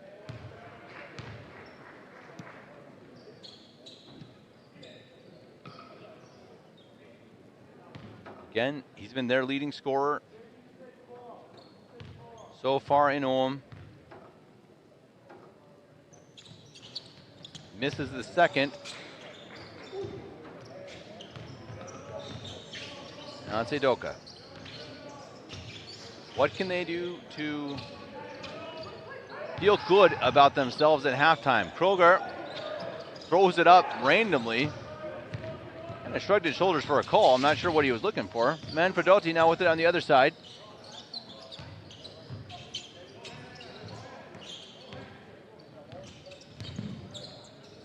Turnaround jump shot, no good, very short for Schoenkam. Here's Udoka inside, tipped, and a foul called inside. Kasongo. First time I've called his name, and he will head to the line. Manfredotti with his second foul. Filipic comes into the game.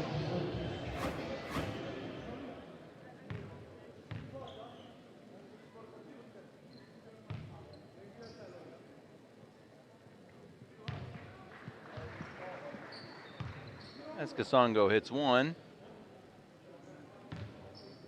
Don't forget, we still have 3 games left on the lineup today after this one. Should be good ones. Home team Ulm versus Cedevita Ljubljana. That's at 3:45 Ulm time. At 6 o'clock, Belgrade versus Asvel. And at 8:15, Piraeus versus Manresa. But first, a timeout.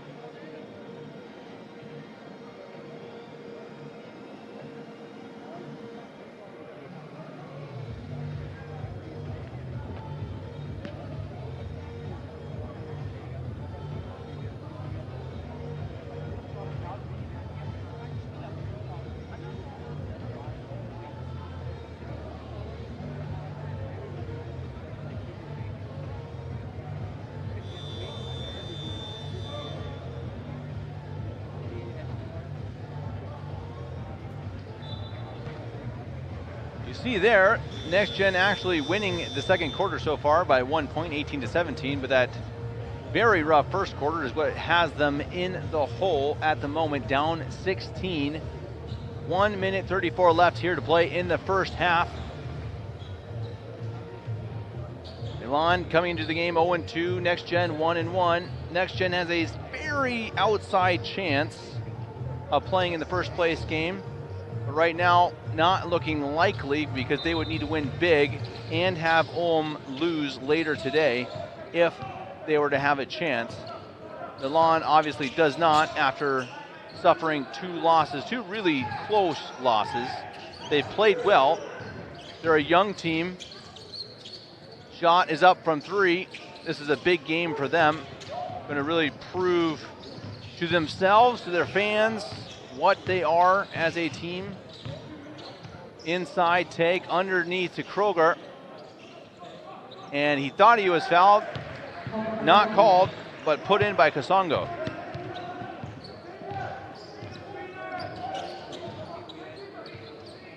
Under a minute. Imbao.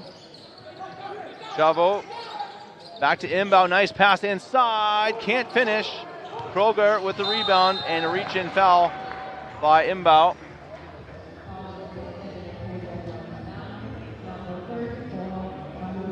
And Kroger will head to the line. First foul on Imbao.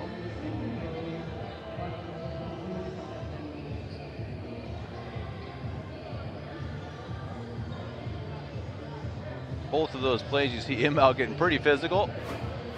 Perhaps a bit surprising he wasn't called on the previous play. Got the attention of the officials, and they call him that time as Kroger pours it home. Down by 13. This is a game that feels within reach for NextGen. They've started to click on offense. The miss, Imbao with the rebound. Manfredotti. Imbao sets the screen.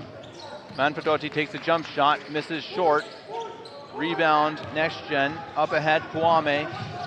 2-second differential, shot clock, game clock. Kwame, wild pass, out of bounds. That's not what you're looking for. Now you will have Milan with a chance to end the quarter, end the half with the ball, with a 13-point lead. Shot clock is off, 10-second game clock.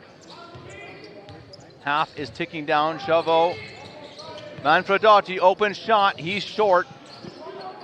Time expiring, he's got to get it up. He does, it's up, it's no good, it is short. And we will head to the half. Milan up 13, 45-32. 15-minute break, and we'll be back for half number 2 here at the Orange campus in Ulm.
are back for the second half of the matchup between Next Gen Team Ulm and Milan here at the Orange Campus in Ulm. I'm Kevin Gillikin, and it's been an interesting game. Really, not what we expected. Milan up by 13 to start, but I think this is a game that could get closer as we go. I think this should be an evenly matched game. Big part of the issue is that Next Gen is just really, they've missed a lot of easy shots. They're also 0 of 6 from beyond the arc. So from 3, they're 0 of 6, while Milan is 6 of 12. That's a huge difference in the game.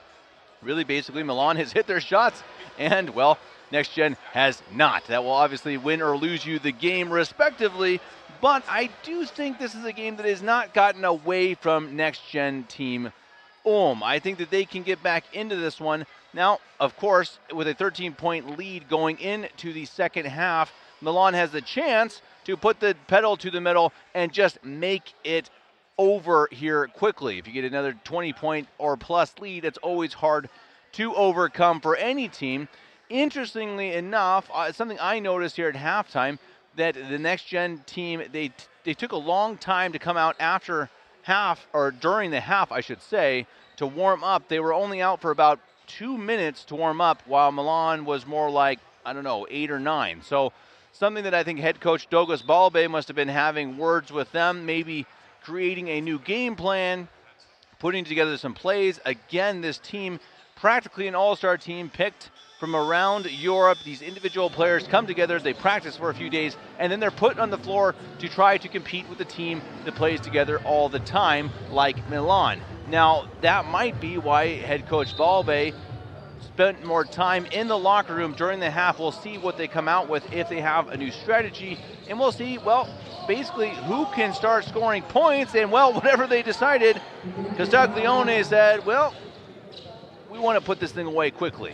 And he scores an easy bucket to increase the lead to 15 here. If you're just joining us, Milan is in red. Next Gen Team Ulm is in white. We're calling them just Next Gen for ease and simplicity. Here's Kroger under the basket for Next Gen. Puts it up well short, but his teammates got it. The shot clock did not reset. 1 second on the shot clock, and it expires.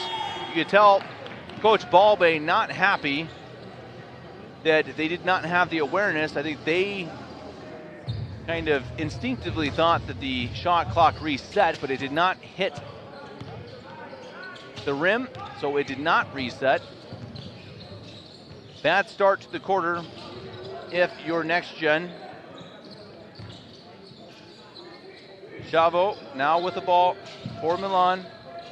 Castaglione takes the 3, doesn't make it. Kroger, strong rebound. Looking for an outlet, he finds it in Verniers. Verniers, Kwame, thrown away. Milan ball. Next Gen had a poor start to the first half, and so far not so good in the second half as well. You see with these teams, the Next Gen team, sometimes it clicks and sometimes it just doesn't. It's a hard thing to come together and play with a bunch of guys you don't really know. Sometimes, again, it works, and others, they just never click. I'm not saying that's what's happening here. I don't want to be too harsh on them, but hard task. Nice pass. Castaglione. Inside finish by Banderali. Back to a 17-point lead. Pass, nicely done. De La Iglesia to Verniers. Here's Castaglione. Now Chavot. Thrown away momentarily, and it will be Next Gen ball. So sloppy start for both teams here to start the second half as the Orange Campus begins to get crowded. We got a big one coming up next. Home team Ulm versus Cedevita Ljubljana. That game will determine first place in Group A, who will go to play the first place game, likely against Belgrade in Group B.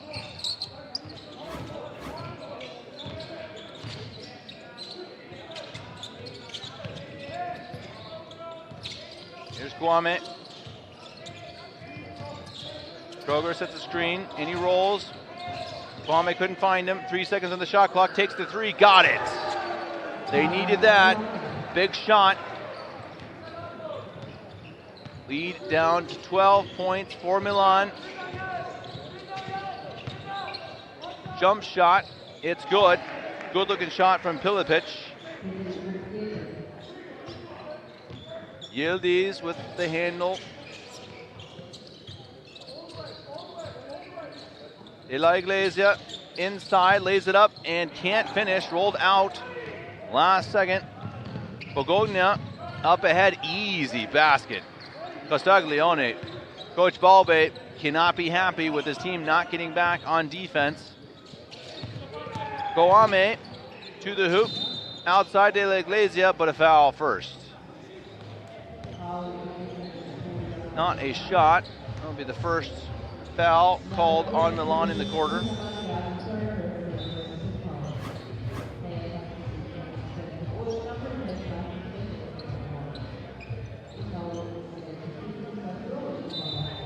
NextGen Ulm top scorer is it's Verniers with 9. Kwame has 7. On the other side, Manfredotti and Banderali both have 9. Yildiz, inside, right hand scoop, up and in.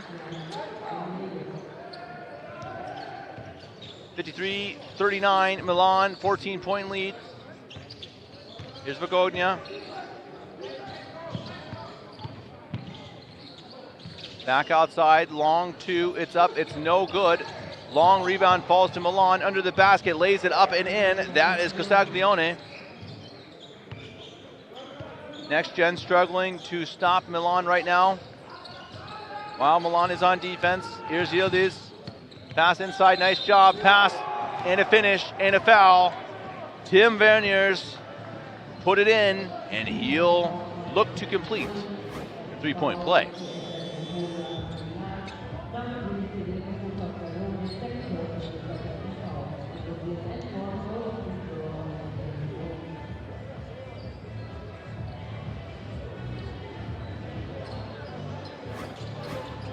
Both offenses playing better here in the second half as we take a look at Imbau, who's in the game now, big man. For Milan, so is Campaore. And that does not fall. Imbau with a rebound. Now to Bogogna. Pilipic.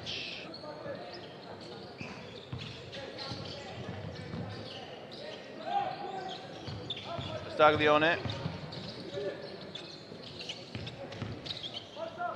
Jump shot up, no good.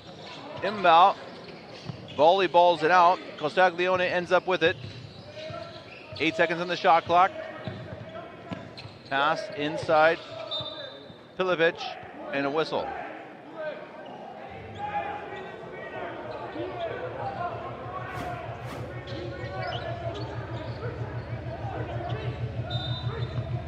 Milan ball, 3.8 seconds.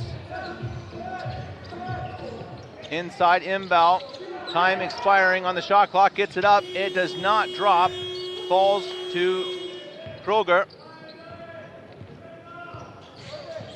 Now Kwame, 14-point lead for Milan. Inside to Kroger, blocked. Costaglione ahead, he's got numbers. To the rim, and it's knocked away, but a foul. Recic called for it. Coach Balbe doesn't like it. I think he might have just been teed up as well. Coach Balbe is not happy with the official.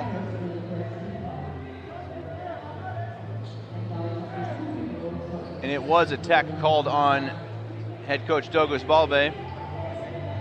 Didn't like the call. Campaore will head to the line.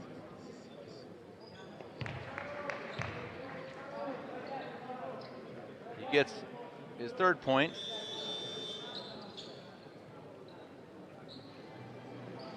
And now the officials deliberating. I think they're making sure they are on the same page with the foul. I believe it was called a personal foul on the shot and then a tech. So it should be 3 free throws, I believe. But they are also discussing this now at the scorer's table.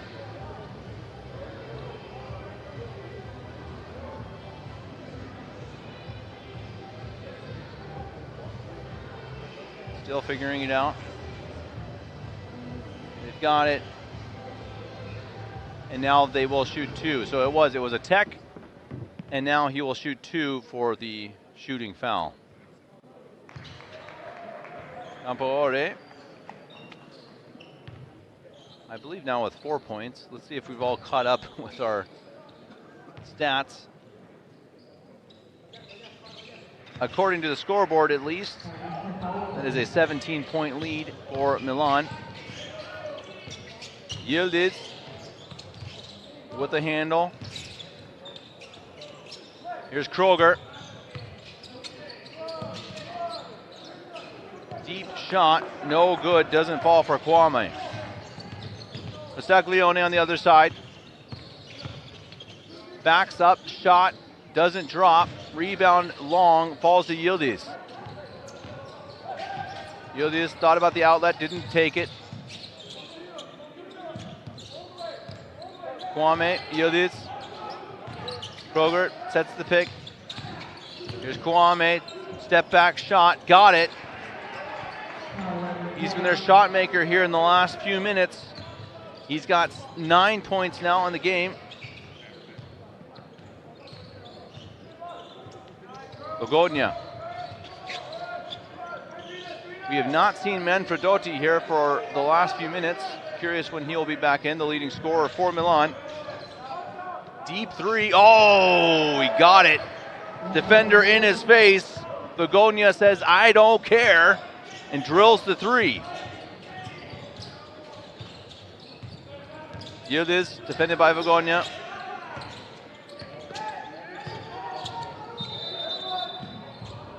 Foul called.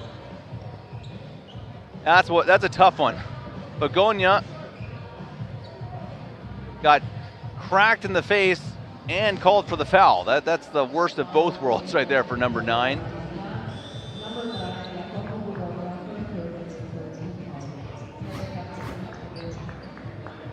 Bogodnia.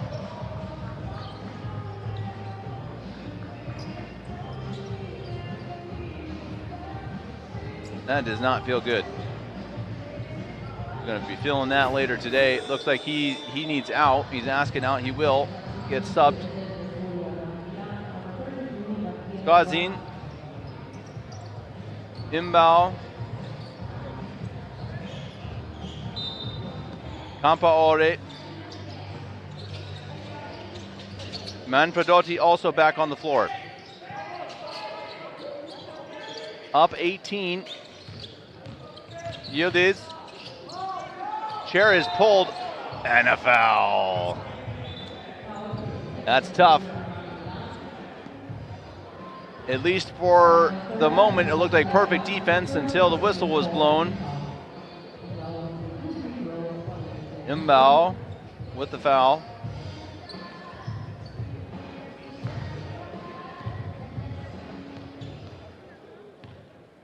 Yildiz has 5 points, 1 of 2 from the stripe.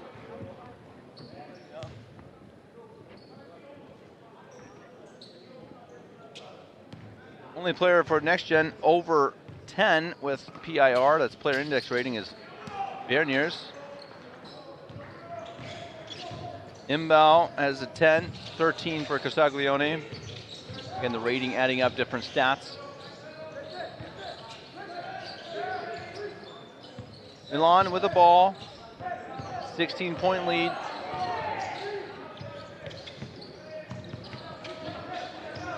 Two seconds on the shot clock. Shot is up. It is good. Big time shot. Matis Skazin. As the shot clock was expiring, he drills it from deep. That pass is stolen away. Skazin had it, lost it, and it will go back to NextGen. Skazin definitely thought it was off NextGen. That's why he didn't go diving for it. official thought otherwise.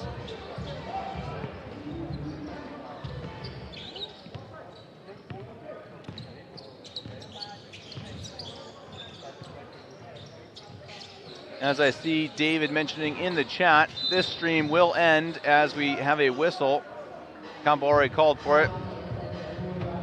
This stream will end after the game. You'll need to go to stream number 2 to watch the following games. 3 more games after this one. Should be some really good ones. Again, at 3:45, Ulm versus Cedevita Ljubljana. At 6, Belgrade versus Asvel. That is to determine first place in Group B, as well as at the 3:45 one, if Ulm wins, they are in at the first place. Cedevita would have to win by a certain amount of points in order to get that first place spot. And then to wrap up the day at 8:15 tonight, Piraeus and Manresa will face off to wrap up round number 3. Tomorrow will be then the placement games, ending with the first place game starting at 6 p.m. Ulm time. As this one is 18-point lead for Milan. You knew coming into the game they were 0-2, but they had not played like an 0-2 team. As that shot is up and it's good. The big man, Imbau, drops it home and an immediate timeout for NextGen. Big lead, 21 points. Milan taking control.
Well, if you have to put this game on one reason why Milan is winning by 21, it's got to be from the 3-point line. From beyond the arc, NextGen is 1 of 9.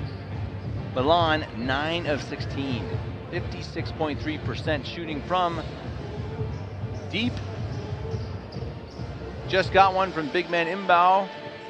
Not typically where you expect him to shoot, I imagine. So in this day and age, the big men can shoot just as well as anybody else. As a big fan of Nikola Jokic, there's definitely proof of that. As here's Yildiz with the ball.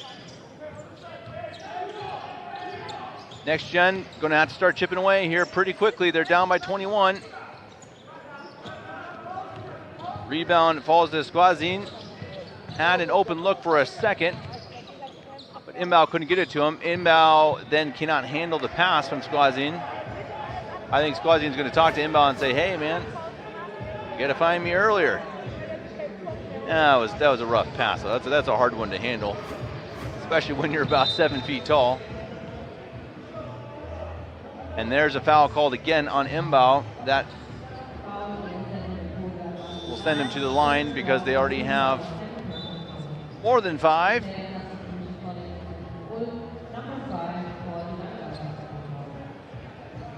Corta.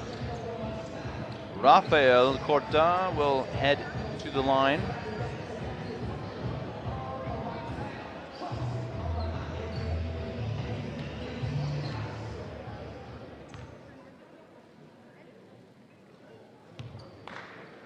Corta hits the first.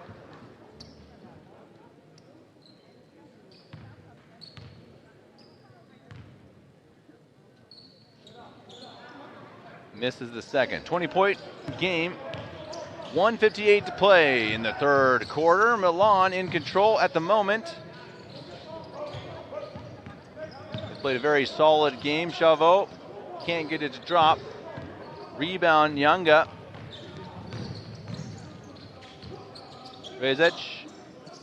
Corta. De la Iglesia. Drive inside, pass, Corta. 8 seconds on the shot clock.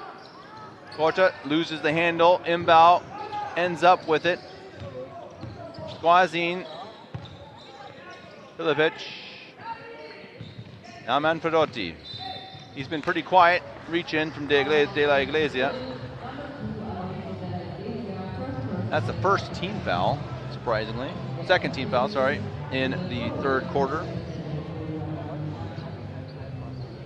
You guys have any questions about this tournament, about the players, about the teams? Ask us in the comments section over on YouTube. You can also do it on Instagram. If you want to find us on Instagram, go over and search NextGen EuroLeague.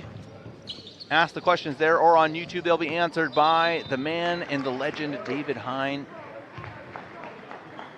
Guy, he knows everything. So any question you have, hit him up in the chat. He is here for you. And I mean it, he's remarkable. He has like an encyclopedic knowledge of this sport. Inbound with the inbounds. He rolled, didn't get the ball on the roll. Filipic, Chavo, shot blocked from behind. Nyanga diving for it, Chavo, he's on it, can't get rid of it. Nyanga eventually gets it. Good hustle from Chavo, but lost it in the end. Take to the rim, laid up and in. Nicely done by Rezic. Chavo, Imbao, slight height advantage, doesn't take it. Manfredotti, spin move, up and good, left hand.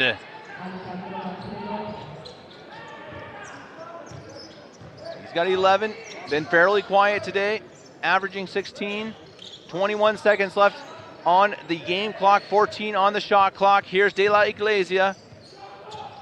Gets the pick, and it is an offensive foul. They're too strong on the screen, as we will see a few changes for NextGen. Basongo, for one, comes on. 13 seconds remaining here in the third quarter. Shot clock obviously turned off. Manfredotti, mismatched shoes and all. One white, one black. A bit distracting, to be honest. Maybe that's why he does it. Chavo, shot clock expiring, and the quarter comes to an end. Milan holds on to a 20-point lead. We head to the fourth. It's 69-49. We'll be back for the final 10 minutes after a quick break.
And we are back for quarter number 4. Big lead for Milan. 20 points over NextGen Team Ulm.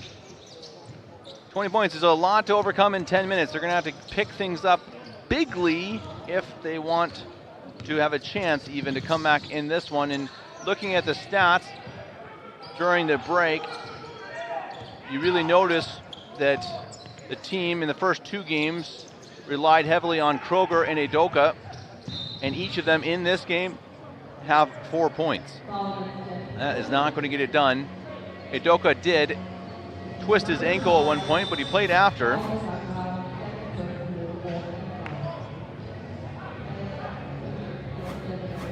In this game, their leading scorer is Verniers with 11. Kwame has 10. It's just not going to get it done, obviously, if you're Next Gen. On the Italian side, every single player has scored. Pretty cool to be up 20. There's another shot, Manfredotti. 13 points for him. He leads all scorers now. But to have a 22-point lead and have every player have scored. That's a kick ball.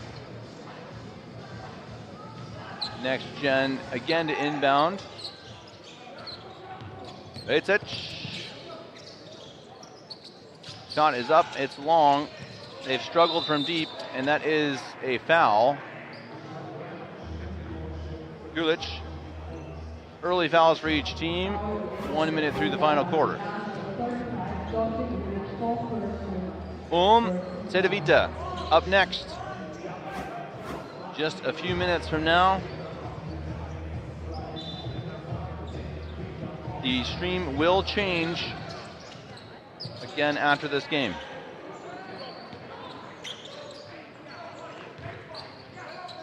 I see the question number 34 for Milan. That's Imbau. He's 2 meters 10. The jersey almost went up. That was kind of a funny look for Squazin. Rebound, Milan, and put home by Gulic. 6 points for him. And the lead increases to 22. De La Iglesia is fouled.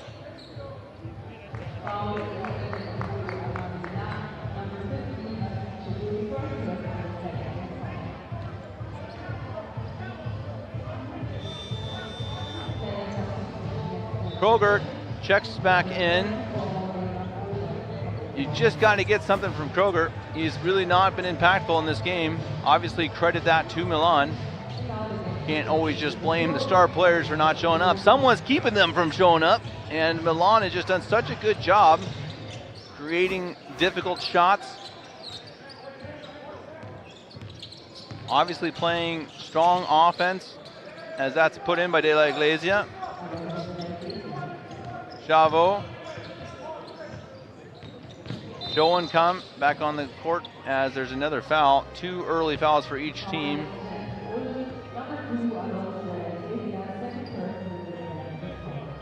We've seen that in this tournament, that once one team gets a big lead, it can get pretty ugly. There are no Italian players on this team for Next Gen. You have, let's see, 2 from Spain, 2 from Germany, 2 from France, 2 from Belgium. Slovenia is in there, Latvia as well. Slammed home by Corta. Corta, one of the Spanish players.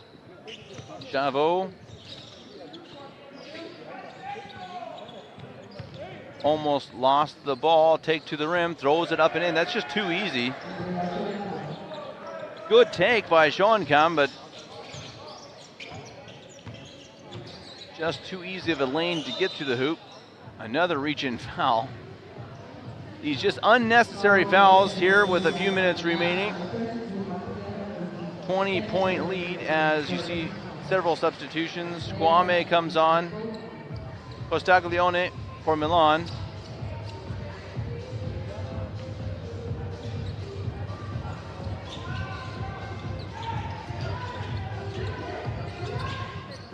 De La Iglesia with the handle.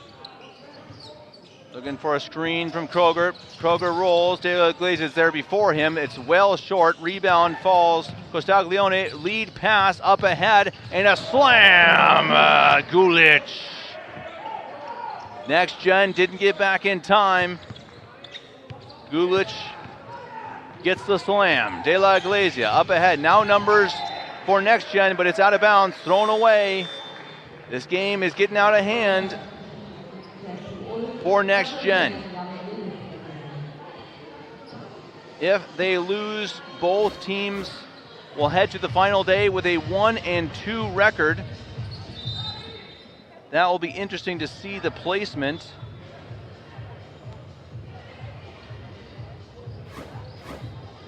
As it could be, we could end up with 3 teams at 1-2. That would be very close because the point differential was not big. So I imagine NextGen will play in the last place game if they lose big in this one. Just amazing how close Group A was, that if you win big, you could be in the first place game. Blocked. Nice job by Kroger. And if you lose big, well, you could play in the last place game, or I should say the 7th place game. And that's what happens when you have such a close group. Group B, again, you're going to have a matchup between Asvel and Belgrade.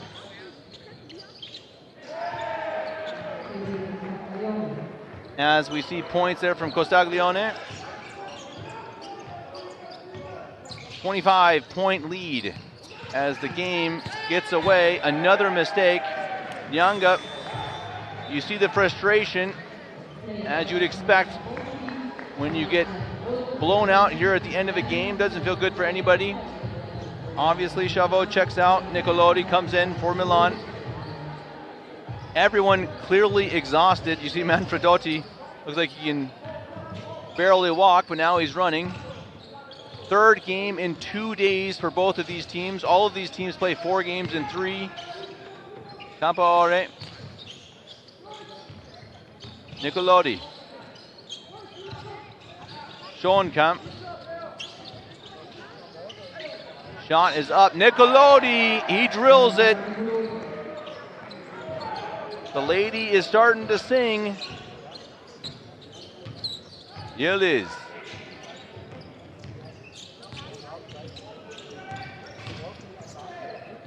That's blocked. Nicely done. Out of bounds, but Gulic with a big block. You have to really give props to Milan, showing up big here, showing their pride. They could have gone into this game and said, yeah, we've already lost 2 games, but no, they didn't. They showed up, and they showed up big time, and they're going to go home with the win. But still, just about 6 minutes to play in the 4th quarter.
Well, a striking stat during the break.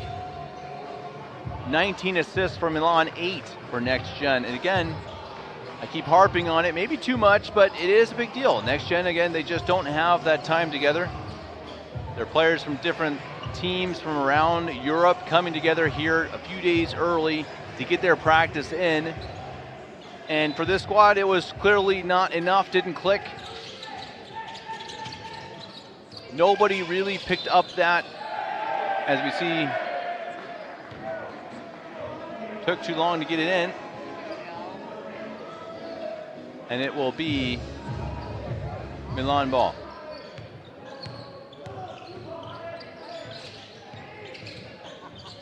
Tough defense here from NextGen. They get out of it. Nicolodi, Costaglione. Inside, wide open, and a foul. Kroger, quite upset, obviously frustrated. He had a good tournament coming into this game, and this one has just not been there for him. Yeah, it looks like he got armed.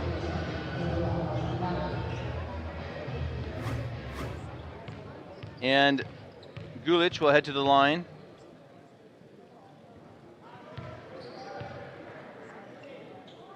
Almost a 30-point lead. He could make it so. 3 more games coming up after this, and good ones. Really, each one should be well balanced, should have meaning for who plays in what game tomorrow, who's going into the first place game. Is it going to be Belgrade? Is it going to be Ulm? We still have to find out this afternoon. Everything is on the line for this tournament. Coming up, foul on the perimeter, but they will call it a shooting foul. Guame will head to the line.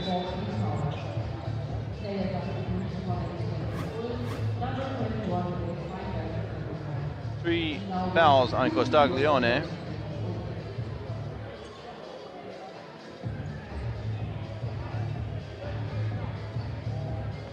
You wonder too, part of the issue, Udoka, their top scorer in the tournament thus far, he left the game with an injury. He came back shortly, but we have not seen much of him.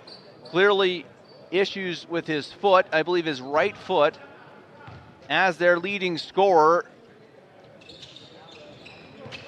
You see the issues of him not being out there. And they just didn't make enough shots. And Milan showed their grit, determination, shot-making ability. Played a really solid game all around, did Milan. Out of bounds, off Milan. If you can beat a team this talented, like NextGen, by 30, you're doing something right. Michel Catalani, head coach. He's going to go into the weekend, into Sunday, with a 1-2 record, but you got to feel good after this one. Very, very solid performance. Again, each player, as that's up and in from Guame, every single player on their roster has points. Manfredotti is the leading scorer, but I wouldn't say he dominated. It's just been solid all the way around, offensively, defensively.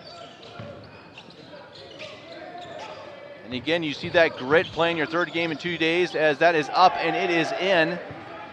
Nicolodi, he's got 11. He's turned it on in the second half.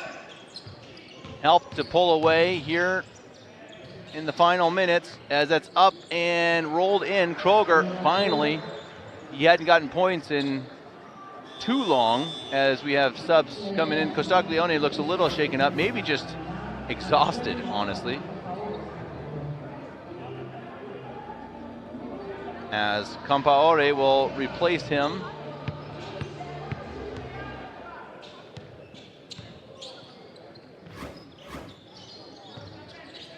Nicolodi, Manfredotti, still out there. Campaore. Manfredotti, Campaore. Manfredotti, he's done that a few times. That one doesn't drop.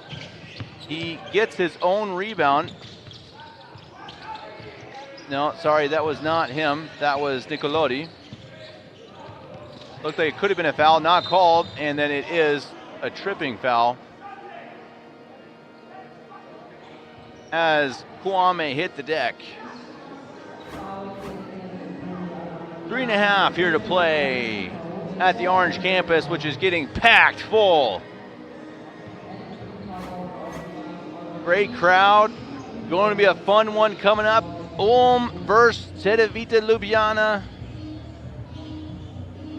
Group A on the line. Can Ulm pull it off at home?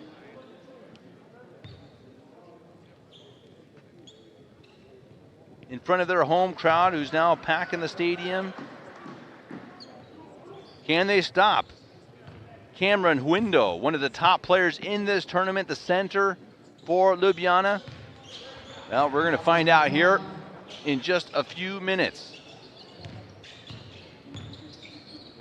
Milan up big now, just trying to run out the clock. Manfredotti, that is blocked. Kroger got another one, as that is spiked at the scorer's table. What did they do to you?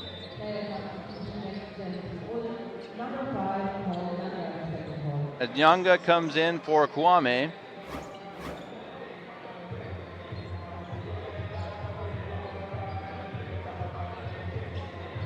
Scorer table, everyone looks okay. Don't break anything over there. We'll have to do everything manually. How are we going to do that? Nyanga here with the take. Kind of threw it up there, didn't drop, and then he fouled. Or jump ball. Campaore is in disbelief. I'm a bit surprised with that call. Yeah, that's an interesting one. I don't think Nyanga was even attempting for a jump ball. Anyway, Milan ends up with it. They've got a big lead. Who cares? Interesting call, but that happens. Happens to the best of us. It's a long day for the officials as well. Manfredotti. Nicolotti. Almost threw it away. 5 seconds on the shot clock. And a foul.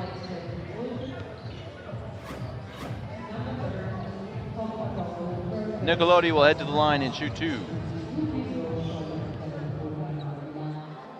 Don't forget, for the next games, the 3 games coming up this afternoon, please subscribe so you don't miss anything from the EuroLeague, either this tournament or EuroLeague games that are shown here, highlights, etc.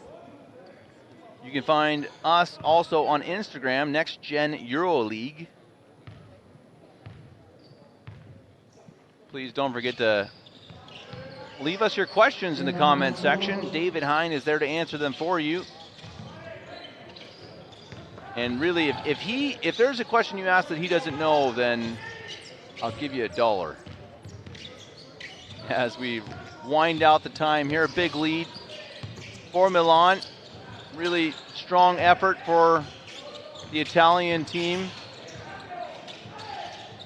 defeating a very good Next Gen team. Very skilled, as that is laid up, can't finish. Under the basket, Nyanga, who's got it? It's up. And a foul finally called. And a scrum. Finally, Yildiz gets the call, and he will shoot 2.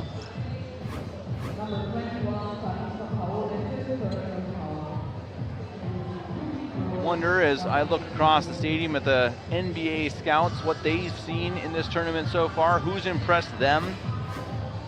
Huindo, who you'll see up next, certainly impressive. Several players for Belgrade really showed up in this tournament so far. Marvin Wade had a couple very good games for Asvel. Maybe Milicic for Ulm. A lot of talent out there. Whole weekend full of basketball. Tired legs, tired minds, undoubtedly. Still fighting like heck. As that is a jump ball. That one looked more like a jump ball. Manfredotti is like, hey man, look, I'm bleeding. How's that not a foul? It will be Next Gen ball. 2 minutes left in the game.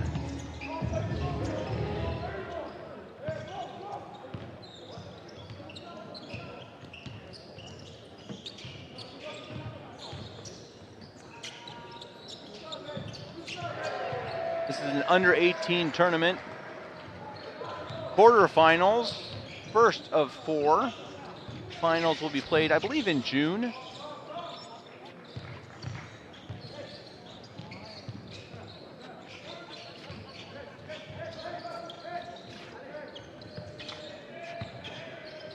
As time ticks down, 4 seconds on the shot clock, it's laid up and in. His team likes it. Đure Gulic likes it. And a whistle.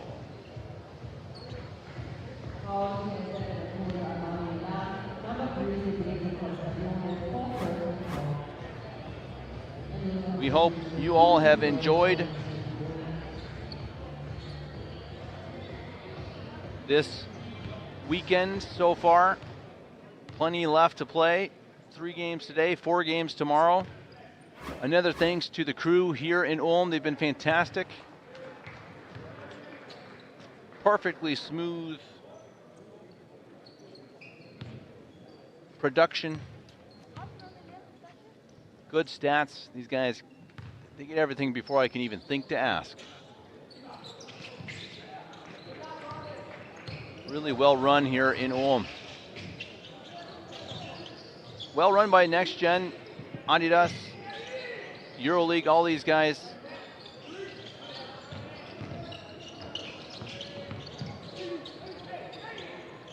As that's put up and in. Gulic, he's had a good game. 14 points, 3 rebounds, some strong minutes for number 35. Strong big play as he gets his hands up, almost got the steal. Kroger just cannot hit anything. Manfredotti, 41 seconds left in the game. He's going to slow it down. No reason to push here.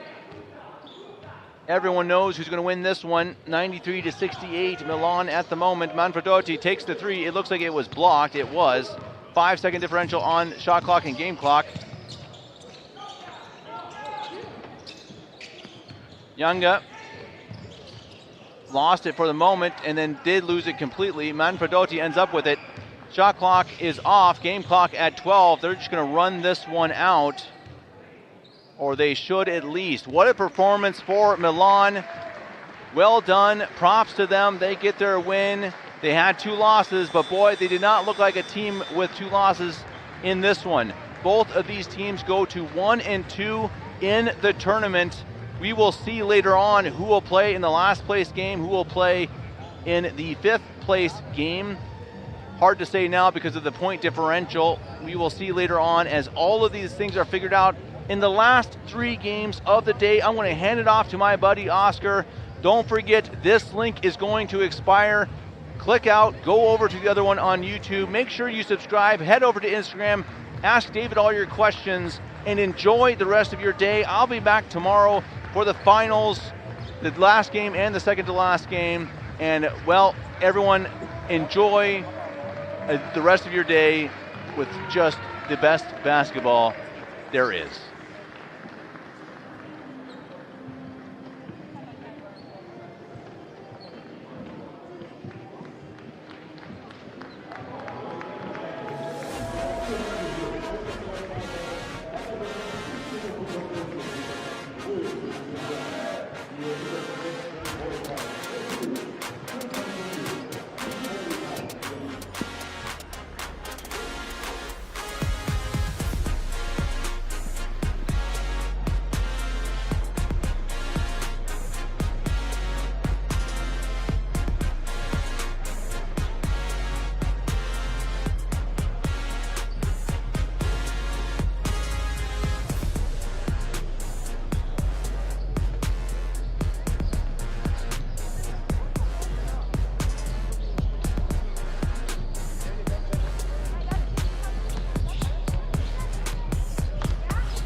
Georgia, congratulations.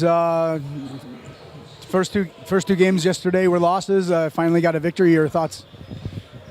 It means a lot. It was the first victory in this tournament. Yesterday, 2 heavy losses, and it beat our morale a little bit. But today, after this victory, we are high up and ready to go again. So let's see what will this bring to us. You played in this competition last season. What does it mean for you to be in here, and what are some of the lessons that you learn from playing in a competition like this? Oh, it's great. It's a great experience, of course. Great players are here, great teams. It's perfect for experience, for learning something new. It's great to be with team here, so we can do this together. That's all I got. Thanks. Congrats. Good luck tomorrow.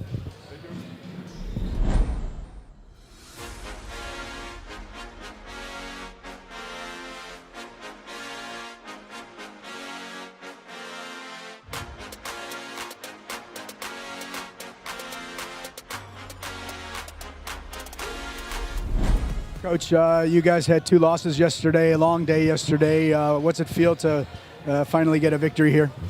Oh, I mean, it's a first victory after 2 losses, but I think that we deserve. We struggled from the beginning, and we wanted to catch this kind of win because we fight from the beginning of the match, and we made better what we didn't make yesterday. We are growing up, and today was a good feeling with the match, and we stay in defense, we fight in defense, so we are happy to how we played, and we need to go on. People know Milan from last season with that magical generation reaching the championship game. This is not that team. You're a team that's building up. What do you like about this team? Maybe the generation looking ahead for in the next 2 years. Yeah, we don't want to make any comparison with the last seasons. This is a very different team. We have half of the roster underage. We have some 2010, so we are working on them, and we will be ready maybe in the next seasons. But it's a big experience for us to grow as a team and as individuals. So we are happy also of yesterday. No problem about losses, but we saw what we need to be competitive at that level. So we have to work on that, and we have to keep working and keep growing up. All right. You have a game for 5th place tomorrow. Good luck. Thank you so much. Thanks.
everybody, to this very important game in Group A.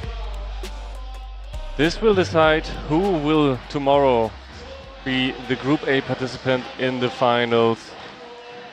On one hand, we have the hometown favorite, Farm Ulm, and on the other hand, we have Cedevita Olympia Ljubljana. Both teams have their fate in their own hands. My name is Oscar van Elsberg, and I appreciate everybody for tuning in. It's going to be an amazing afternoon of basketball action. Starting off with a game that counts a whole lot.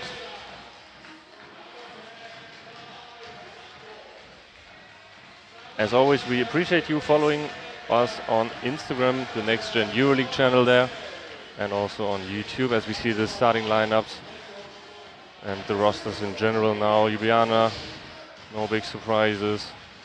Big focus obviously is going to be on Huindo. How will he perform? First game, an absolute monster performance, 33 points, tying the club record. Second, not quite as successful.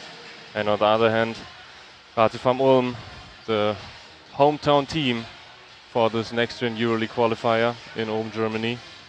Slingerland plays a really great tournament so far. Also, Theo Milicic, a player to mention. A lot that he can give to his team. And they can finish this Group A perfectly with the 3-0 score. We see the coaches as well, Coach Flab and Coach Alilovic. Both very experienced, who will give their teams the necessary tactical depth and adjustments. So far it's been a great tournament also on the tactical side as well. A lot of interesting adjustments, different strategies, well balanced, and really, honestly, great basketball to see. Starting for Cedevita Olympia, Kolka, Geyer, Stiperle, Huindo and Pregel. I think no big surprises. Pregel always ready to score, always can bring necessary versatility that you want from a guard in the modern game. Let's see how he starts off quarter number one. And on the other side, in orange, it's Farm Ulm, Slingerland, Milicic, Jeboa, Plato and Kielnicker in the starting five.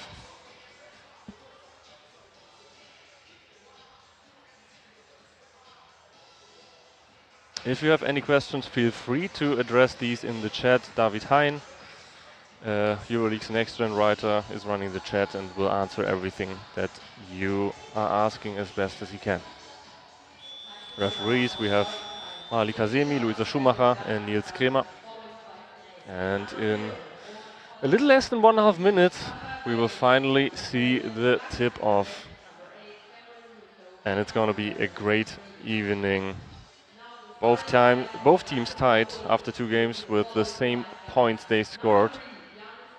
Very similar also on the board. It's going to be very interesting to see how that all works out. The big issue for both teams, but even more for Ljubljana so far, have been turnovers. 23, that's the 8th worst or 8th best in the tournament so far. So they obviously want to keep them low if they can right now. And as we see the coaches do the final adjustments, it's going to be really interesting to see what's happening.